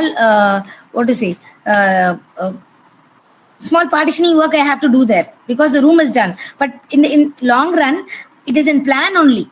So now I can try drawing 2 or 3 or 4, 5 rooms over there because it's not yet executed. So in time basis, we have something called a short run and long run. Short run, one factor is fixed and one factor is variable. Long run, all factors are variable. So then we have something called as, what is the next one? I'll give you a small example for this. This example, you take a note of it because the curve will be coming. I think in your textbook, they have given quite a big example, 10 observations. Mine will be only 6, even 5 observations also we can do here for you to get the curve. So use this data set, or even you can use the textbook data set also. It's no problem. And you'll be getting a curve like this. If you have the curve means, then you can know which is first and which is second one and how we can draw. Like another important, another important question or expected question over here is Cobb-Douglas production function. CD production function, we call this as Cobb-Douglas production function is equal to, it is given as y is equal to k power alpha and L power beta. This is capital labor, and y we call as total production or actual output, and A can be called as total factor productivity, and alpha and beta are elasticities of K and L. I think it must have been given in your textbook, or make this, you mark this alone if in case you're not having it. It is alpha and beta. It is a non-linear one. So A is total productivity, total factor productivity. Y is the total production, that is the actual output. And K is capital and L is labor. Alpha and beta are elasticities of these two. And then, yeah, log again you want me to say? Yeah, that's a bit confusing. Write the equation. This is Cobb-Douglas production function. Only that one is given in your thing. There are 3 more production functions. So what was the production function? Y is equal to A, L power alpha, K power beta. Okay, where Y is the total or actual output. Actual output. A will be total productivity. What did they say? Total factor productivity. Total factor productivity and L will be labor, K will be capital, and alpha and beta are elasticities. Elasticities of K and L. That's enough to write. And before this, I should say something like there is something called as law of return to scale. And what is this production function we have done? Cobb-Douglas production function is also okay, and few more extra things you have to add here. So I'm leaving the place. Once this is done, I'll come and fill this, because if I say this, you won't understand now. I'm doing here something called as law of return to scale is there. Return to scale. You have something over here called as increasing return to scale, diminishing return to scale, and constant return to scale. Understand the concept very well. If your input, you have some input, right? If your input, you're adding some input. If input is there and output is there. If the input, whatever input you're adding, I'm adding 5 units of input. And if my output is 7 units more than the input, it is called as increasing return to scale. If my input is 5 units, I'm giving 5 units of input and I'm getting same 5 units of output, it is constant return to scale. And I'm having 5 units of input, I have only 3 units of, I'm getting only 3 units of output, then it becomes as diminishing return to scale. Okay? So, this is production. All these are productivity. This comes in production only. And Cobb-Douglas production function assumes constant return to scale. If they ask you about Cobb-Douglas production function, write only these 4 points. All are strong 4 points. Constant return to scale. Cobb-Douglas production function assumes constant return to scale. Here, actually, meaning alpha plus beta must be greater than 1 means it's increasing return to scale. Alpha plus beta less than 1 means it's diminishing return to scale. Alpha plus beta is equal to 1 means constant return to scale. And finally conclude, for Cobb-Douglas production function assumes constant return to scale. Okay? Yes. Can I move? Mom, can you repeat again the alpha plus beta? Alpha and beta condition, ma'am. Yeah. Alpha plus beta was, did you understand this return to scale? Constant, increasing, diminishing? Right. Same thing. You're already having a Cobb-Douglas production function given. This is your Cobb-Douglas production function. If they ask you what is production and what is Cobb-Douglas production function, you're going to write this is CD production function. It is represented like this. And you know what is Y, what is A, what is L, what is K. Alpha and beta, we said elasticities of K and L. And this elasticity, if alpha plus beta, this elasticity, okay, if it is equal to 1 means Cobb-Douglas production function assumes constant return to scale. If alpha plus beta is greater than 1 means it is increasing return to scale. If it is less than 1, it is diminishing return to scale. Actually, Cobb-Douglas production function assumes constant return to scale. When you do some research or your dissertation work, if you're applying a model which is a non-linear like this, then when you come across these things, you'll understand. But being in the first semester, I don't want you to confuse you. Just take down these points. That is enough. You're writing this Cobb-Douglas production function as given in your textbook. And then you're going to say about this alpha and beta and conclude Cobb-Douglas production function assumes constant return to scale. That's all. Okay. And then, can I move?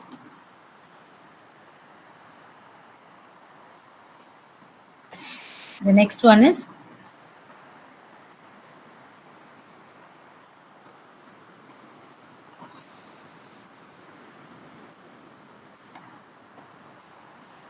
the next one is measures of productivity. Only we saw total production, average production, marginal production we saw. And this is what we saw earlier. Where is it? It is here. This is what we saw. Under production, we saw TP, AP, and MP.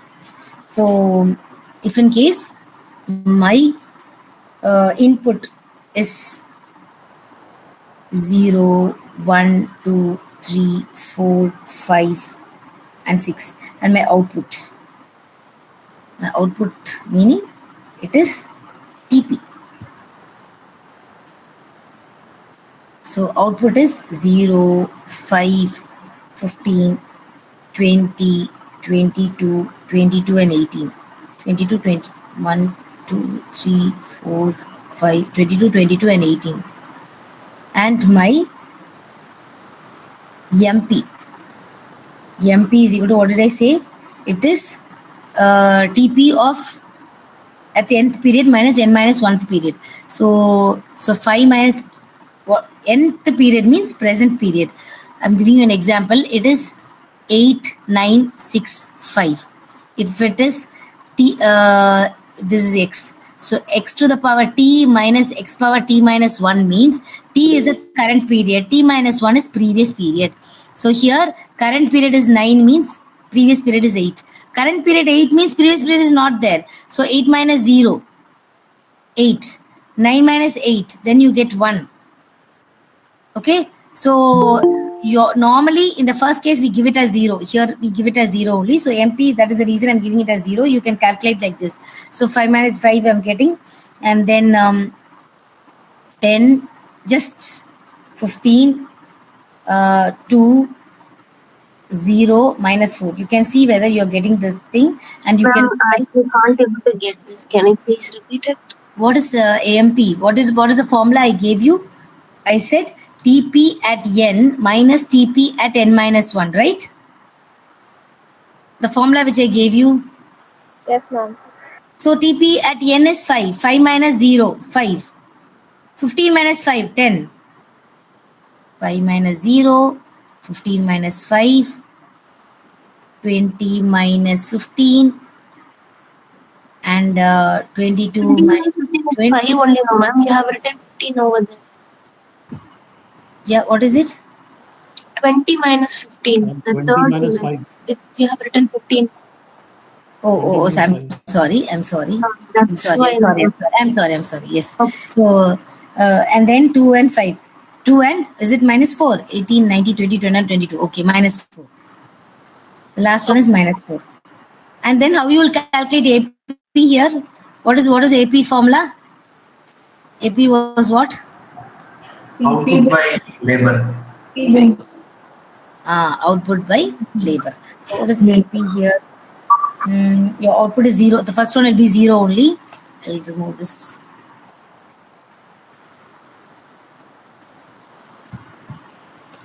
My first one will be 0 only. And what is my second one? The table is there given in your textbook, right? You can try drawing it. When you draw, you'll be getting a graph. So this also will give more or less a graph like that.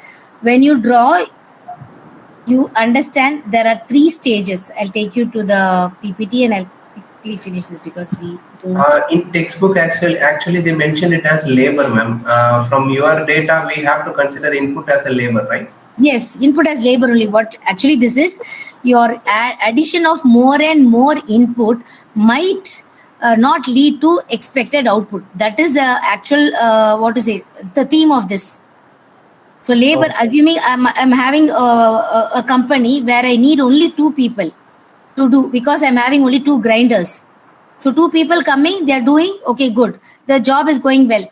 Then I'm bringing a 3rd person inside. A 3rd person coming inside, okay, if one is on leave or one is on shift, I'm using 3rd person, then also my productivity will be good. When I add another person inside, what will happen? The productivity falls. This is what the theory is telling here. Exactly this concept only the theory will be stressing. So more and more additional input will eventually make your productivity low.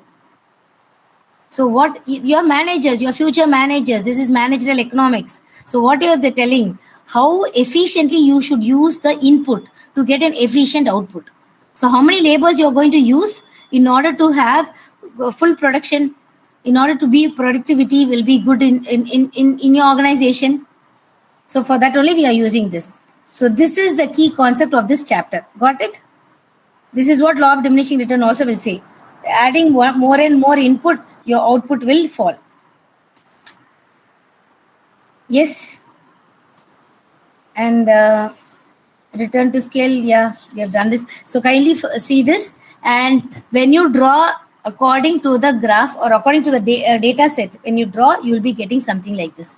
So you will divide yourself into 3 stages. In first stage, you will be seeing the total productivity, average productivity, and marginal productivity will increase. Meaning, your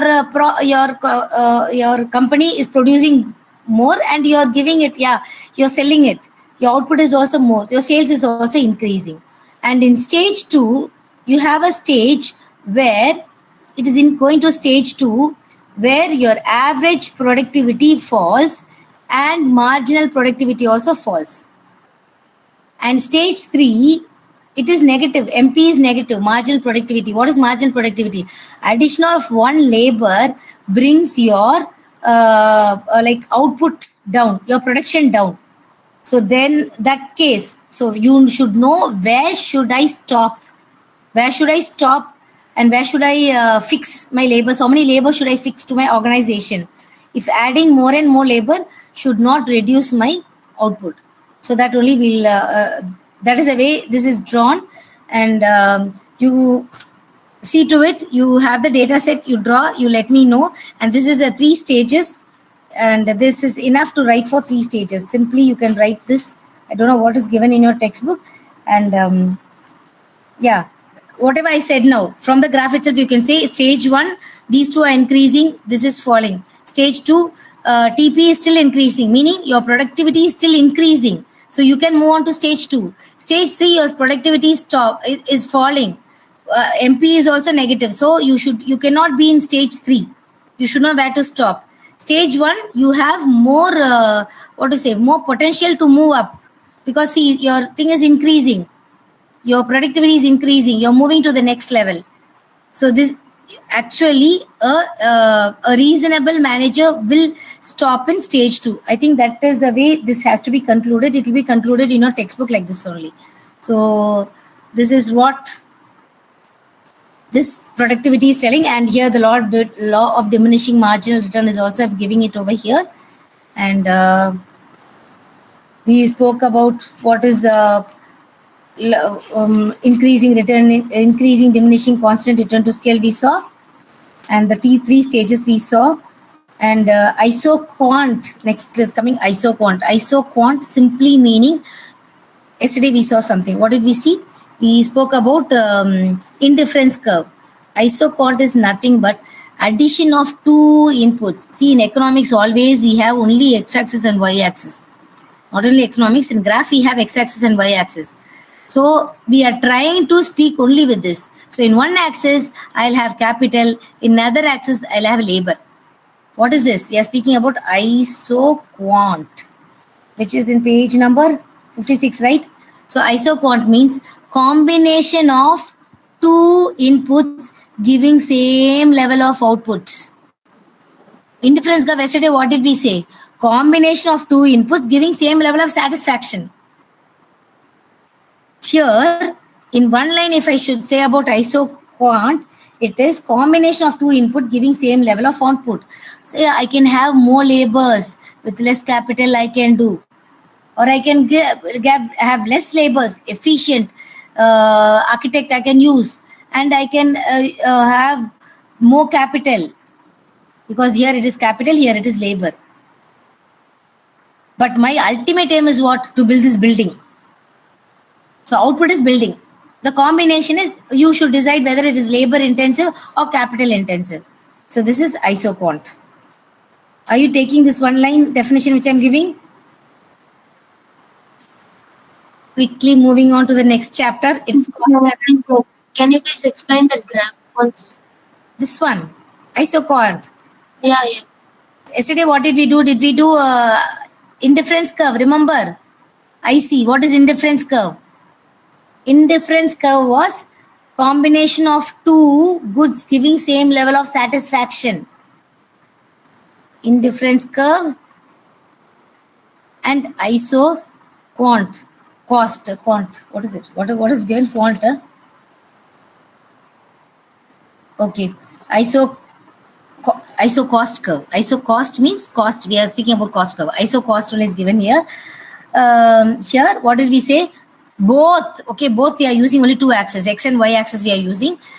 Yesterday in indifference curve, we gave an example of gulab jamun and 2 scoops of ice cream, or jalebi and 2 scoops of ice creams, or 3 scoops of ice creams. It's my choice. But I'm getting maximum satisfaction when I take this combination. Any combination should give the individual maximum level of satisfaction. That is indifference curve. Don't get confused. And this iso cost curve is nothing but combination of two. It can be so much capital and so much of labor. Capital is more, labor is less. Or capital is less, labor is more. Here, this is called as iso cost curve. Meaning, my ultimate aim is to give the output. It can be any level of any combination. Either I can have more labors, less capital. I can bring someone close by my place and tell that, okay, I can pay you only so much. You do this construction, finish it fast. Or even you can finish it, but my ultimate aim is I should handle this building. So with less labors and more capital, with less capital and more labors, I'm paying them. Or I can bring excellent architect. I can say, see, I want my building to be done by this, but I need to spend more. But my ultimate aim is building. This is the output. Clear? Clear? Okay, ma'am. Thank you. Okay. The next is, there's only one more class we are having.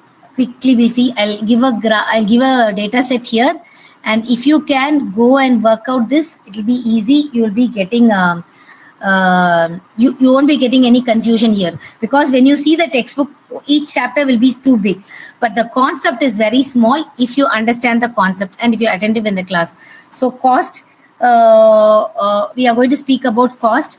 I will say, what does the cost means? Cost meaning, see, I'm having a pen in my hand. Okay, so what is pen? What is the cost means? Whatever the cost which I went and got this pen. No, what is here from day one, whatever the process have gone.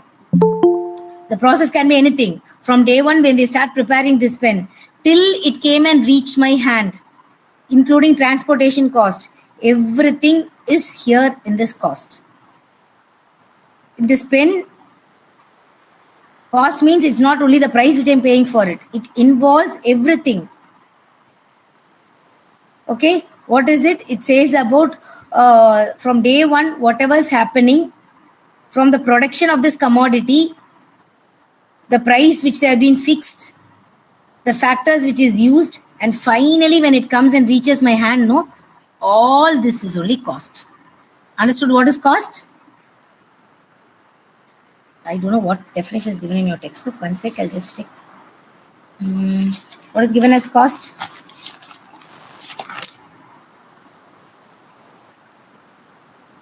Yes, are you there in the line? Yes, ma'am. I cannot find any definition for cost of production of goods and services. Depends on various input factor by which the organization differs from firm to firm. Okay, so what did we say about cost? What was our definition on cost? We said cost. I'll see my PPT. What I've given in cost. Production function over. See costs.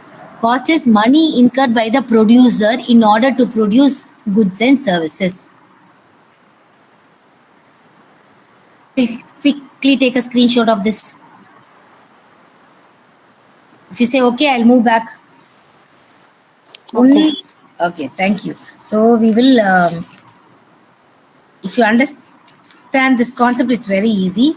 It's no, don't panic on seeing the size of the lesson or your textbook. It's very simple.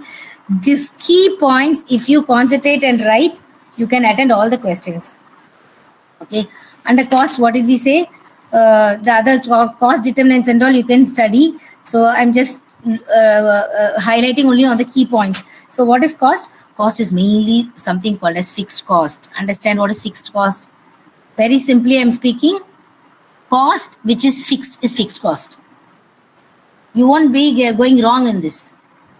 It does not affect the output. Cost which is fixed cost. Cost which varies is variable cost without influencing output. Okay? And total cost is nothing but fixed cost plus variable cost. So what is this? I'm giving very simply, I'm giving fixed cost is, I'll draw the diagram here and I'll show you. You're speaking about cost chapter. If you understand, it's very easy. So cost, what did I say? Cost which is fixed cost. This is output. Respect to output, the cost which is fixed. I'm giving an example. Listen to the example very carefully, then you can write in your own words. Assuming you are planning to start a tuition center. So if you're planning to start a tuition center, what can be done? What do you need? So things you need is you need table, chairs, whiteboard, AC, a room. All these are needed. So you need to have some sort of investment. So that investment is fixed. Investment does not change when students are coming. Okay, I need this size of room. I need this size of AC. Once it is double or triple, then we can think of that. But initially when you're going to start. So fixed cost means the output I said, output is 10, 20, 30, 40. Here I'm having 10, 20, 30 cost. And the cost which is fixed is fixed cost. It's horizontal, parallel to output, x-axis. So fixed cost will always be like this only. It is fixed forever. Whatever might be the output, the cost is fixed. Okay, so fixed cost. But what is variable cost? Cost which varies is called as variable cost. Cost in output. So when I get my first student, or when you are getting few students inside, then after first month only you will be getting some sort of income. Or else when the student immediately after building, after constructing your tuition center, you won't get students coming inside, or immediately you cannot claim it. It will take some time. You can ask them to pay earlier, or after 1 month you can ask them to give their tuition fees. So first month you're not going to get anything. It will be zero only. So variable cost starts in zero. Clear? Fixed cost is fixed. Variable cost starts with zero. And then what is total cost? Total cost is fixed cost plus variable cost. I'm drawing it in the same curve. So this is variable cost I said. And my total cost will be fixed cost plus variable cost. So when you add these two, it will be parallel to my variable cost, my total cost. How is it? We'll do with an example. So, or a problem, so that it'll be easy for you. And I'll explain the concepts, and we'll be moving. And then we have something called as average fixed cost, average variable cost, average total cost. What is average fixed cost? Fixed cost per unit output. Average variable cost per unit output. Average total cost, you can write it as fixed cost plus average fixed cost plus average variable cost. This will also give you the correct answer. Or you can write it as average total cost by Q, by output. Okay? Clear? Ma'am, can you repeat concept of cost actually? Cost. What did I speak about cost? What did I say about cost? Cost incurs everything, including transportation cost, everything from day one, what all the process which is evolved for the producing this particular commodity, the price, however the price fixation, or whatever for the factors, whatever prices I'm giving, the wages for this labors, the transportation cost, everything is involved in this. Cost is just not money. Got it? From day one, whatever procedures they follow to make this commodity, till it is done as finished good and it is reaching the consumers, right? The process entirely, we can cover everything as cost. Okay, ma'am. Thank you. This cost is a function of output, very simply. You can say output. Cost is a function of output. And you need to write something. See, when they ask you to write about different types of cost, normally they'll ask in the exam. See, here itself you'll get 6 types of cost. Fixed cost is the variable cost, total cost, average fixed cost, average variable cost, average total cost. You can get everything in a single shot. Fixed cost is fixed. It doesn't vary with the outputs. Variable cost which varies with the outputs. When output increases, variable cost increases. Total fixed cost is fixed cost plus variable cost, right? Like this. Or there are other costs also in your textbook. You can find so many costs will be there. Money cost, real cost, economic cost, accounting cost, opportunity cost. Yeah, economics is nothing without opportunity. You should always speak about opportunity cost.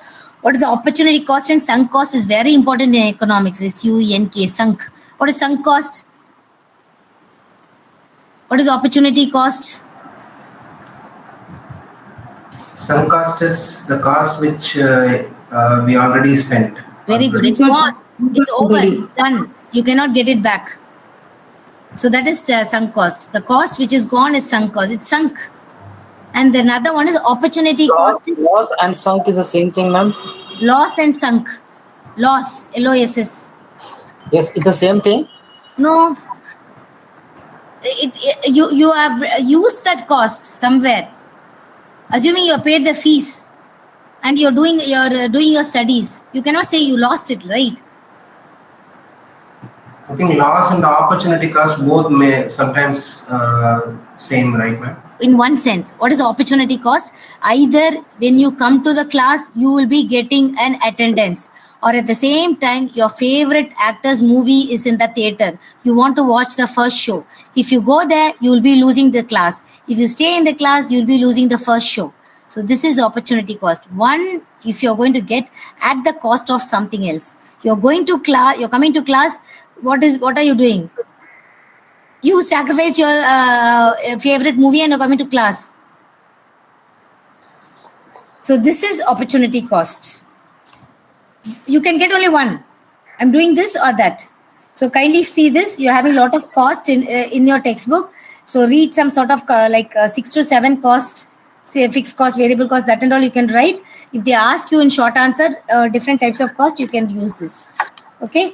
And the data set, I thought I will do this in Excel so that quickly you can finish it. When you draw the graph, you will get perfectly for everything. Average fixed cost, average variable cost, average. I'm sorry to interrupt. I not understood the sunk cost. Cost which is sunk, cost which is gone. What exactly you can say about sunk cost? It has been expended. Already spent. It cannot be recovered. You spent that money, you cannot recover it. Okay. That is sunk. It's gone. But it is not loss. I cannot say it is loss. I'm buying the. It is spent. Okay, I cannot get it back. But I got this good shirt. But I cannot say that it is lost. Someone asked, no, I cannot say that it is done, lost. Okay, so 5 minutes can be, yeah, see, I made a small, for the previous class, I made this.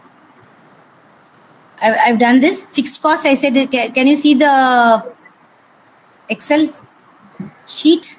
Is it visible? Is Excel sheet visible? Yes. Okay, so this was, see, output is here, fixed cost, variable cost, and what is total cost? Look at the formula bar. What did I do? I said fixed cost plus variable cost, I'm getting total cost. And average fixed cost was fixed cost by output. See here, fixed cost by output. Fixed cost by output is average fixed cost. Average variable cost is variable cost by output. Very simple. Total cost is, you can either add these two and bring it here, or Average total cost by Q will give you the same. And you draw a graph, you see how your graph will be. Just see how your graph is going. See, that's all. This is fixed cost. Okay, cost which is fixed cost. And I'm adding, I'll make it small. You can even try the data set and you can see different types of graphs. So here I'm adding variable cost. What did I do? I'm adding variable cost and I'm drawing it here. 3, 4, 5. Sorry. Under 2 minutes, okay? Because I'm also having a class. See variable cost.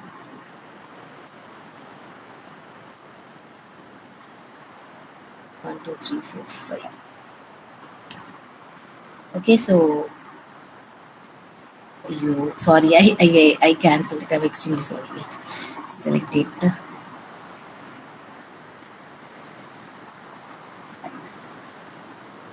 And this is variable cost.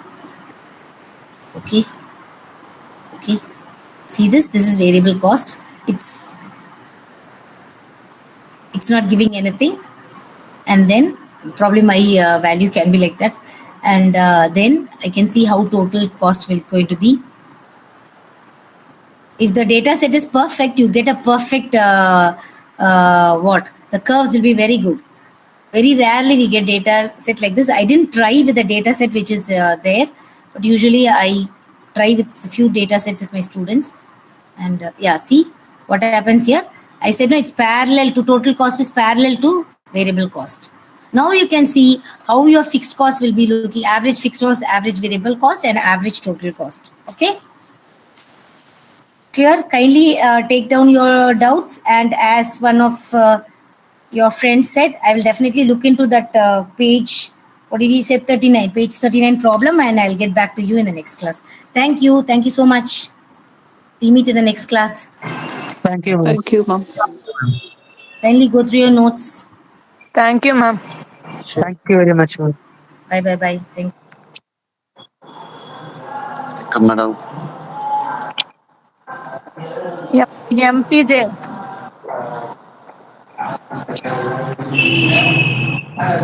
சொல்லுங்க madam. Thank you. எனக்கு வந்து உங்களுக்குலாம் எனக்கு 5 subject book தானா? ஓஹோ okay okay okay. உங்க கூட தான் எக்ஸாம் எழுதுவேன். ஆனா வந்து உங்களுக்கு இப்ப சிலபஸ் மாறினதால அந்த புது சிலபஸும் தனித்தனி இதுவா கொடுத்துருக்காங்க. வேற ஒண்ணும் இல்ல, அதே தான் இருக்கும்.